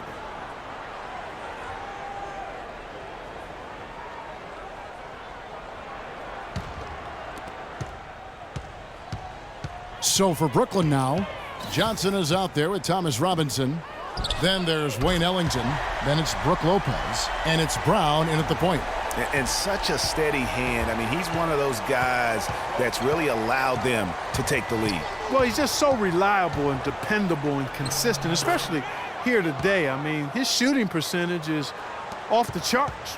And this has been purely a display of offense that we're seeing here today. And, you know, it's only getting better as both of these teams' defenses are starting to show signs of wearing down. Now here's Crawford. It drops. That's his 9th field goal of the contest. A blistering hot 9 for 11. Oh, terrific way to finish that move there, going to the basket. Brown dishes to Lopez. Here's Johnson. Lays it up, and despite of the excellent defense at that, Johnson's got 13 points in the second half. Paul goes in. Griffin inside, guarded by Robinson. The shot's good from Griffin. Locked and loaded tonight. Whenever he's got any kind of a decent look, he's knocked it down. Well, sans his lights-out shooting, they'd be staring at a huge deficit. Just no resistance on the inside. That's their 5th consecutive make in the paint. And, Greg, those looks they're allowing are almost automatic. Phenomenal alley-oop slam right there, guys. They're taking advantage, Clark, of a team that looks lost out there. Guys, this one is threatening to get really ugly. Now, here's Ellington. Brown outside. Lopez passes to Johnson. From the baseline. Johnson with the block. Now the Clippers moving it up. Paul's running.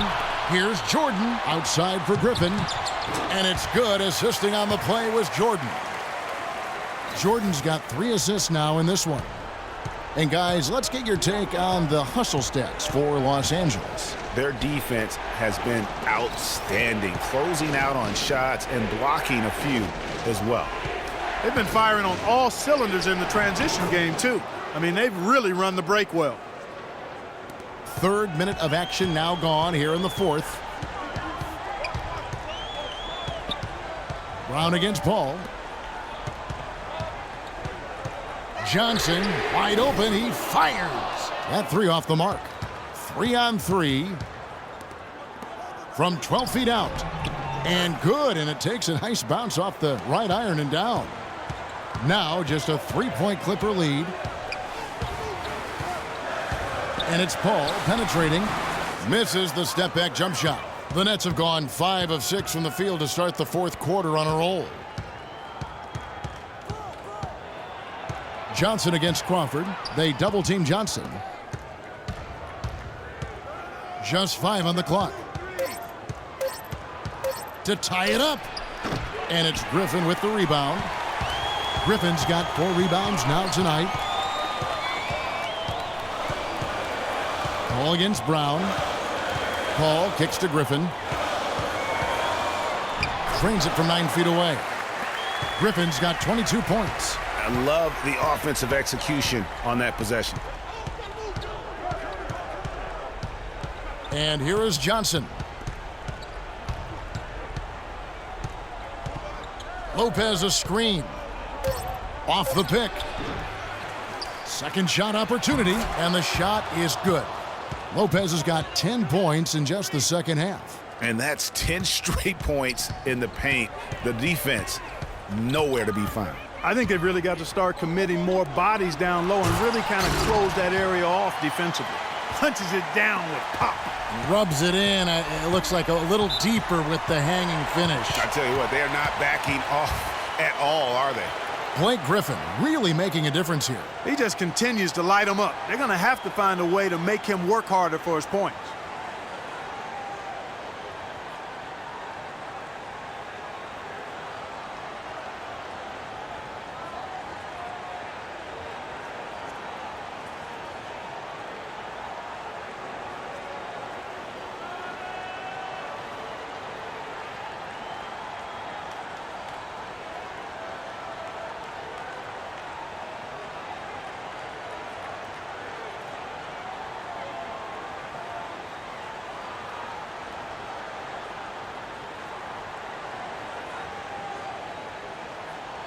Let's find out what Doris Burke has for us.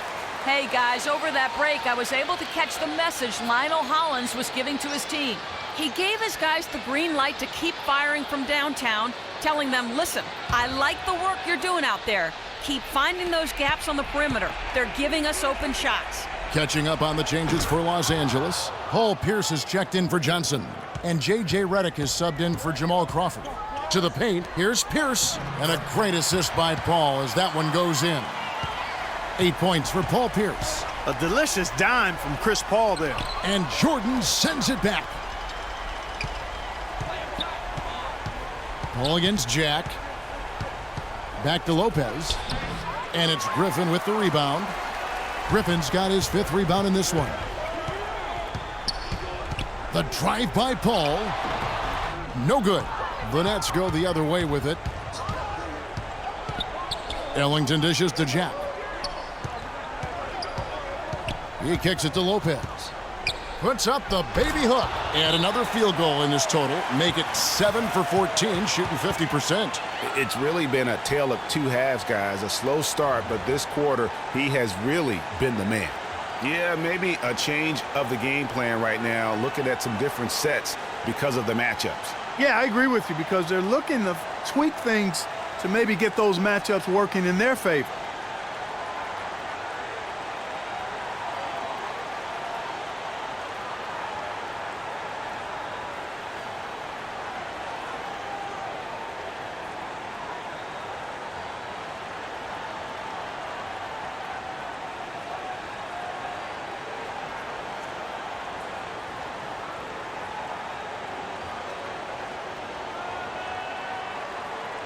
And the Nets making a change here. Brown's checked in.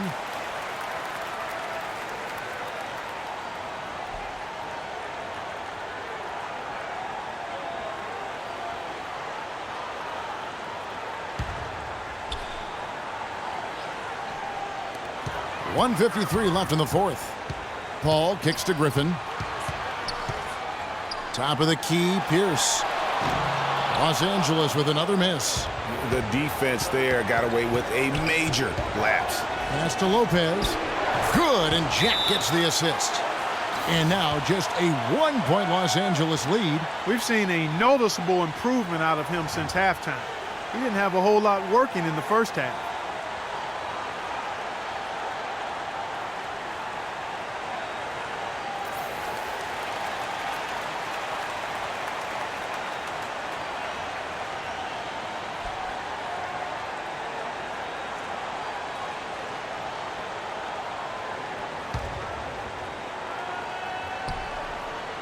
Here is Paul. Jordan the screen. Kicks it to Griffin.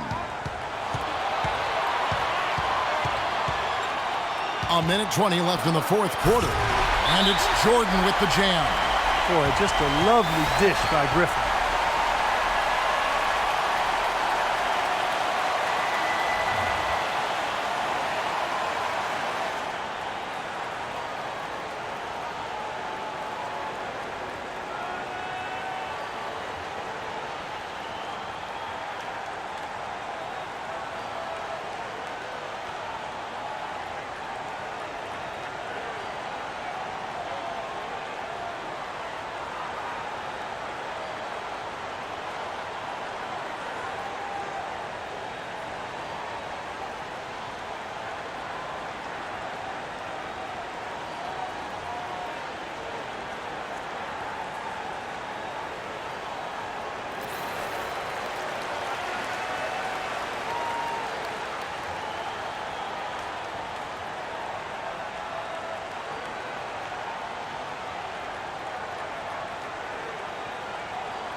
Here's Lopez, and the shot is good, dropping in off the front of the rim. Lopez has got 19 points. Couldn't run the inbound play any better than right there. A drive by Paul, and it's good from the elbow. And the Clippers lead by 3. Shaped and baked with the crossover move, and that's what freed him for the score. And got him on the wrong foot and then just blew by him.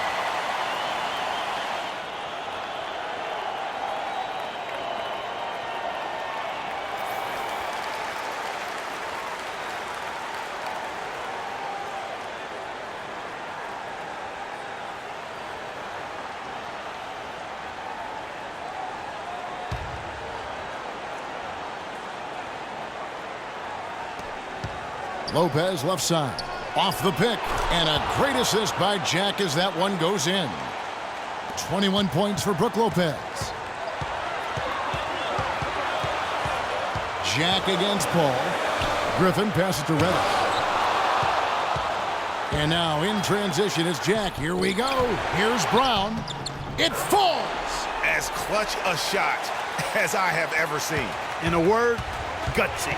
Throws it up high. The shot will not go. The Nets go the other way with it. Clark, they'll be trying to take as much time off the clock as they can. Exactly. Expect to see some long possessions out of them going forward. 6 seconds separating the shot and game clocks. Jordan sets the pick for Griffin. Shoots from the baseline. It's in! Well, you know what? Griffin's got him falling in right now. That's for sure.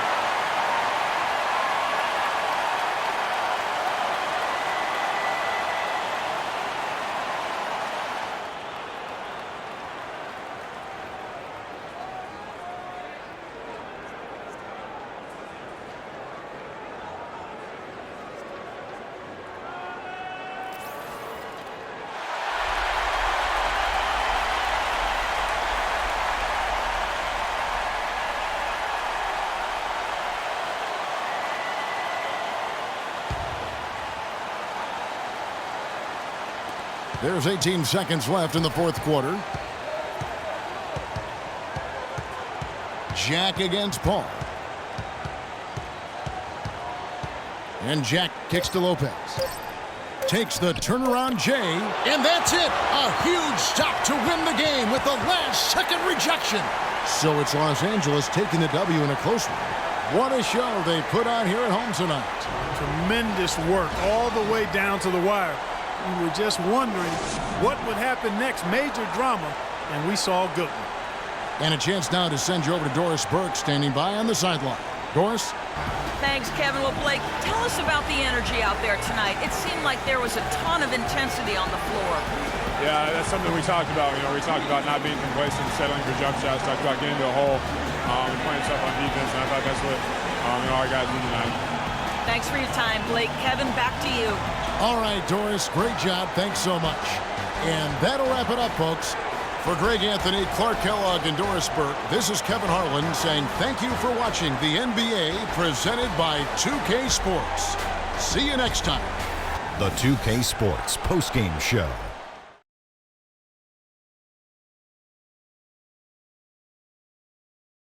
Welcome back, Ernie Johnson, along with Shaq and Kenny the Jet. Let's quickly move forward now to the presentation of our Jordan Player of the Game, Blake Griffin. I don't know if there's a fan base that loves their star more than this crowd. Wow. You get jealous, and he feeds off that support. Once they got behind him, he became unstoppable, man. Is there anyone in the NBA who's more straight up scary than Blake Griffin? I don't think so. Big, strong, powerful, with the skills to match that athleticism. If you're a defender in the post and you see Blake Griffin coming down the lane, the only thing you think is, uh-oh, the man is just a beast. And that's it for our broadcast here tonight. But we're just getting started on a new season in the NBA. For Shaquille O'Neal, Kenny the Jet Smith, Kevin Harlan, and the entire 2K Sports crew, I'm Ernie Johnson. We'll see you again soon.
The 2K Sports pregame show. This is 2K Sports. I'm Ernie Johnson. Welcome to the NBA. We're joined by the legends, Shaquille O'Neal and Kenny the Jet Smith. Tonight, we'll be watching the Minnesota Timberwolves playing against the Atlanta Hawks. Well, for Atlanta, they're looking to come out strong and make their mark early. They have to look at this game as a great opportunity to do just that. And with a little bit of time here before tip-off, I'll kick off a topic. Defense, as we know, a key to winning basketball. Kenny, talk about the hallmarks of a great defensive team. Well, first there has to be an anchor in the back. And if you have an anchor in the back, then all of a sudden you can start with containing the basketball and denying those open lanes, because you know if they try to get to the rim, the anchor is back there. And after that, it's all about getting your hands up and making sure you contest every single shot. And your anchor has to be a great communicator. He has to talk, help his teammates, make those extra plays like, hey, move, slide your feet, Ernie, pass the ball, give it back to Kenny, hey, watch out, he's cutting through. He got me moving. Ernie. You got me moving. Communication's the big key, Ernie. You see, he was the anchor, and I started moving. moving. Hands up, Kenny, slide down, yeah, rotate, oh, yeah, get the three. See? Yeah. As soon as he started talking, I just went. It just, man. Two great defenders right there. Kevin Harlan, take it away.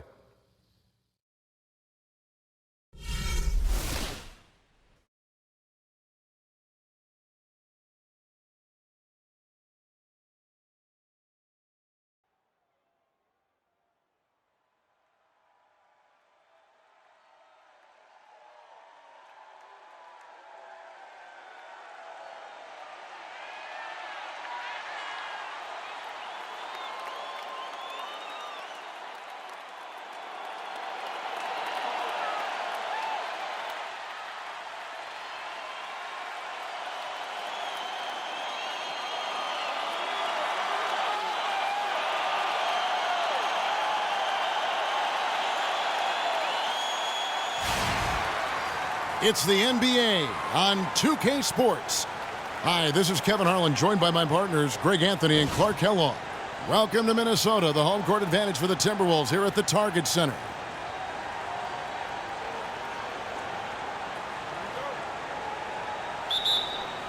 So the Timberwolves win the tip. A look at Atlanta's opening lineup. Teague and Korver are the guards. Horford is out there with Paul Millsap. And it's Splitter in at the center position. Perfect screen there. Set him up with a terrific look. Yeah, I like the fact that the setup was good, the screen was solid, but you also have to look at the fact the defender didn't do his job as well as he could have. Now here's Teague. 6 to shoot. Fader on the way, and the basket by Horford.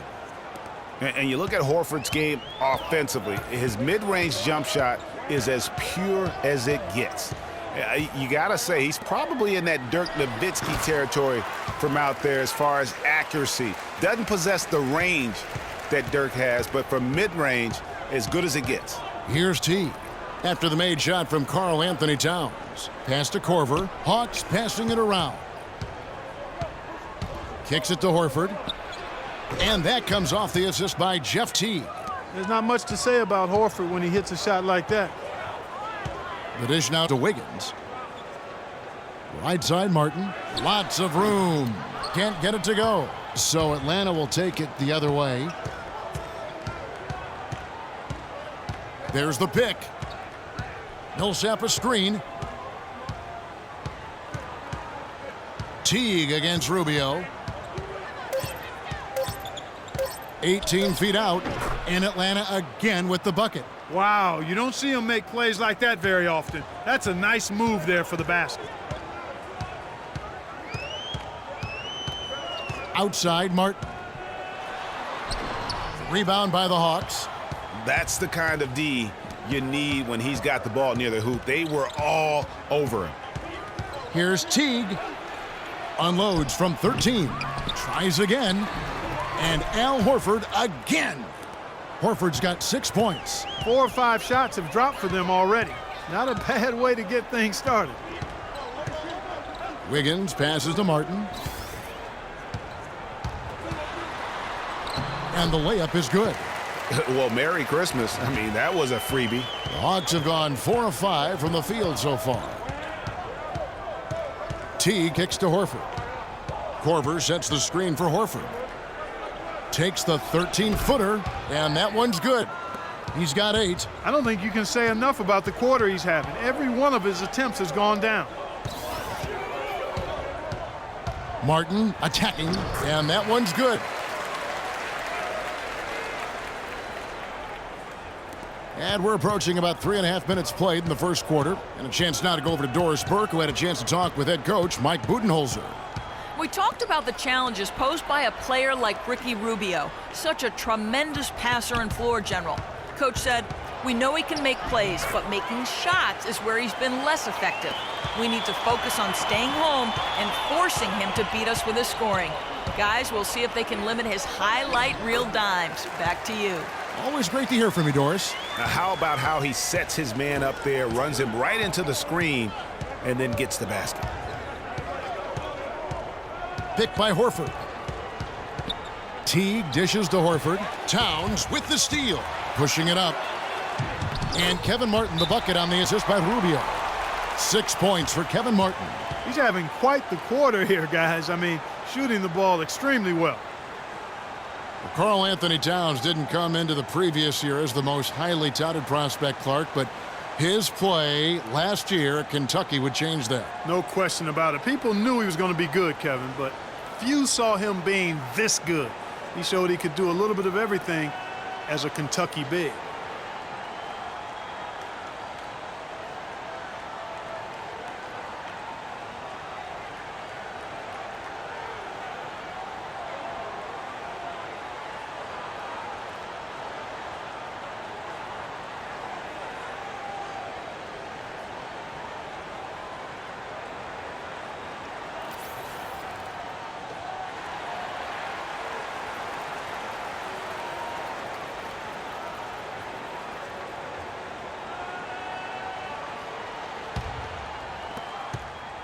The Hawks have gotten 6 or 7 shots to fall in the first quarter. They're off and running.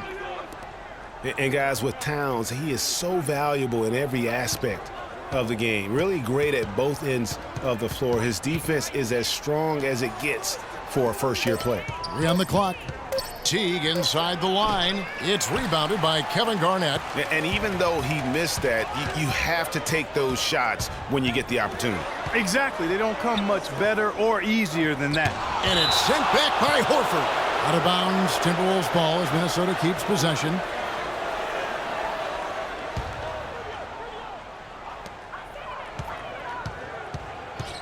Wiggins kicks to Martin. To the inside, poked away. Towns scored the basket. His 4th. He's only missed 1 of his 5 shots tonight. And perhaps the biggest plus about Towns is his upside. I mean, he's shown that he can make big strides in his level of play, already good at shooting from outside and can play either post spot too. And he gets it to go. He can't miss. At least not on those first 6 attempts, Greg. He is scorching out there, flame throwing. Dishes to Martin.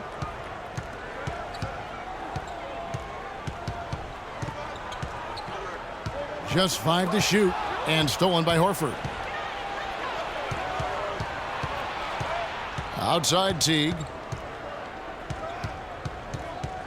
Outside Korver. Past the Splitter. That's good. Those are the kind of nice inside looks they've gotten in the first half here. And I think they should continue to work the ball down low, Clark. It's really going to free up their outside shooting. And the one thing Thiago Splitter gives you every year, Clark, is consistency. The numbers, the effort, the results, all very familiar every year. Yeah, his game is really built on the intangibles. He hustles, he knows where he's supposed to be, he gets to the right spot at the right time, crashes the boards, takes charges. He does all the little stuff.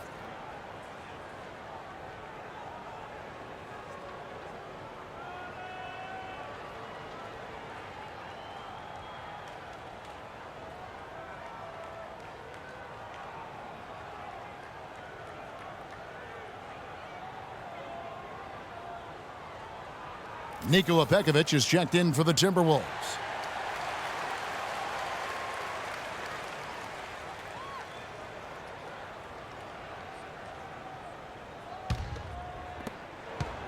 The Timberwolves have gotten 7 of their first 10 attempts to fall so far.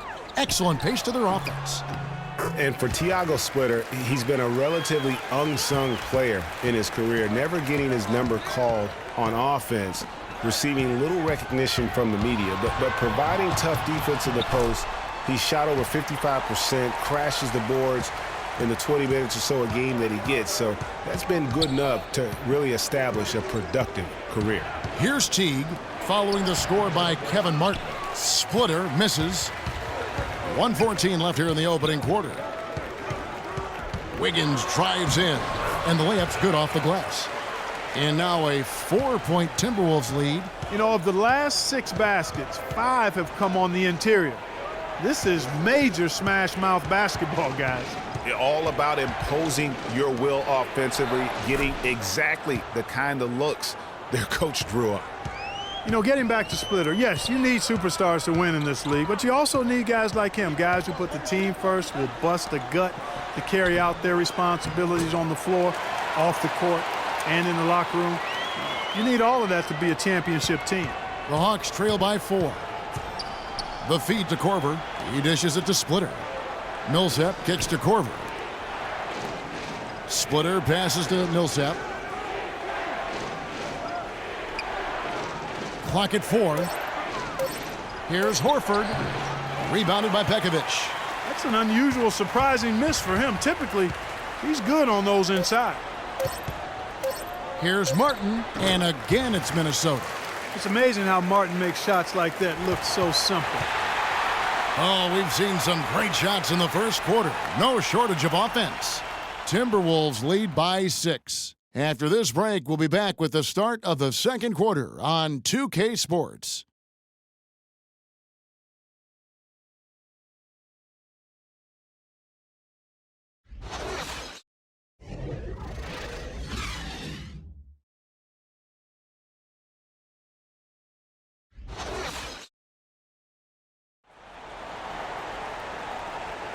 Now the second quarter getting ready to start up. All right, we'll take a look now at how the points have been generated so far. A scoring breakdown for the Timberwolves. That mid-range shot has been a weapon for them up to this point, fellas. You know, it also hasn't taken them long to make their mark in the paint. I mean, they're doing a lot of their scoring from in there.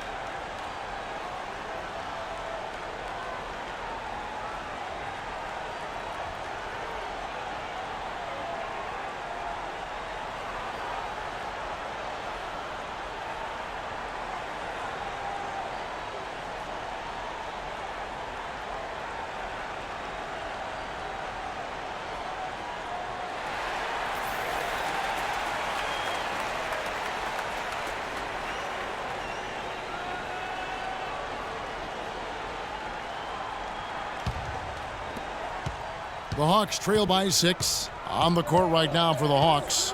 Millsap at power forward with Horford at the center. Dennis Schroeder is out there with Hardaway. And it's Cephalosha in at the small forward position. Now that's how you pick up second chance points. Stay active and be ready as soon as the shot goes up. Well, I tell you guys, when you look at this Wolves team, I mean, the outlook is really bright. A lot of young talent that's fitting together nicely. Good skill set. I think this group could be one to watch and really good going forward. Here's Schroeder following the basket by Andrew Wiggins and finished off by Horford. And that's how it's done. I mean, find that hole in the D and then go hard to the rack. Maybe that hole was a little bigger than it should have been. Well, it was. I mean, a tight game like this one, you'd think they'd have a little more energy at the defensive end than that.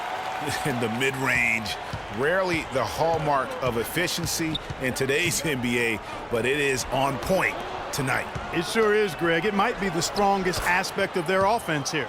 Well, I like how Paul Millsap used his body to get into the defender there. Feeds to Pekovic, 9 feet out, and it's sent back by Horford. And that one's good, Pekovic. The Hawks trail by 6. Here's Schroeder. He's had some playing time, but no scoring yet from him. Millsap dishes to Cephalosha. Picked by Horford. Shot clock at 6. Cephalosha kicks to Horford. Count the bucket. Boy, this has been a terrific stretch of shooting for Al Horford. Timberwolves leading by 4. There's a screen. Jones drives in, and it's Pekovic missing. Well, the effort was there, but he just couldn't quite fight his way through traffic. Here's Schroeder, and it's good. Assisting on the play was Hardaway. How about the passing? They are moving the ball without any thought, without any individual agendas. Yeah, and it's really fun to see that kind of unselfishness. Really hard not to appreciate all the assists they've racked up. And that one's good, Pekovic. The Hawks trail by 3. Quarter number 2, around 3 minutes gone by. Schroeder passes to Horford. Outside for Millsap. Another 3 for Atlanta.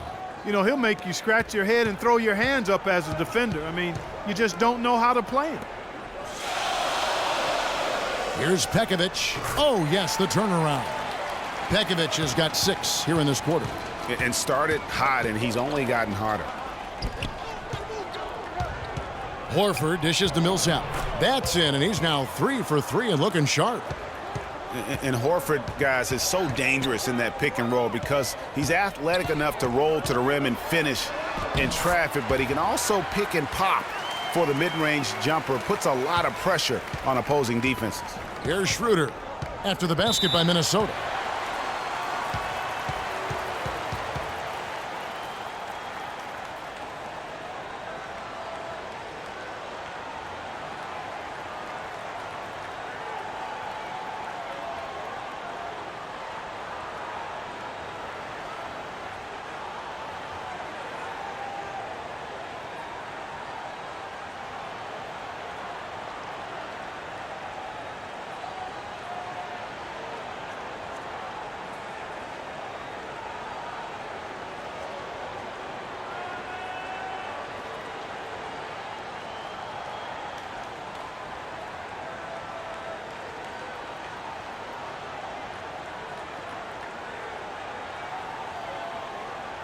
Some changes for Minnesota.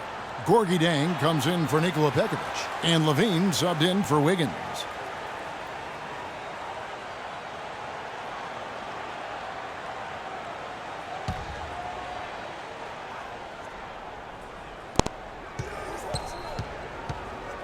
Now here's Schroeder.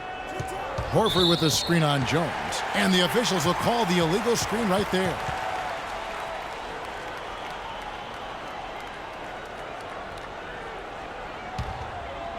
Minnesota in the lead.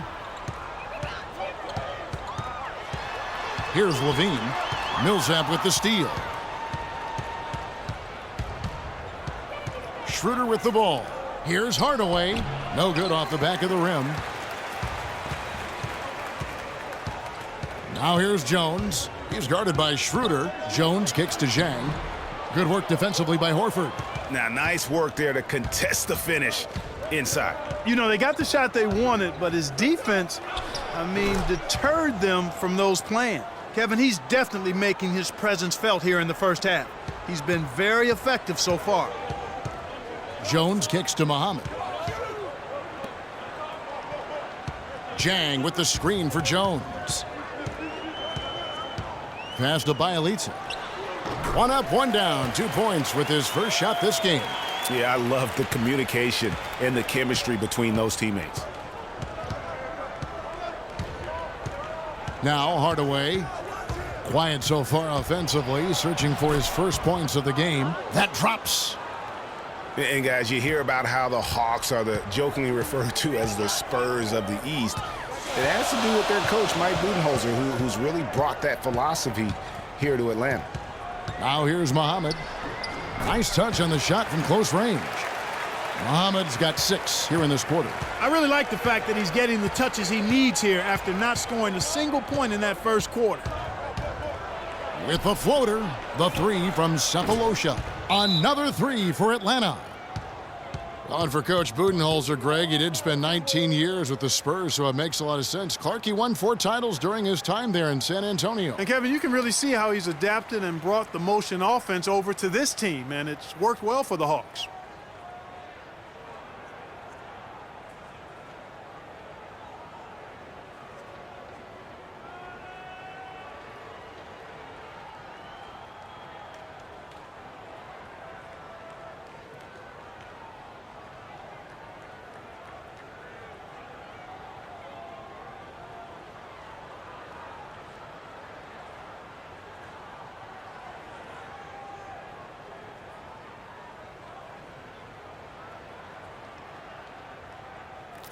Minnesota making some changes. Towns, he's checked in for Bielitsa.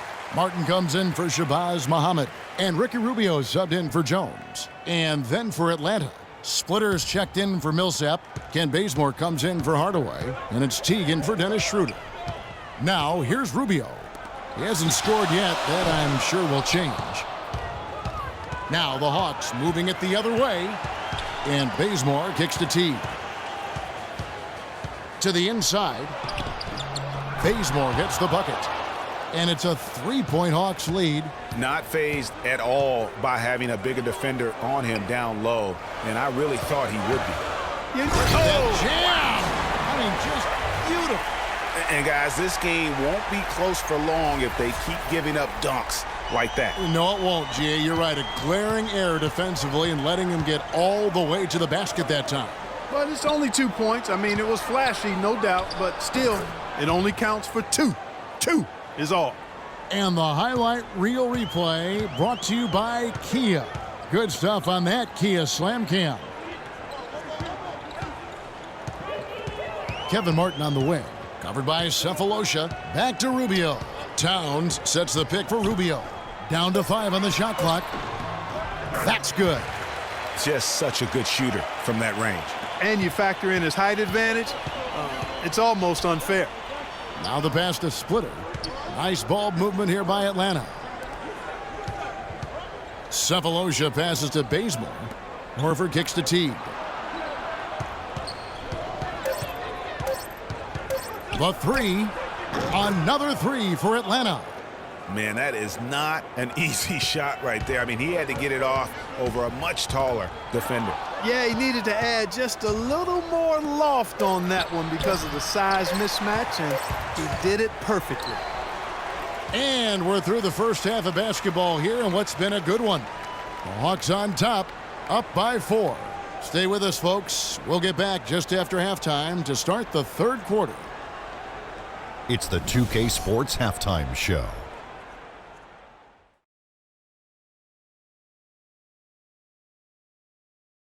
Hello again, everybody. Ernie Johnson here, joined by Shaquille O'Neal and Kenny the Jet Smith. We welcome you to the halftime show on 2K Sports.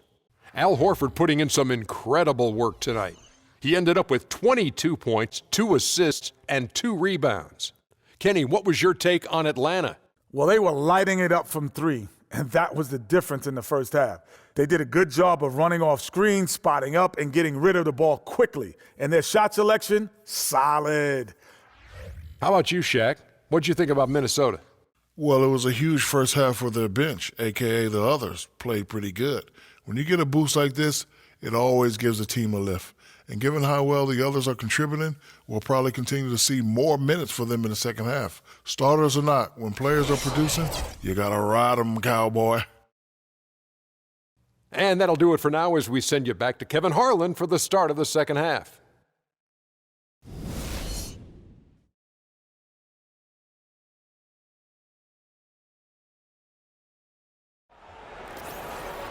And it's been a back-and-forth game so far with no ground given through the first half. Third quarter starting here now. Al Horford playing very well. 22 points and 2 blocks. Talk about on fire. Nearly everything's going in for him right now. He's just got that touch, that magic touch right now. Martin and Wiggins out on the perimeter. Towns is out there with Garnett, and it's Rubio in at the point. So that's the lineup for Minnesota. Picked by Horford. Back to Korver. Down low. And there's Horford. That's good on the assist by Korver. 24 points for Al Horford. Well, a word you'll hear in the NBA these days is gravity, the property of great shooters to draw defenders out and space the floor. A few players with more gravitational pull, I guess you could say, than Kyle Korver. Yeah, he commands a lot of defensive attention, actually superstar level attention. Horford kicks to Teague. Splitter sets a screen. And there's the 3-second call, this one on the defense. The Hawks shooting their first free throw of the game here. Yeah, a year ago, though, Kevin, 78% conversion rate from the free throw line. So that's a nice all-around effort. You know, success at the line just became contagious for him.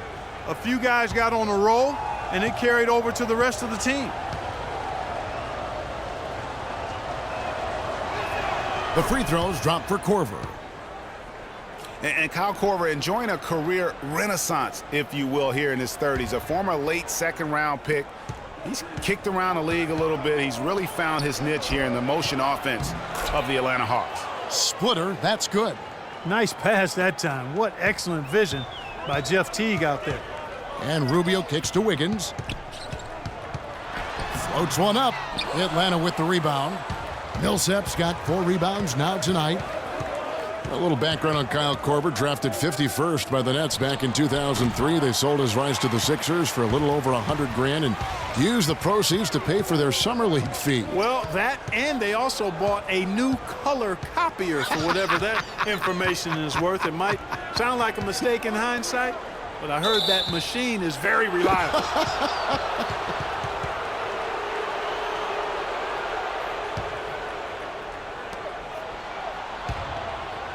2 minutes gone in this third quarter now.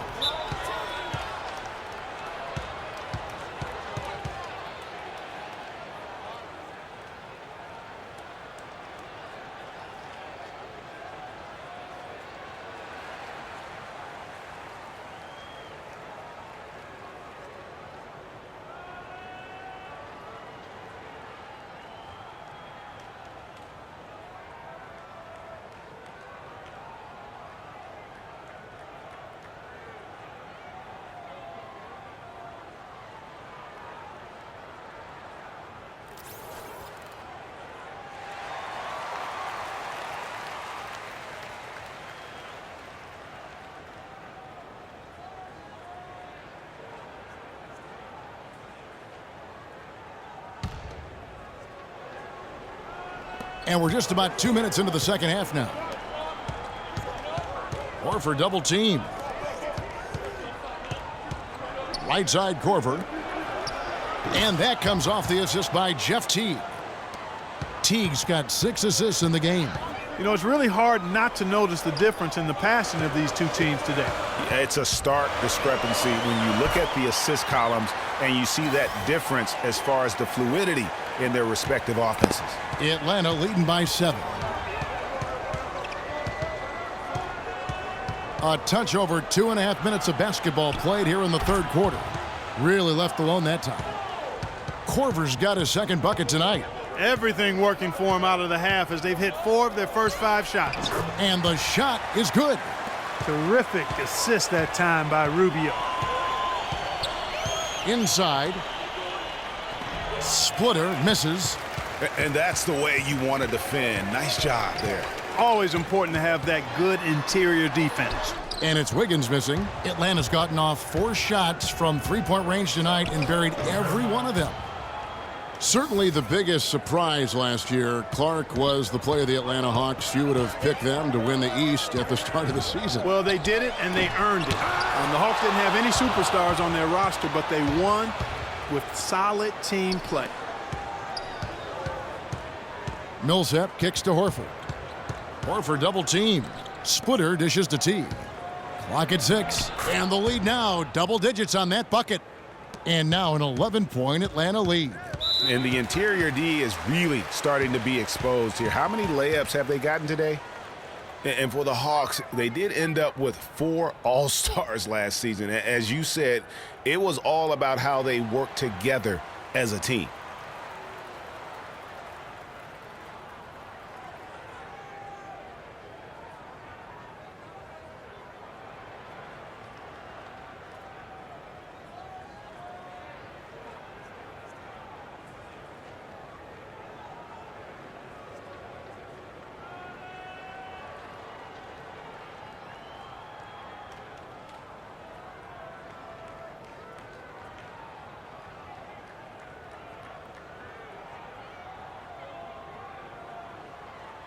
Nikola Pekovic is checked in for Towns. And then for Atlanta, Hardaway's checked in for Splitter. And Dennis Schroeder's subbed in for Teague.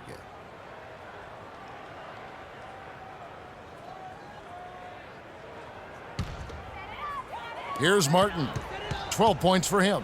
Here's Wiggins. Can't hit. Great D that time from Hardaway. And you know, around the NBA, the league recognized the Hawks were a complete team. Everybody played their roles superbly. The NBA named all 5 of their starters the player of the week last year in an unprecedented move. And it's Pekovic missing. The Hawks leading by 11. Hardaway passes to Korver. Good, and the assist goes to Hardaway. 7 points in the game for Kyle Korver. It seems that every pass they make is leading to a score here. I mean, that's just exquisite ball movement. And that's because the ball is looking for the best shot, and it's really paid off for them during the run. And it goes out of bounds. Last touch by Pekovic. Minnesota making a switch here. Zhang's checked in.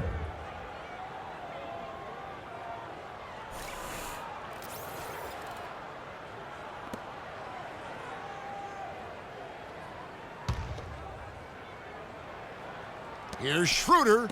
That's tipped. 4 on 3 as they bring it up. And Rubio kicks to Martin. Another miss by Minnesota. I'll tell you what, for what's really an elementary shot, he looked a little nervous on that release. It's tipped.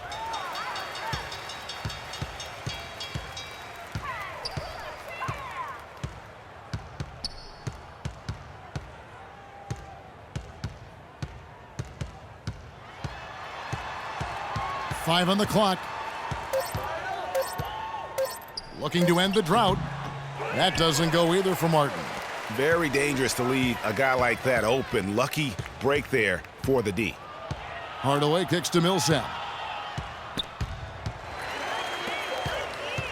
And now with the fast break, Rubio with the ball. They retain possession. Here's Wiggins. The baseline jumper goes down. Wiggins has got 6 in the quarter. Well, he certainly isn't the one to blame for them being in the hole. He's been on the money with his game. Tim Hardaway Jr., the son of the great Tim Hardaway Sr., had a very good rookie season. However, last season, Clark, not the improvement that some were hoping to see out of him. Kevin, you knew the expectations were going to be high going forward, very high. But sometimes you step back before you move forward. He only shot 39% last season, very low for a guy of his caliber. Here's Horford. Nice pass. Led him to the rack perfectly for the layup. Horford's got the lead up to 13 now for the Hawks. Rubio dishes to Wiggins. Here's Pekovic. And it's sent back by Horford. Fast break here. Here come the Hawks. Outside, Martin. He kicks to Jang. He feeds it to Wiggins. Nice ball movement by Minnesota. And stolen by Horford. And here's Schroeder. Picked by Horford. Schroeder passes to Horford. Pops loose off the pick and hammers it home. And guys got careless with the ball there, and the turnover leads to the big stuff. Once he came up right with the steal, he went straight on the attack. That's exactly the way to do it too, Kevin. Go hard to the bucket and don't let them set up the defense. Nice job getting inside for the layup. Got the D thinking, jump shot, gave a little pump fake, and then off to the races. Korver, the lead pass was put in just the right spot. Korver's got 9 points now in the quarter. Just impressed with the teamwork out there, setting the table for one another. 5 straight baskets, Greg, resulting from assists. They're playing as one unit out there. You know, a good job by the defender not getting fooled by the step back, but he still got the shot to fall. And here at the end of the third quarter, it's a double-digit ball game. Hawks lead by 16. And we'll have the start of the fourth quarter for you as soon as we get back from this short break.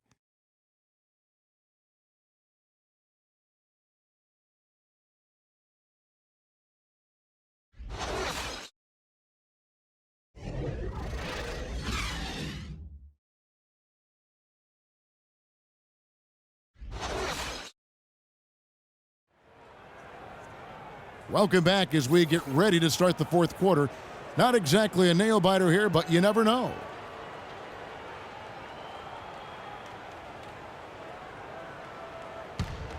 Here's Rubio. Our fourth quarter action underway, presented by Gatorade. All fueled up and ready to go. Let's reset the lineups. On the court for Atlanta, Teague and Korver are the guards. Cephalosha is out there with Paul Millsap. And it's Splitter in at the 5 down low. Oh, boy. Woo-hoo. Sweet move. Tough finish. What a play. Outside Teague. To the paint. Millsap misses. If they could end every possession with that shot, they'd be happy. 9 times out of 10, that's an easy layup for them. Here's Levine. Takes a big high bounce and goes in. Levine's got 4 points now in the quarter. Atlanta leading by 12. T kicks to Korver. Splitter sets a screen. Pass to Teague. Millsap a screen on Rubio. Shot clock at 6. Shot from 12. And Paul Millsap, the bucket on the assist by Teague. Teague's got assist number 8 now on the night. Now here's Wiggins, covered by Cephalosha, and that one's good. Wiggins.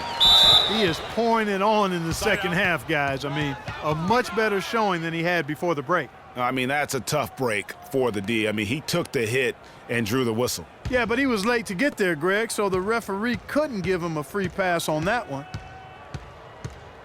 Splitter sets a screen. Rubio comes with the double team. Millsap dishes to Splitter. And all around the rim that time before dropping in. And the Hawks lead by 14. It's now been a decade since the Minnesota Timberwolves played postseason basketball. Last trip to the postseason for the Wolves back in 2004. Wow, that was a long time ago. And if you're wondering, that is the longest playoff drought in the league currently. Wolves want nothing more than to get back to playing playoff basketball, and featuring the number 1 pick in last year's draft will help. Good way to start, you're right.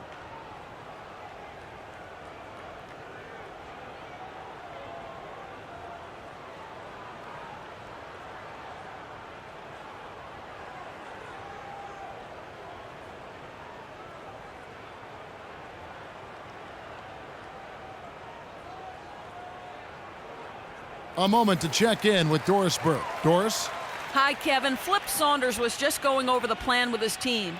He let his players know that they've got to do a better job on defense. He said they're scoring any way they want. We've got to show some pride here. Let's make a stand defensively, get us stops, and get on a run of our own. Do they have it in them, Kevin?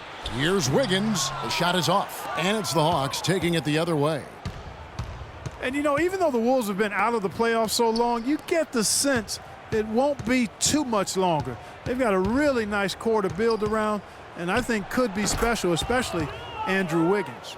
And at the offensive end, he's done about as much as they could have hoped for today. Garnett, the screen. Teague on the double team. Garnett wide open. That's good. It's Rubio with the assist. Rubio's got assist number 9 now. Wow, what an effort here tonight.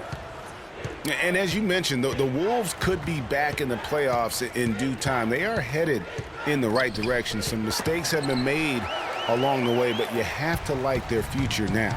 And the jam by Levine. And that's some inspiration. Steals, blocks, and a big dunk. Those are ways that you can really change the momentum in a game. Well, they got to chip away, Clark, at that deficit, and no doubt that'll help. And that's what he's out there for, guys. I mean, he is an electrifying player, no doubt. Splitter passes to Teague. Splitter sets a screen. Teague drives in. He used that pick just right. And the Hawks lead by 14. That was an outstanding pick that gave him the room to bury the jump shot. Underrated, but not undervalued. Here's Towns, and there are the Timberwolves with another bucket. Read the defense perfectly on that possession. For Atlanta, they've gone an outstanding 4 of 5 from the field in the fourth quarter so far. That's a 2 from Korver. Again, the Hawks score. You can't afford to give him that kind of a look. Well, you know, he came off a good screen, but still, as a defender, you've got to do a better job of fighting over and through that. Towns, no luck. I'd love to see them impose themselves a little more on the backboard. That's a great way to find confidence. Always a surefire way to get back in the game. Well, guys, they need to do something to reduce this deficit. We'll see if that's the answer. Garnett, the screen. And Rubio kicks to Wiggins. That's good. It's Rubio with the assist. And that's 15 points for Andrew Wiggins. You know, he was a non-factor in that first half, but now he's making up for lost time. Kicks to Splitter. And he overshot that one, missing. Great-looking defense, really, just to disrupt the rhythm on that shot. Yeah, really turned it from a simple, straightforward look into a very difficult shot. Here's Teague.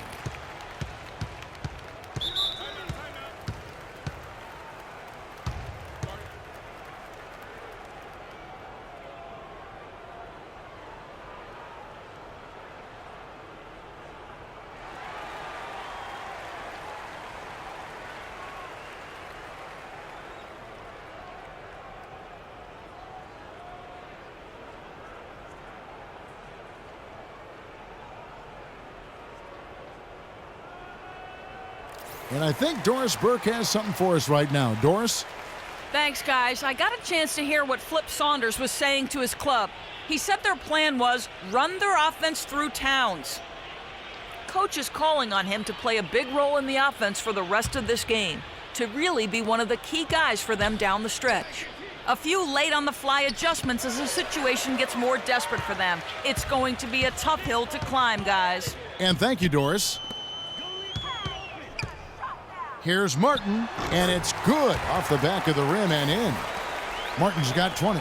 Boy, I tell you what, he's having one of those days where if he takes it, he makes it. Rubio against Teague.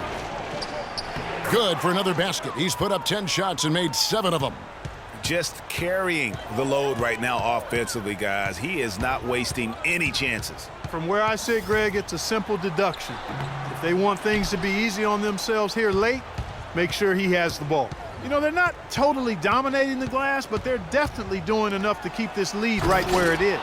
Yeah, but they've separated themselves, Clark, in a number of categories, rebounds just being one of them. Solid work on the back end of that play. Yeah, finish hard with 2 hands on the stuff. Yeah, nothing extravagant, guys, but again, no need on that one. Guys, that time he went for the fancy finish for us there, man. That was sweet. Inside, Korver. That's good, and so Teague with the assist. And it's 13 points in the game for Kyle Korver. Martin against Korver. Martin goes in. The shot is off. Korver with the defensive effort. Atlanta leading by 14. And so only one team answered the bell tonight, guys. Not a monster blowout by any means, but still a double-digit victory for the Hawks. You know, it's tough to put your finger on the deciding factor in this one, but I'd say that the shooting accuracy made the difference. Shot quality and better overall shooting. And you have to look back at this and see the huge game it was for Al Horford. He came out and let everyone know that points would be hard to come by with the way he swatted away shots and protected the rim. Korver dishes to Horford. Horford with the screen on Rubio. Outside for Korver. Pass to Millsap. Garnett against Splitter, and he gets that one to go off the front iron. Didn't take their time in wrapping this game up. They came out with a sense of urgency. Nice ending spurt to polish it off. Once they had him on the ropes, they started throwing haymakers at him. The whole knockout blow. And so it's the Hawks taking care of business in this one. They came in here and took care of business like they were the home team. And Kevin, how about the mental toughness that this group showed? They were never rattled at all by the opposing fans. And a chance now to send you over to Doris Burke, standing by on the sideline. Doris? Well, Paul, congratulations on this win. It seemed like this game was getting away from you at points. What does the team take away from this game in terms of experience? You know, we got to do a better job of executing down the stretch. You know, as simple as that. We're just glad we got this win. We just can't let these things happen in the future. An escape from some mistakes, Paul. Well done, guys. Thank you, Doris. Great interview once again. Well, folks, that's going to do it for now. This is Kevin Harlan saying thanks for watching. We'll see you next time. Have a great evening. The 2K Sports postgame show.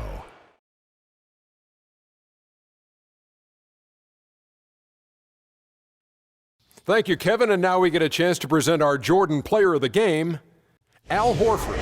Just a monster first quarter of the game. He came out hot and just never cooled down. That boost he gave his team early on, a huge factor. Well, his ability to get into the paint and get to the rim was deadly. For a guy who's mainly a perimeter shooter, it was remarkable how many of his points came right at the bucket. Yeah, Al Horford put in some serious work bringing home this win tonight. He's always been the definition of a great two-way player, and when you've got a big man who's that versatile, it's a huge boost for your ball club. And that's it for our broadcast here tonight. But we're just getting started on a new season in the NBA. For Shaquille O'Neal, Kenny the Jet Smith, Kevin Harlan, and the entire 2K Sports crew, I'm Ernie Johnson. We'll see you again soon.